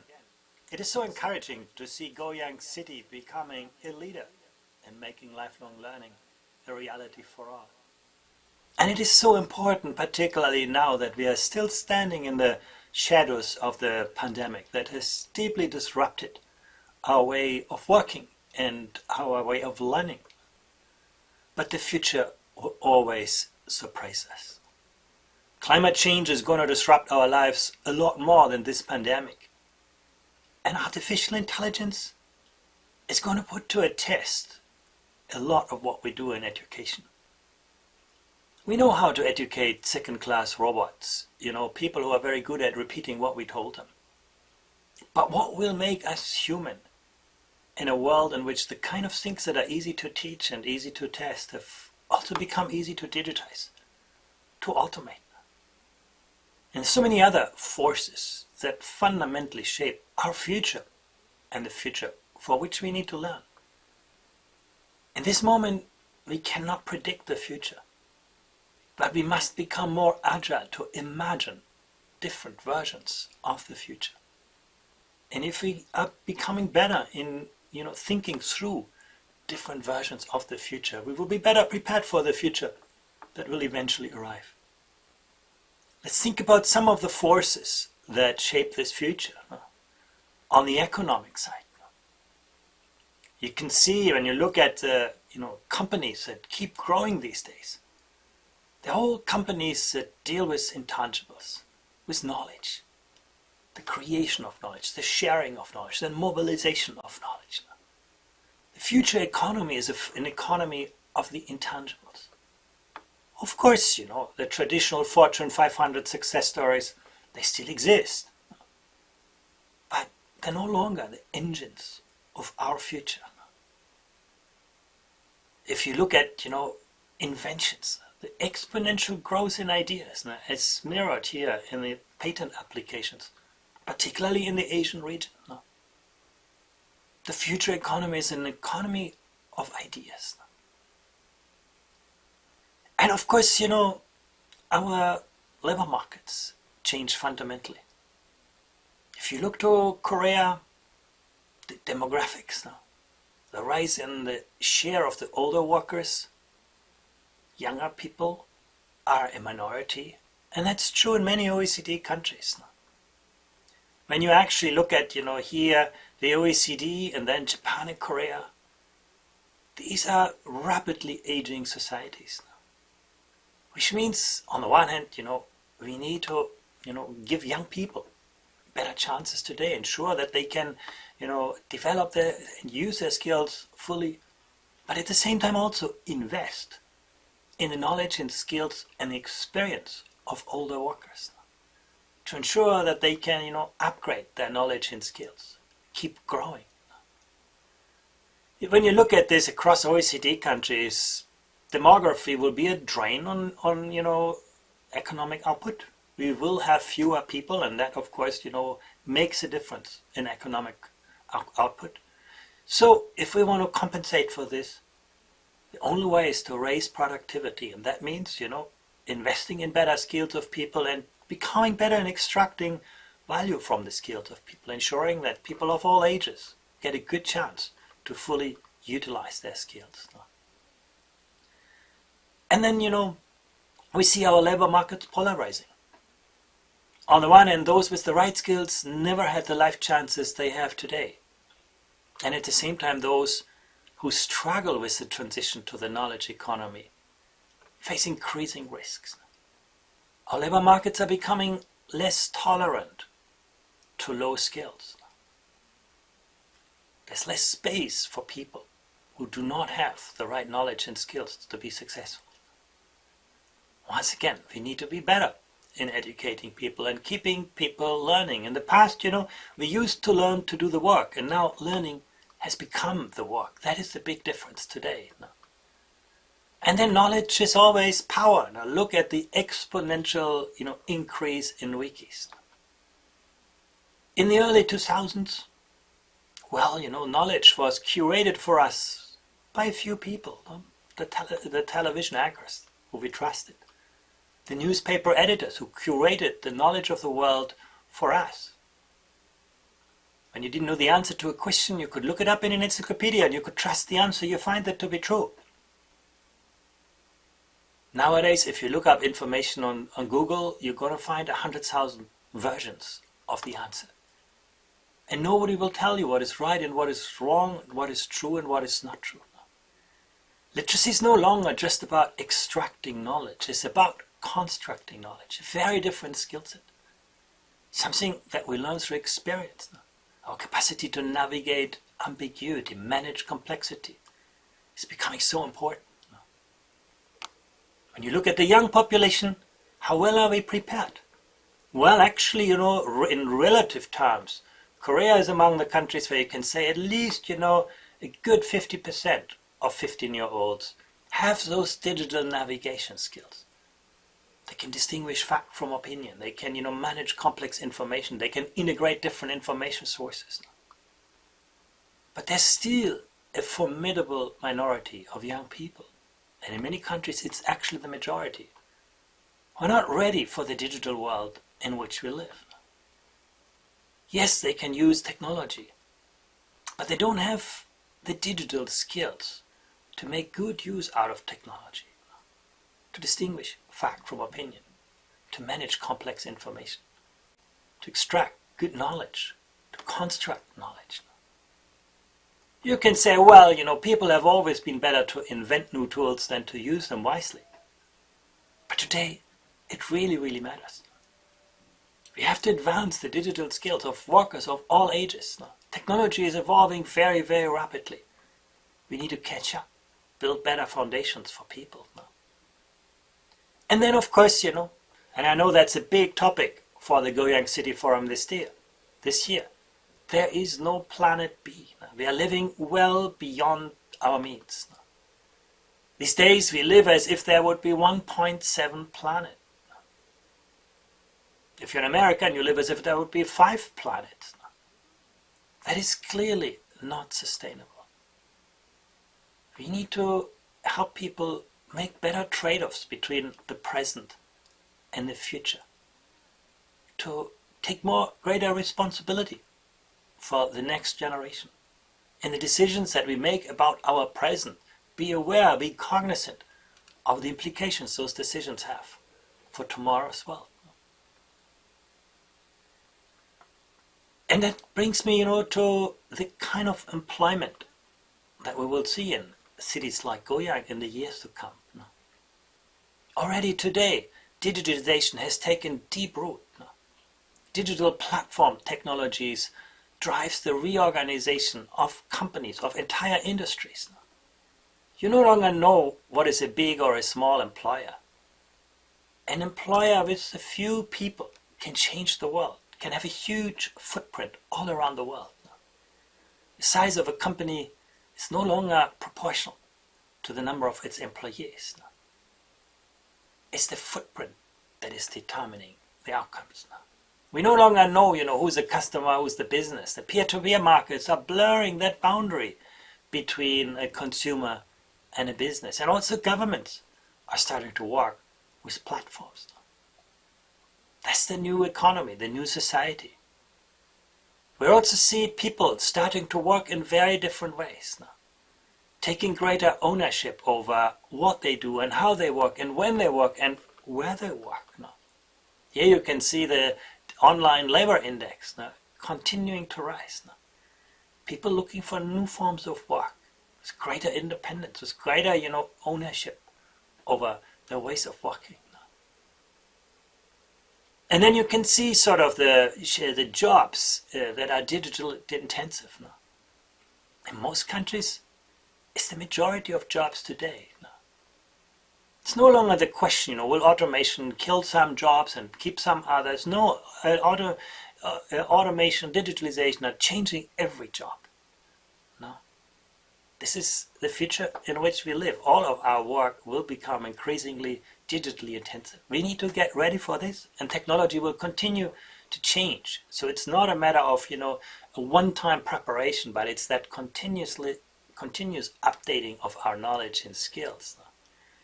We also know that the green transition will impact some economic sectors much more so than others, demanding new skills, new kind of ways of working, and diminishing the relevance of others. We've actually put the two things together. You can see on the vertical axis an indicator of the skills of people, in this case numeracy skills, and on the horizontal axis you can see the risk of automation, and you can see the two things go together. Countries that have a more highly skilled workforce are better protected from the risks of automation because the kind of jobs that are being created are skill intensive. Countries with a low skill base are much more prone to lose a big chunk of their work because those are the jobs that are easy to digitize, to automate. A direct relationship between, investing in the skills of people and being immune or secure from the forces of automation. And the drivers behind this are not difficult to understand. We are seeing a decline in the demand for routine cognitive skills, the kind of things that are easy to teach and easy to test. They have become easy to digitize. We are seeing a rise in technology-intensive tasks, and when you put the two things together, you get a good picture of the future of work. Well, people always argue, is technology going to destroy more jobs than it creates, or will it, create more jobs than it destroys? That question is not so easy to answer because we cannot anticipate the pace of those changes well, but the direction of travel is very clear, which also means we can prepare ourselves for that. And we shouldn't see digitalization as a negative force. In fact, what our data show very clearly, for virtually every skill category for which we have data, digitally intensive jobs are much better in extracting value from the skills of people. You use your skills more effectively in a digital intensive job, and that means you're going to get a better salary for this, better employment prospects. So the digital world is actually our friend in the sense that it makes us use our skills more effectively. Interestingly, we can also see that digitally intensive jobs make you more learning to learn from your co-workers, or learn by doing, or keeping yourself up to date. So the digital world is a lifelong learning world. where we learn with others, we learn out by ourselves, we keep upgrading our skills, because that is what this world requires from us. It does happen. How well are we prepared? Well, actually, we measured this in our survey for adult skills. Now, when you look at, the digital problem-solving skills of older workers, they are sort of falling far behind, what is required in today's world. Now, you can see often it's just 1 in 10 55 to 65-year-olds who have the digital problem-solving skills they need today. No?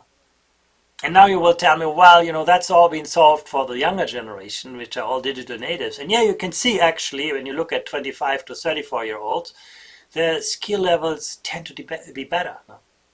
But not by so much. No? Think about it. Take a country like Korea that is actually doing quite well on this. Only about every second young person can be considered a digital native. Every other person is not ready for the world in which they live today. No. But also, you can see among the older generation, there are huge skill gaps. No. To some extent, what you can see here is the success of Korea. Basically, to advance the skills of the population over successive generations. Korea is the global role model for actually advancing the education systems very dramatically.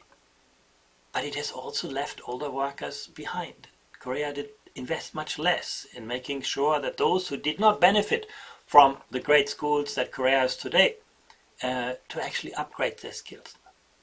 There's going to be a massive task for the country to ensure that everyone can be a productive worker in tomorrow's world. And when we surveyed older people, why didn't you go to study? Why don't you go to continue to upgrade your skills? Often there's a lack of awareness. Many older workers think that I don't need to learn anything. I have everything that I need to know for my current job. They do not sort of anticipate their changes in job. As a Goyang city, you can do much better to create better awareness among older workers for the need to upgrade skills, because you do have actually many good learning opportunities in the city, but people could use them better, and they need to be better aware of this now.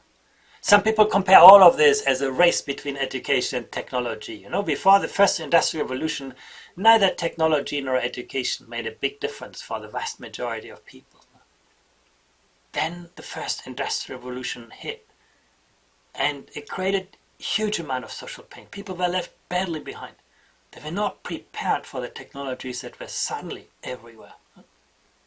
But then, we invented schooling, making people compatible with, the institutions that and the requirements of the industrial age.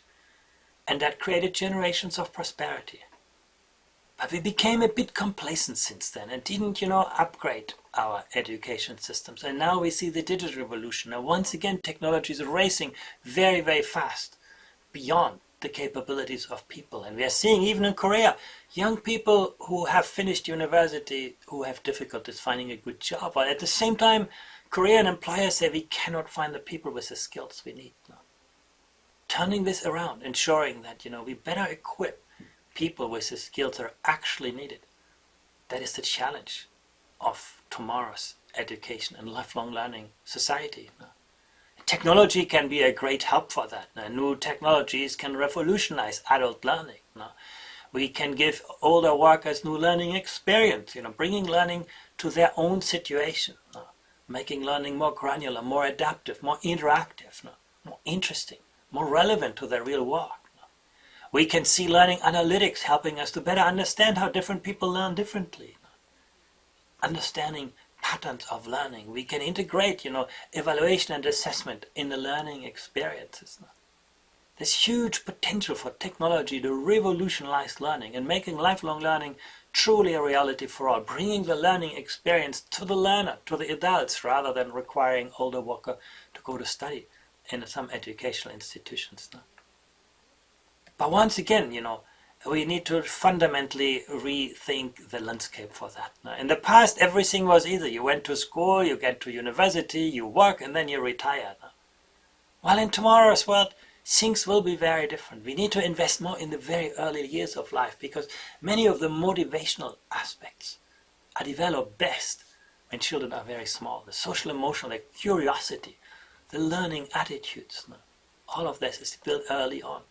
And then comes school, and then tertiary education will need to be much more transversal, connecting the world of work and the world of learning.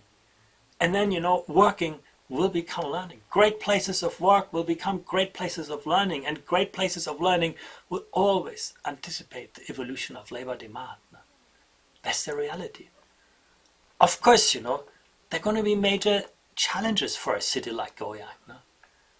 This costs money, and how will that money be shared between government, between the employers and the participants themselves? Now, what are the incentives to continue learning throughout lives? Now, who sets the standards? Who ensures that learning opportunities are of high quality? Now, how do we recognize those learning experiences and the skills that are being acquired? Now, well, what do we do with the people who are not employed?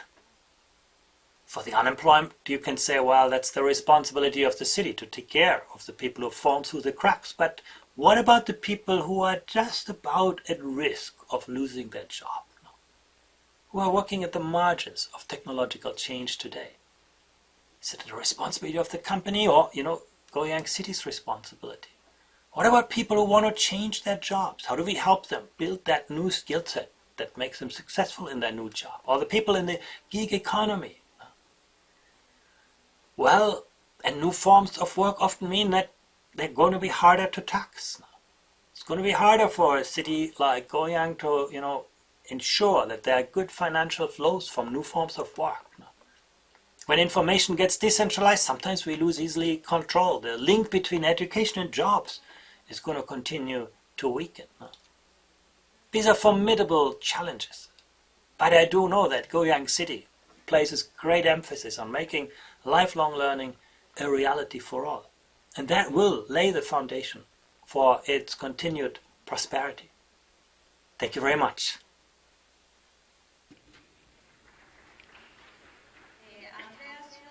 Thank you, Mr. Schley here, for your great lecture. As you mentioned, Korea could become a leader of online education and lifelong learning.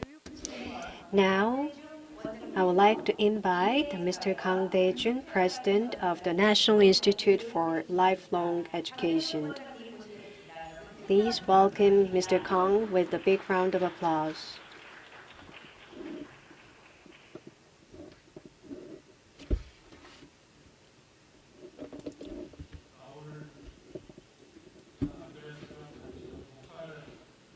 Unlike the two global speakers, I was privileged to participate in the field trips and in the morning and the afternoon sessions. So I visited the schools and the bookstore and the lifelong learning spaces that were prepared. And within the cafe, the Hwasarang, there were the ongoing lifelong education's activities that were going on. Since last year, the Goyang City has been doing a lot, and thank you very much for giving me this opportunity to present.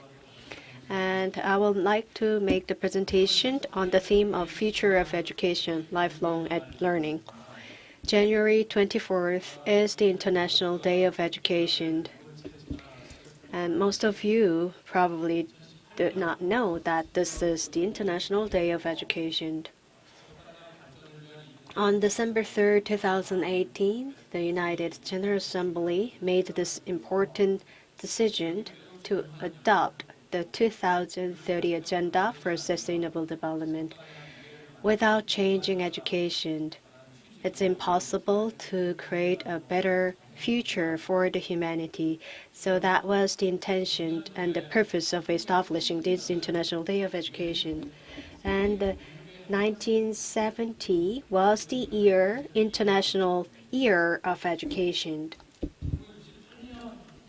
And in 1965, the year 1970 was designated as the International Year of Education, and this news was shared in Korea as well. And here, if you look at it, that UNESCO has set 4 goals for this year, which are understand the current status of education in each country, and the countries will make concerted efforts to expand quantity and quality of education, and will also develop education. And fourth, that international cooperation will be promoted.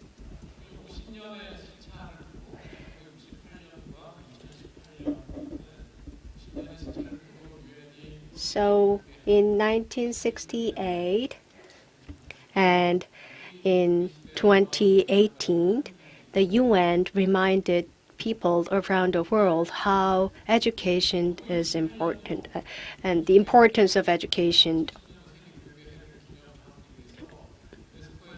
And UNESCO unveiled the World Education Report in 1972, and the title is Learning to Be. It's been 50 years since the publication, and now we have the International Day of Education, and this report was published last year, and it was translated into Korean this year. And if you look at the title, that it's reimagining our futures together, a new social contract for education. The Raul Valdez Cotera talked about the social contract for lifelong education.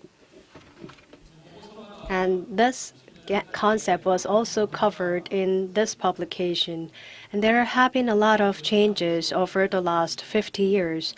As mentioned by the 2 previous speakers, industrialization and the urbanization and digitalization took place. And as you know, 50 years ago, there were concerns that the planet will not be sustainable. And in Rome Club, there was a warning that was raised, and that was 50 years ago. This alarm was raised, but over the last 50 years, no substantial efforts have been made.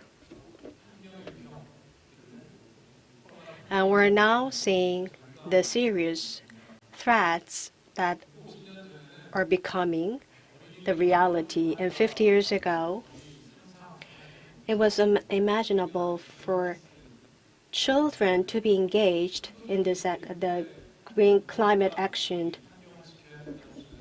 Greenpeace advocated for climate action, but now children become the major entities for climate action.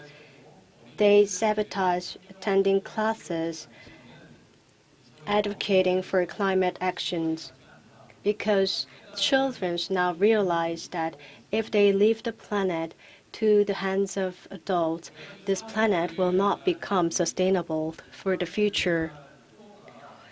And on the 4th International Day of Education in 2012, that we had a theme, and the theme was changing course, transforming education. And there was a reason for it. And I showed you the report. In that report, it was stated that 3 elements needs to be redefined. The relationship with each other, with nature, as well as with the technology, that needs to be redefined. And we need to redefine our relationship with nature, and we also need to review the relationship that we have with nature and technology. And education is a means to promote the common goods. And we need to also have a new perspective to redefine education as a public endeavor and common good. Many suggestions were made to see education from a bit different perspective. At the recent UN General Assembly, this idea was mentioned, and the Transforming Education Summit was held. Many countries around the world are interested in the education that we have in Korea, and they want to learn from the Korean education. But unfortunately, we were not able to make a contribution to this UN Transforming Education Summit. At the summit, you see the current education, the climate crisis, and biodiversity challenges, and the social disparities, and the withdrawal and the decline of democracy. These were the topics that were discussed. In order for us to build the sustainable future, we need to change education. But the status of education is tragic. And if you look at the public release made by the Secretariat that hosted the Transforming Education Summit, and these are some of the excerpts. Since the start of the COVID-19 pandemic, more than 147 million students have missed more than half of face-to-face classes. And in 2021, 244 million children and adolescents were out of school. And this is the first time that humanity faced these challenges in education. Still, the third grader in elementary school, the children who are 10 years old, that 64.3% of 10 years old worldwide cannot read simple stories and cannot read the contents. And 840 million young people leave school without the minimum education or the qualifications required by the labor market. However, less than half of the countries have systematic national strategies to help young people who have left school. If they live their entire lives in this condition, and if they enter into the labor market with these qualifications, the lifelong income deficit for these young people would be $1 trillion. This is showing that the reality of education. We need to improve education.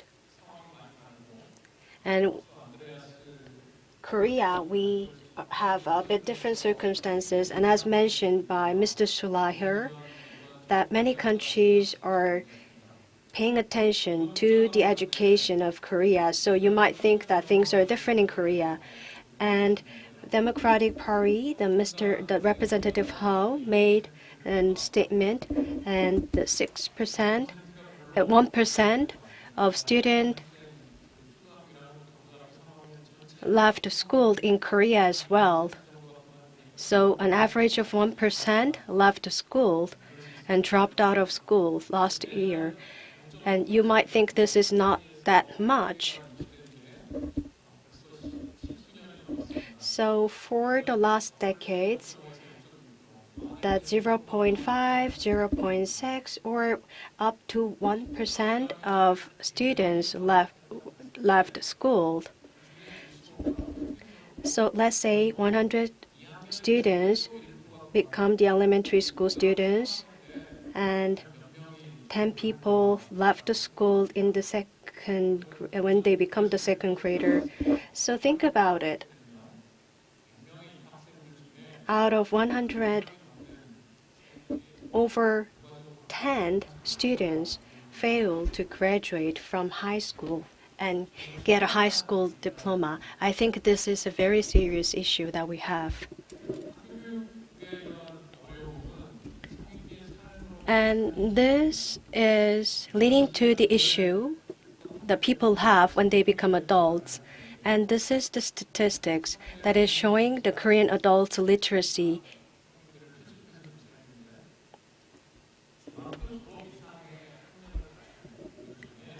.6 out of 100 people who have graduated from middle school or higher do not have middle school level literacy skills. Yes, these people graduated from middle school, but 13.6 out of 100 people do not have middle school level literacy skills. So you see that level 3 is the middle school level. So the level 1 is the lower grader level in elementary school, and the level 2 is the upper grader for the elementary school, and the level 4 is those with the higher education. So you see that around 14% of people who graduate from middle school, they do not have the middle school level literacy skills. And this is showing the status of education that we have in the school system. There are some limitations.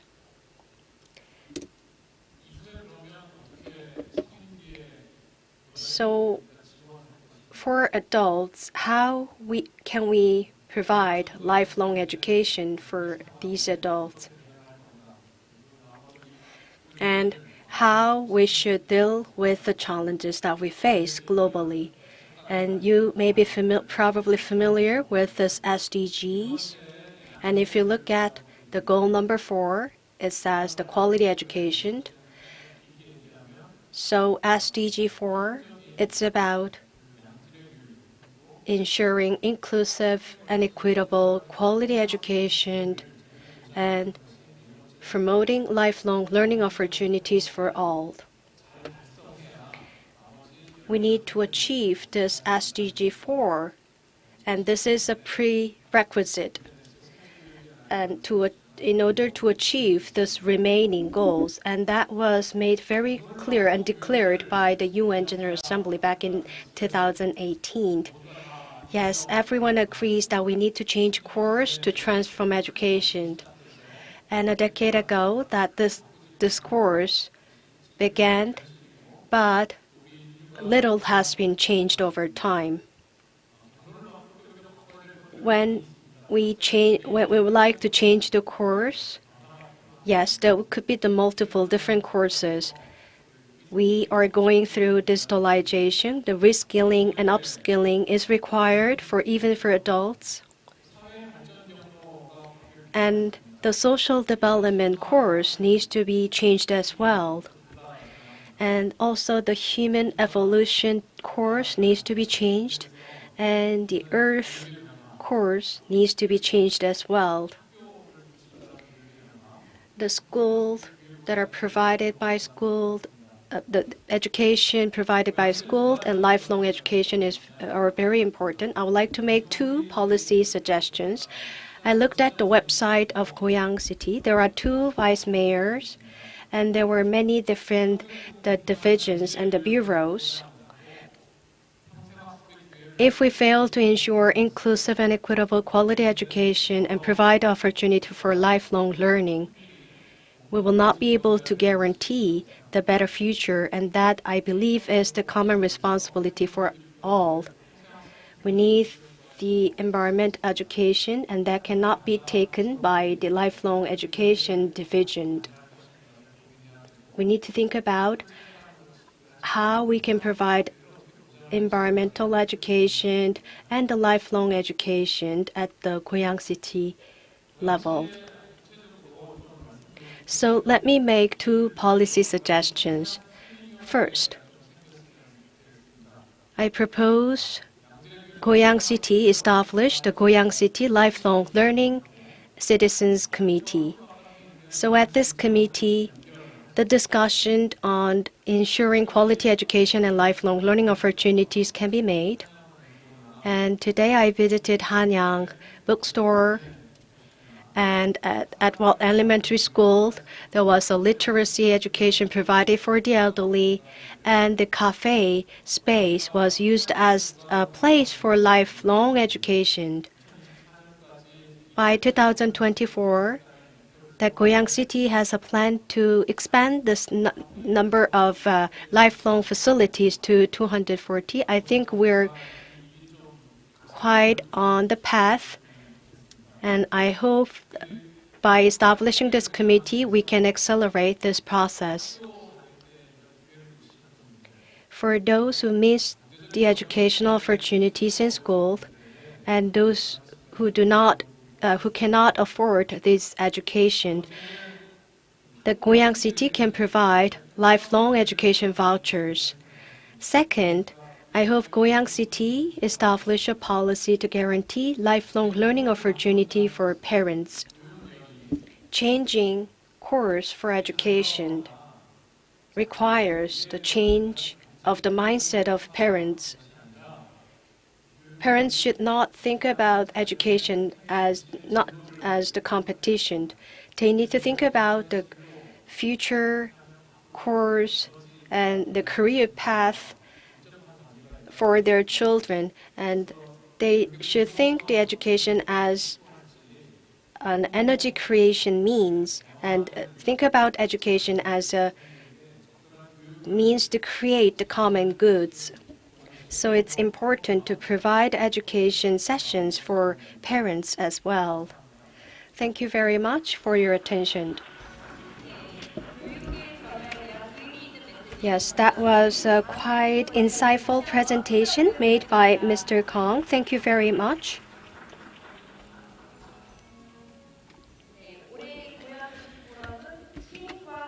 So this year's theme is the sustainable city growing together with citizens. Here at Kintax and online, that we're providing the live streaming as well. So we have a final panel discussion session. Moderator is Shin Min-sun from the UNESCO, the Korean National Commission for UNESCO. And we have Mr. Choi Chang-won from the Embassy of Estonia. Please welcome them with a big round of applause to the stage.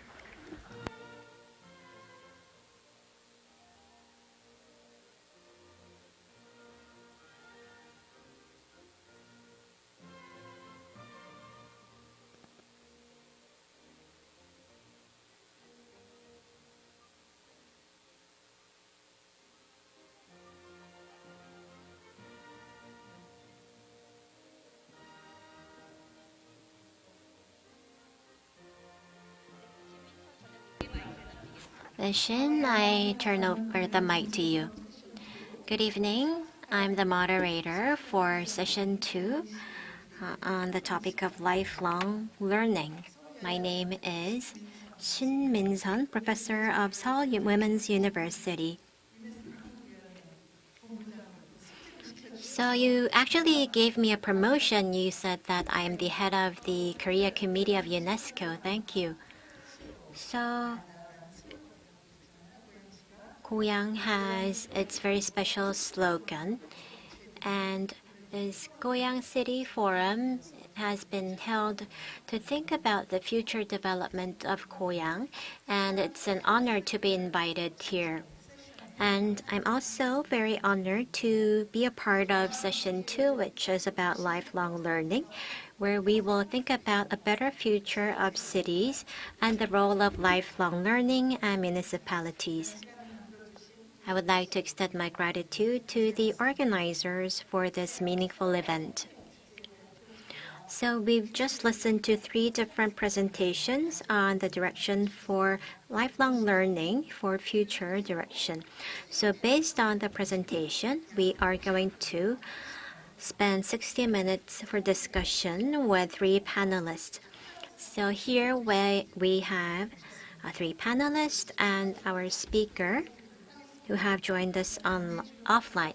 So first of all, we have Professor Tae Jung-gang, the President of National Institute for Lifelong Education. Next, we have Mr. Song Kyu-gun, who's the head of the Planning and Administration Commission of the Goyang City Council. We have from UNESCO Korea Committee, Mr. Cho Woo-jin. And lastly, we have Mr. Choi Chang-won, in charge of youth policies from the Embassy of Estonia. So as we have listened to presentations, I give 10 minutes to each panelist to give your comments on the presentation and the future of Goyang. There will be issues raised, and I think we can discuss that with our speaker. So please listen to the discussions and make comments if necessary. Then let's start with Mr. Song Gyu-kun, who's the head of the Planning and Administration Committee of Goyang City Council. Good evening. My name is Song Gyu-kun. I'm a member of the Goyang City Council in charge of Goyang's lifelong learning policy.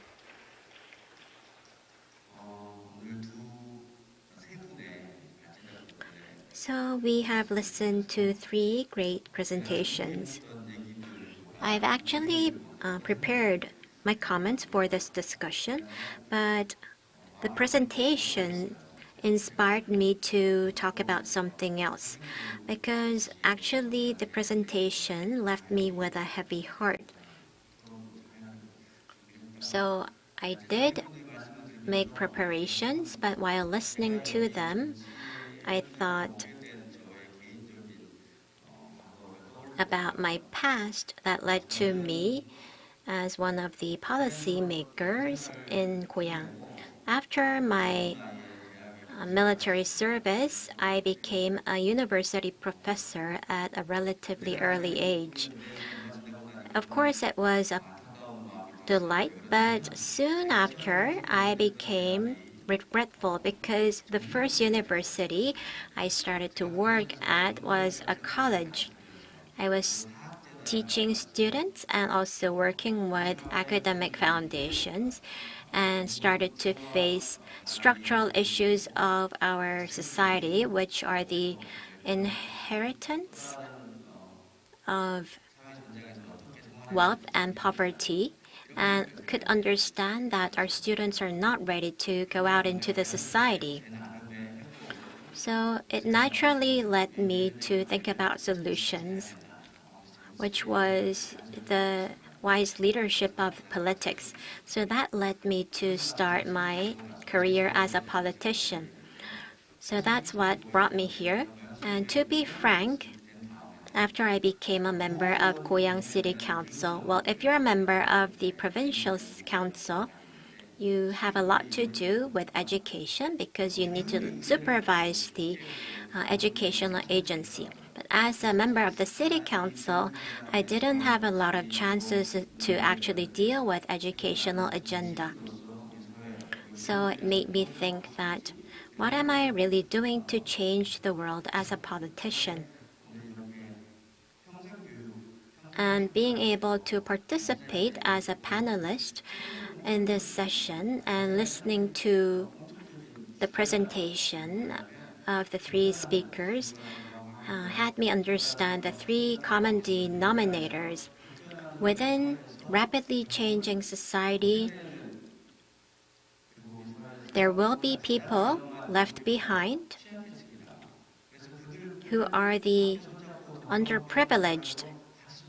So in the process of building an inclusive society, lifelong learning could be an answer. So I'm with heavy heart, but at the same time, it inspired me to relive my resolution of the past to contribute to education as a politician. So I think the solution lies in lifelong learning.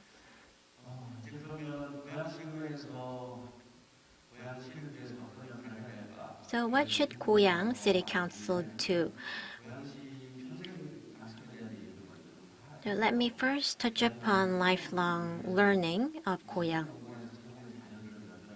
So I actually perused some of the materials that were provided by the GYRI, and there was one survey on the current status of 348 lifelong learning centers in Goyang.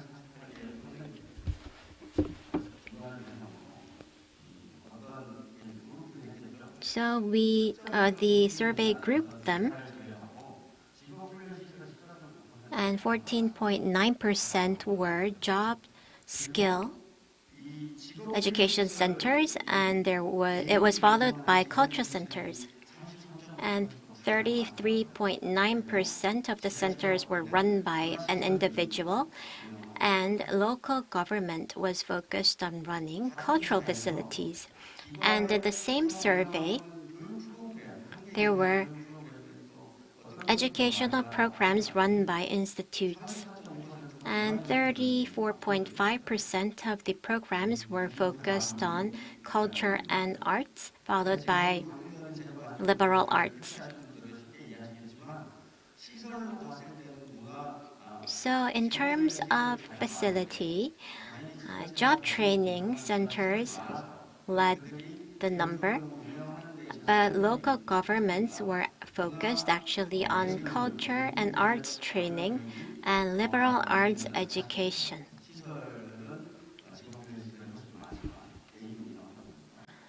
So there are more job training centers in terms of facility because they are run by individuals.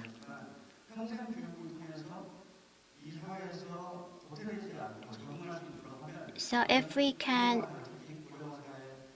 help people catch up with the trend through lifelong learning, we can actually help them get new jobs and maintain their livelihoods. And what does Goyang have? I think this is shared by many other local governments, but they are focused on liberal arts and cultural arts given the existing condition. So we need to think deep about this issue.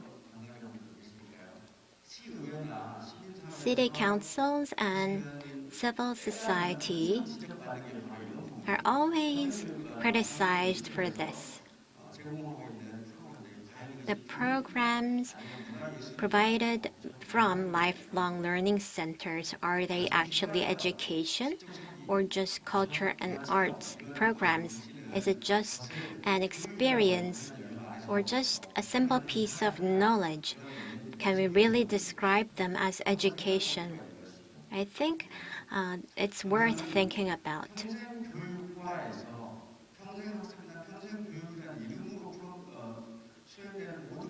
Everything that we do under the name lifelong learning should be focused on education.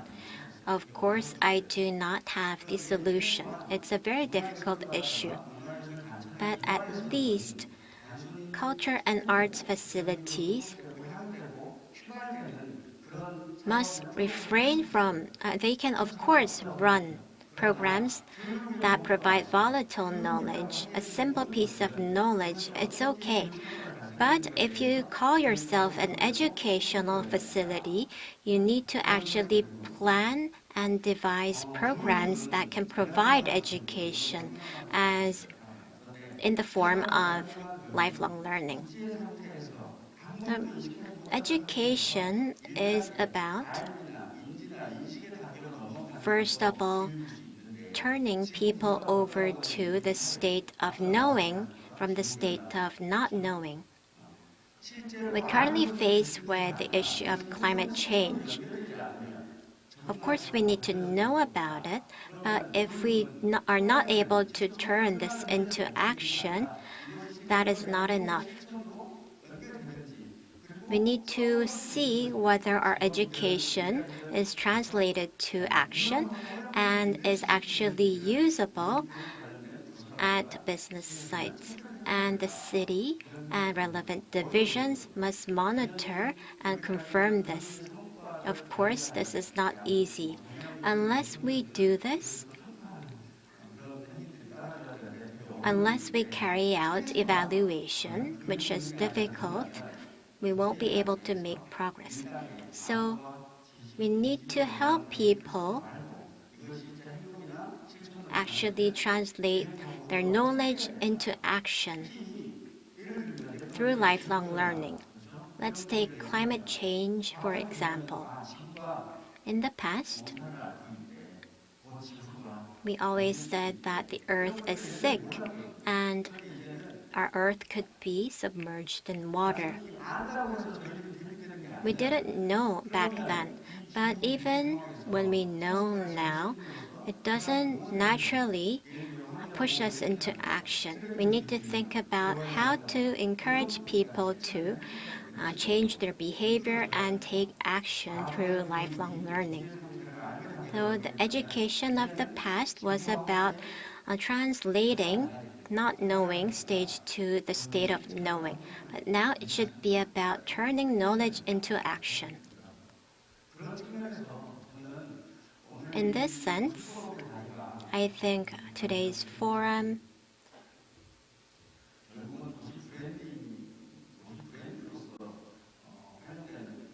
could be a venue to brand our city. Then many ask me, what type of brand can you think of for Goyang? So I've been working as a member of the City Branding Research Institute for 4 years. In the beginning, when I started studying this area, I just focused on tangible assets as sources of city branding. But as time passed by, I put deep thought about what kind of brand does Goyang need. And it made me conclude that people should be the brand. People who are willing to respect each other, who uphold democracy, and who are ready to sacrifice themselves for the betterment of the society. And I thought they should be the resources and the brand of the city. To convey the message that community comes first in Goyang.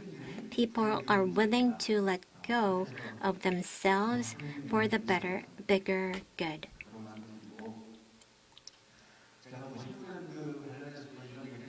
So, when we think about lifelong learning, am I talking too much? Well, okay, I hope there's another chance.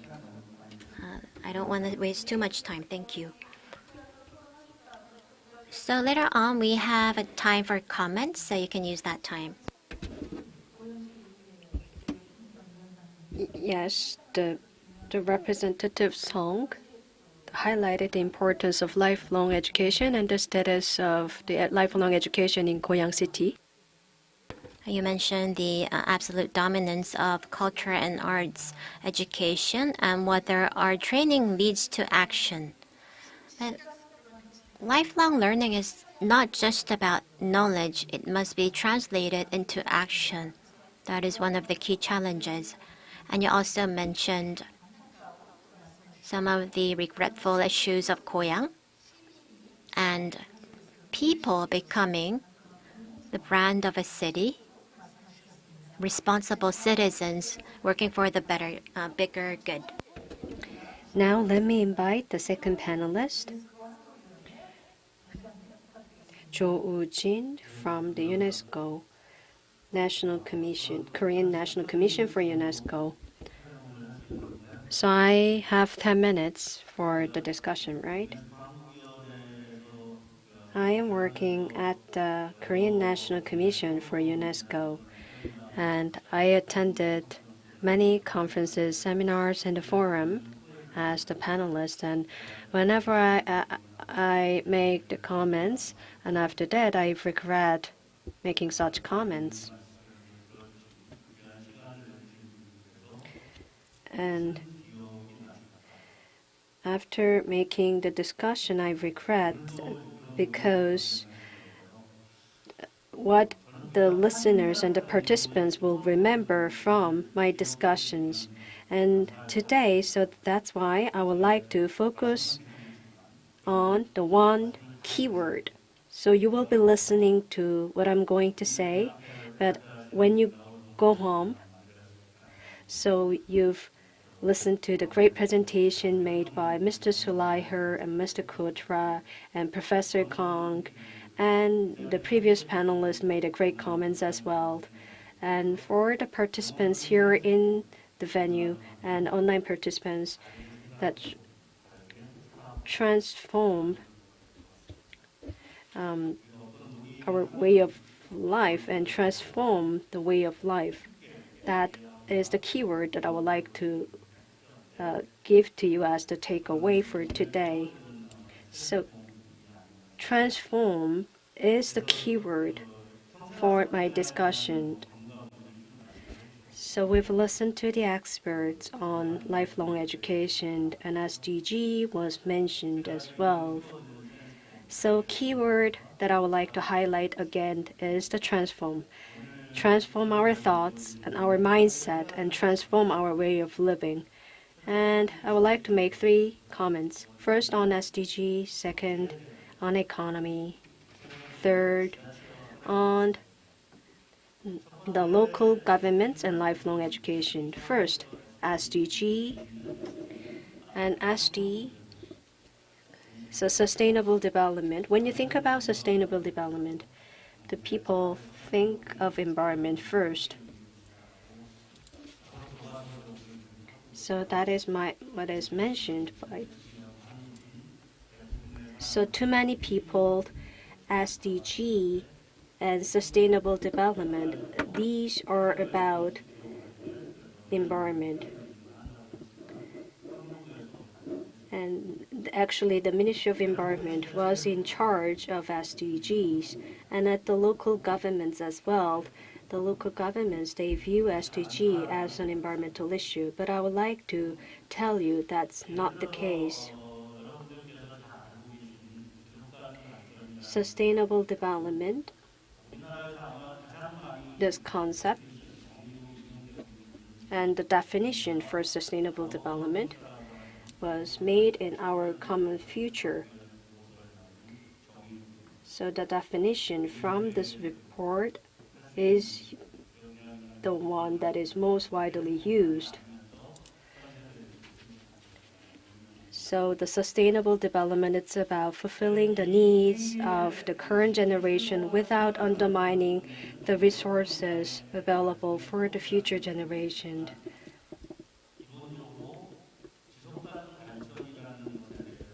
For sustainable development, it's about development. So in the international community and at the UN, after the Second World War, that the countries that have become independent, they want to develop their countries. So when you hear the word development, and it's about being better and to improve something so that does not have any negative connotations. But why do we need the sustainable to describe and as an adjective to explain what kind of development it is?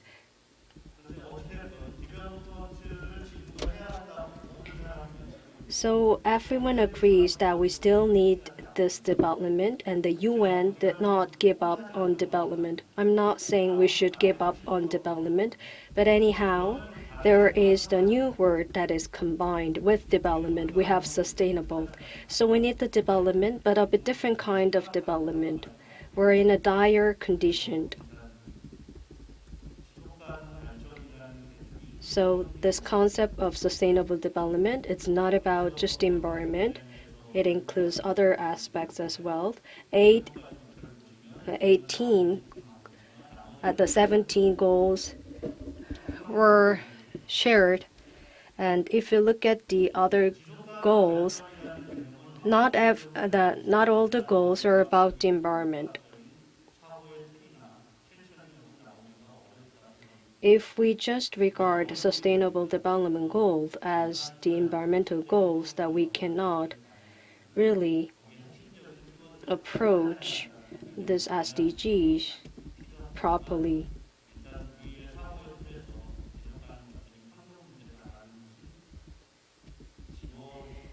So we should stop thinking that SDGs are not just the goals for environment.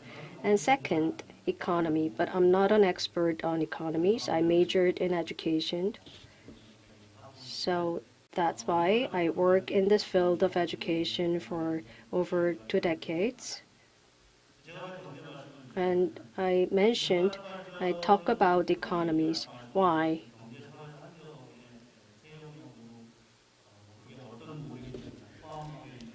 So the inclusive or the new scheme of life can be introduced through lifelong education. So that was mentioned by the previous speaker.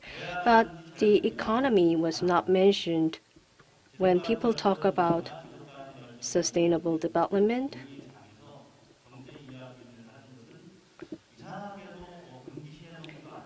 It's not a taboo, but people do not talk about economy when they talk about sustainable development. Still,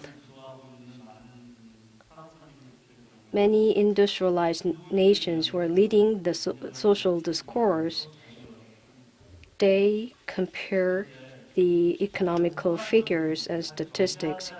But if you think about it, the economics is a discipline that is newly established.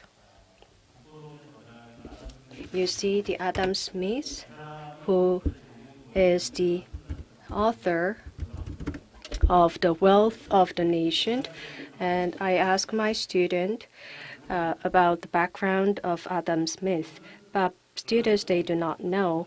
And Adam Smith majored in philosophy at the Glasgow University. And in addition to The Wealth of Nations, The Theory of Modal Sentiments is the another book that is quite popular.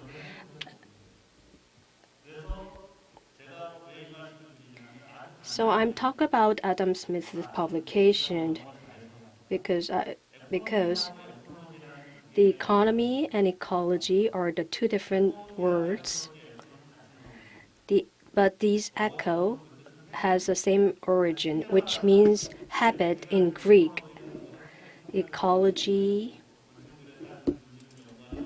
is a new discipline that was established back in 1800s when the person who was studying the insect came up with this new discipline of ecology. So ecology, it's about the habit of living, and economics is about the people's habit of living. So when we talk about the discipline of economics, we talk about economics as something that is quite apart from ecology, but it's about the relationship between people and the relationship between people and technology and people with the society. The humans are part of the society and the humans are part of the nature. So if we do not change our perception on the economy and sustainable development, in future policy making and implementation, we will face further challenges, and that is the same issue that many countries are experiencing as well. So the Korean society and the local governments should think about how they can change their perspective on the concept of sustainable development and economics. And the third, the lifelong education. Since we have an expert on life education here, the Professor Kong, it's a bit awkward for me to talk about lifelong education. But first, lifelong education will become the really important keyword for the future education. On the onset, I mentioned the transform is the one takeaway that I would like to give you today. if we would like to transform something, that we need to utilize lifelong education. And the technology develops so fast, and the societies are also changing so fast, and that is not aligned with the speed of change that humans are making. So when we prepare ourselves for the future society, lifelong education will be really essential. And UNESCO and OECD are also highlighting the importance of lifelong education. Lifelong education for adults is very important, and this lifelong education can be provided in the life to meet the basic needs of these individuals. So the tailored programs and the courses can be provided for adults. And 17 SDG goals can be translated into the local government's policies, I think, in this aspect. For lifelong education to be introduced in the local community, we need to take into account the characteristics of the education recipients. I told my son that he's serving in the military. If you can get along with a person who do not have the same skin color, then you can get along with anyone if you enter into the society. And someone mentioned about we have to focus on the underprivileged. Yes, so we should also focus on the underprivileged and the individual with the disabilities and the groups who are not benefiting from the regular education. Thank you very much. Yes, thank you very much, Mr. Jo Woo-jin from the Korean National Commission for UNESCO. Yes, the keyword from your discussion was the transform as first SDG, and second, the economics, and third, in terms of the relationship between local governments and lifelong education. So for the future education, the key is lifelong education, and the lifelong education needs to be aligned with our everyday life. So, and the learner-oriented education should be provided. Thank you very much. Lastly, we will move on to Mr. Choi Chang-won, who's the member of the Youth Policy Committee of Goyang City. Hello, I'm a member of the Youth Policy Committee of Goyang, and I've been living in Goyang for about 20 years. So we've addressed the core values of lifelong learning and the important factors. I would like to thank the presenters for their great presentation, and I would like to talk about the future direction of Goyang in terms of lifelong learning. In addition, I'm here representing the youth of Goyang. So I'd like to share a few thoughts on what Goyang can do and how Goyang can support the youth. Lifelong learning is not confined to a certain age group. So my advice today could be applied to all age groups, I think. So from when I was young, I continuously heard that there is a time to learn. If you miss the timing, you won't be able to learn. I think my parent generations would have continued to hear this, and even the current generation as well. So this saying aims to encourage people to learn. But I thought about the reality. The society continues to change. Every day is different, and every month, of course. So I think we are living in an age of transformation. If we confine education and learning to a certain age group, I don't think we will succeed in adapting to the change and transformation. I think all age groups need to recognize themselves as learners in order to achieve the goal of lifelong learning. So in terms of lifelong learning, what kind of support can Goyang provide to the youth? The Youth Policy Committee identifies the needs of the youth and advises policy and deliberates proposed policy. Of course, education is an important area that we work on.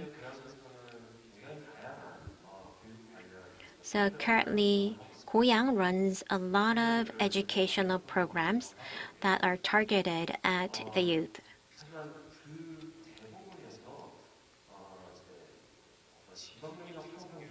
Most of them are focused on career building and job skills. Of course, we experience the issues of youth unemployment that is not confined to the city. It's an issue of the entire nation and is a very big problem for the youth. So Goyang has been carrying out various educational programs for the youth to land jobs and find new jobs. But when we think about the future and education for the future, I think there could be educational programs that are closer to our daily lives.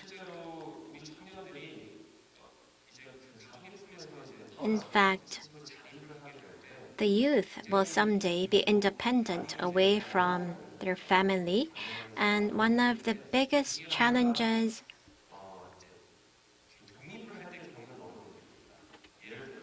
for example, is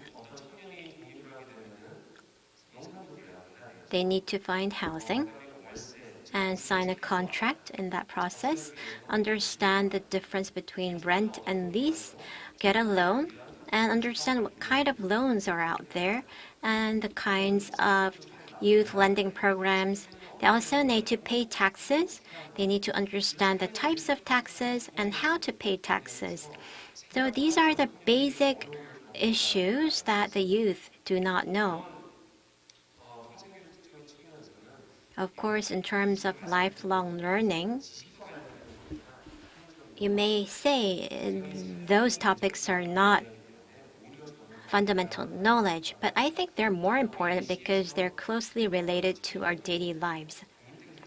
So to help the independence of the youth as a member of the society, I believe that the city has a role to play in providing programs that share basic information. And next, regarding our spirit. So for the past 3 years, we have been under the pandemic. A lot of people express depression, and we also coined the term COVID blues. This also applies to the youth because they're also experiencing unemployment. So we see youth under serious depression and the spike in the number of suicides among the people in their 20s and 30s. So not only for the youth, but for all age groups, I think Goyang could run an educational program for mental health. Of course, there are art therapy and counseling programs operated by the city. but they focus on treatment. So I think we need programs for prevention. And even when we do have great programs, we lack the places to carry them out, which is a big problem.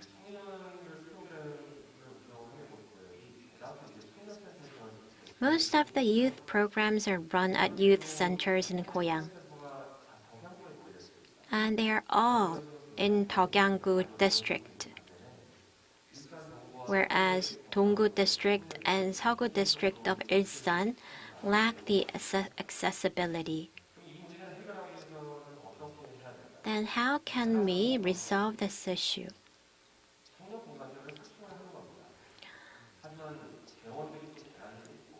The best of all is to expand spaces and places for the youth, but we will need funding and time and effort. So what I would like to propose is that we could repurpose existing places. Let me take one example. We have 19 city libraries in Goyang. They're well dispersed around Goyang, so any citizen of Goyang will enjoy easy accessibility to a library. But these libraries could have unused spaces such as lecture rooms and cafeterias that could be used for the youth. The government has come up with the Library Act. According to its definition, the library has many functions, including the provision of lifelong learning. We just think of the library as a place to borrow books and read them, but their role could be expanded as a venue for lifelong learning. And lastly,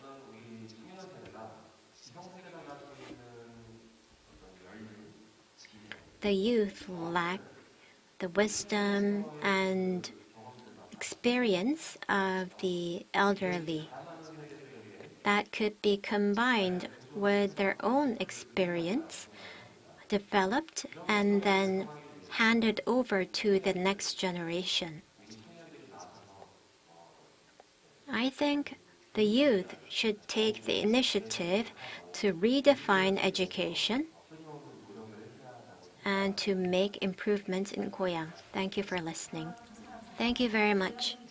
So, you represented the youth in Goyang to advise on Goyang's lifelong learning programs for the youth.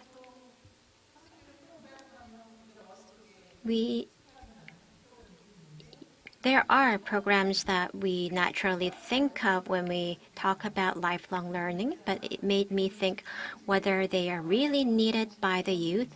And you mentioned the programs on mental health, considering COVID, and real life information programs for the youth. And also, you also mentioned the repurposing of existing spaces in Goyang, such as libraries and spaces that could be shared with the youth, which seems to be dearly needed. So thank you very much for that insight on the perspective of the youth on lifelong learning. Thank you. So we've listened to the three different discussions, and we have the Professor Kang joining us for the panel discussion. Would you like to add anything? Let me make short comments.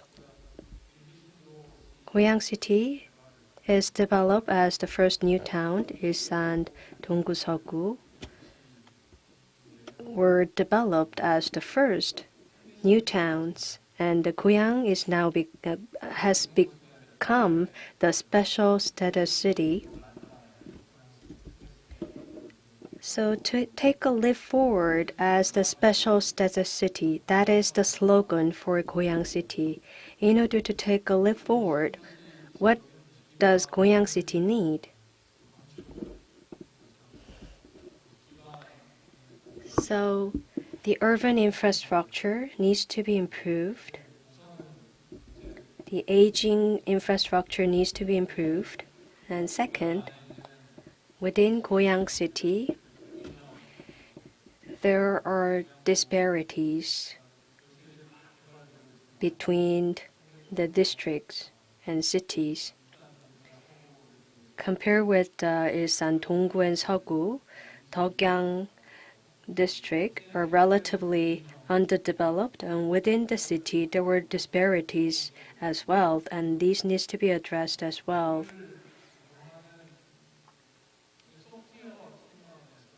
And in terms of software, I think every issue is coming down to lifelong education, how we're going to form the community within the city, and how we're going to increase the happiness of citizens, and how we can encourage citizens to interact with each other and trust each other.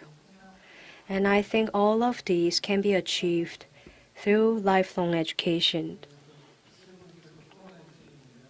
So the discussions that were made are all relevant in this respect. And the last discussion mentioned about reusing the facilities within the 19 libraries. In addition to the libraries, we have the museums, galleries, and the welfare facilities. These are the public infrastructure that we have in Goyang City. So we can repurpose the spaces within these public facilities as the place for lifelong education. So instead of having just a one-off lecture by the artist or the author, we can provide sustained lifelong opportunities for citizens, which will have long influence on the life of citizens. And if financial support is required, how we're going to secure funding for this as well to achieve a balanced growth within the city. We also need the data and statistics, and based on the analysis of these statistics, we need to build a science-based education and science-based lifelong learning city for the future. Yes, Professor Kong mentioned and highlighted the importance of lifelong education, and we need to repurpose and the public infrastructure of Goyang City. And we have the Song Gyu-gun from the Goyang City Council. So you are working to secure the budgets, and you are also working to pass a proposal made by the Goyang City. So what will be the position of the Goyang City Council?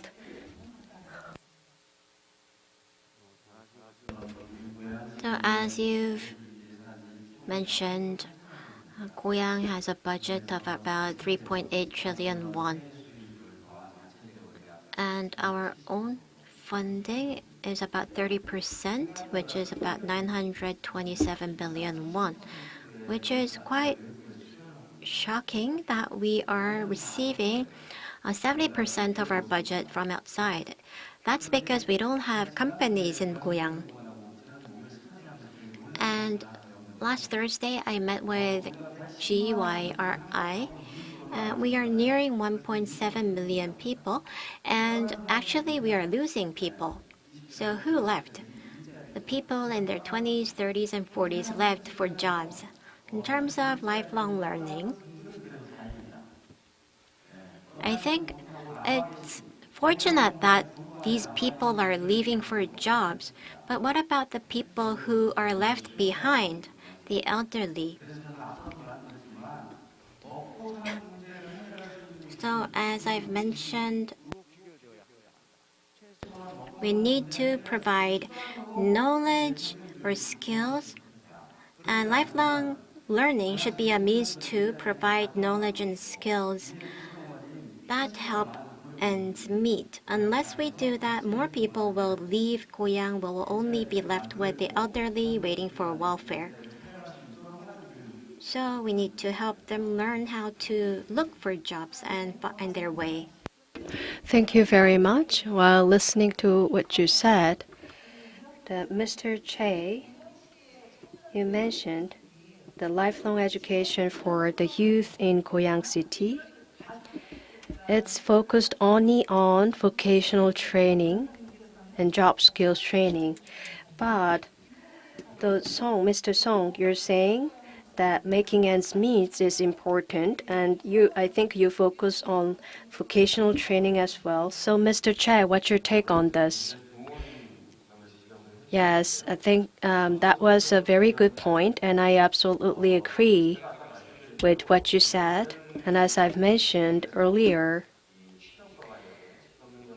the vocational education is being provided by many facilities. But I'm not saying that we need to decrease the percentage and the number of vocational training that are being provided.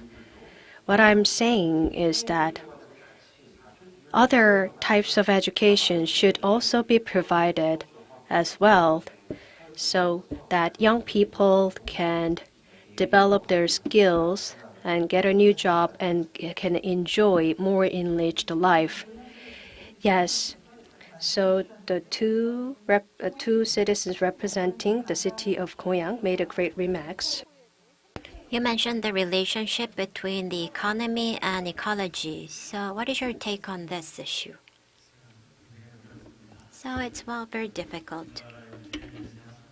So we have the GLIC, Learning City, and I talk with them as well. We cannot solve everything by focusing on one area, and some say education cannot be a panacea. So I'm not in the position to talk about the policy of Goyang, I think. As you asked, I mentioned the keyword transformation or transform. So regarding this discussion that we're having right now, meeting ends meet,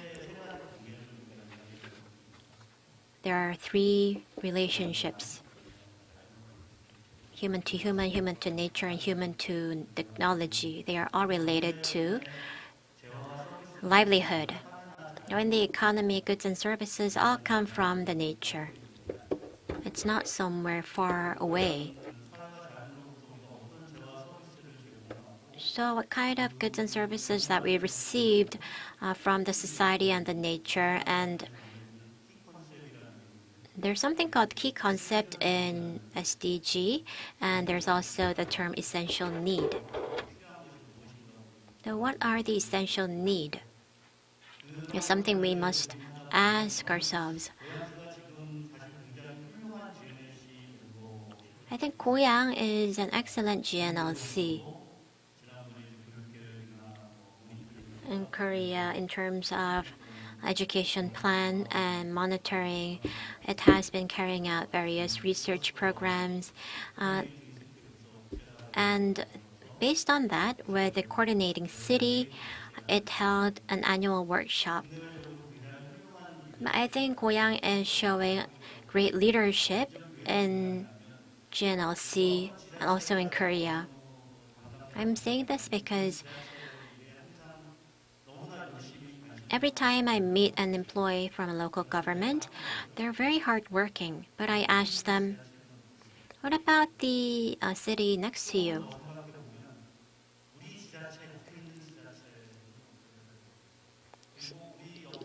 We need to expand our thoughts to consider the neighboring local government And also, if you're a province, maybe a neighboring province, then you will move on to talk about the policy of the entire nation and also the world. I'm saying that local agenda are not very different from national and global agendas.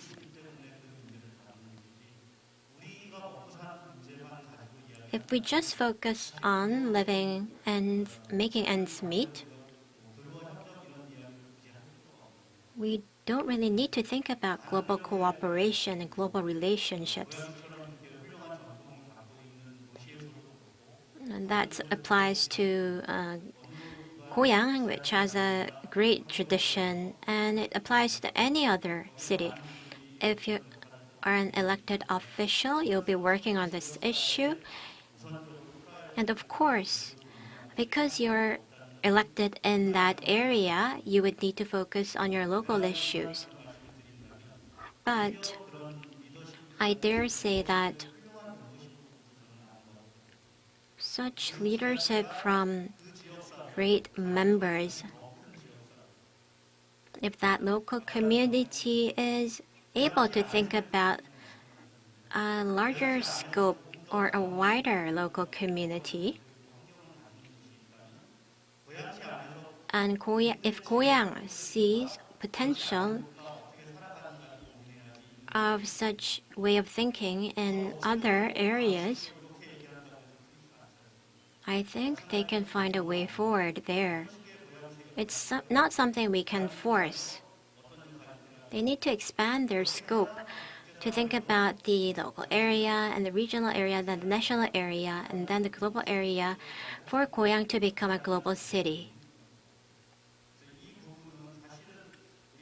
That will give Goyang the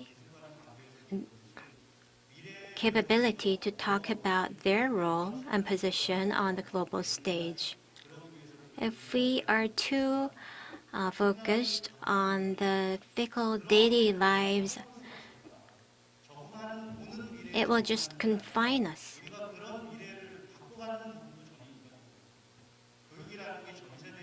And education is not just about leaving behind their legacy. It's also about improvement and development. To adapt to the future society, of course we need education, but not only that, we need to think about our immediate needs, our needs in our daily lives. And that's related to today's topic. And a city that leads the way in doing so can, I think, have a wider scope. Thank you very much for the great comments. Why do we need to have lifelong education? It's about harmonious living with others. So it's about educating to be better. So that's, I think, what was covered in your discussion.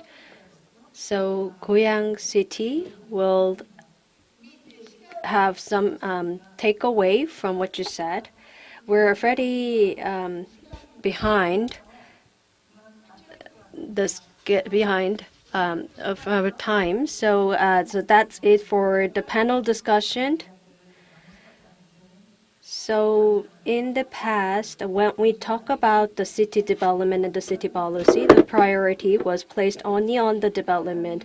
But going forward, the agenda priority needs to be placed on lifelong education and the relationship between the cities and the relationship between people. And achieving this is the responsibility for all of us. Thank you very much, three panelists, and the Professor Kong, thank you very much as well. And the participants here in the venue and the online participants, thank you very much for being here with us till the end of the session. Thank you. Thank you very much for staying with us till the very end of the panel discussion. Please give the panelists and the moderator a big round of applause.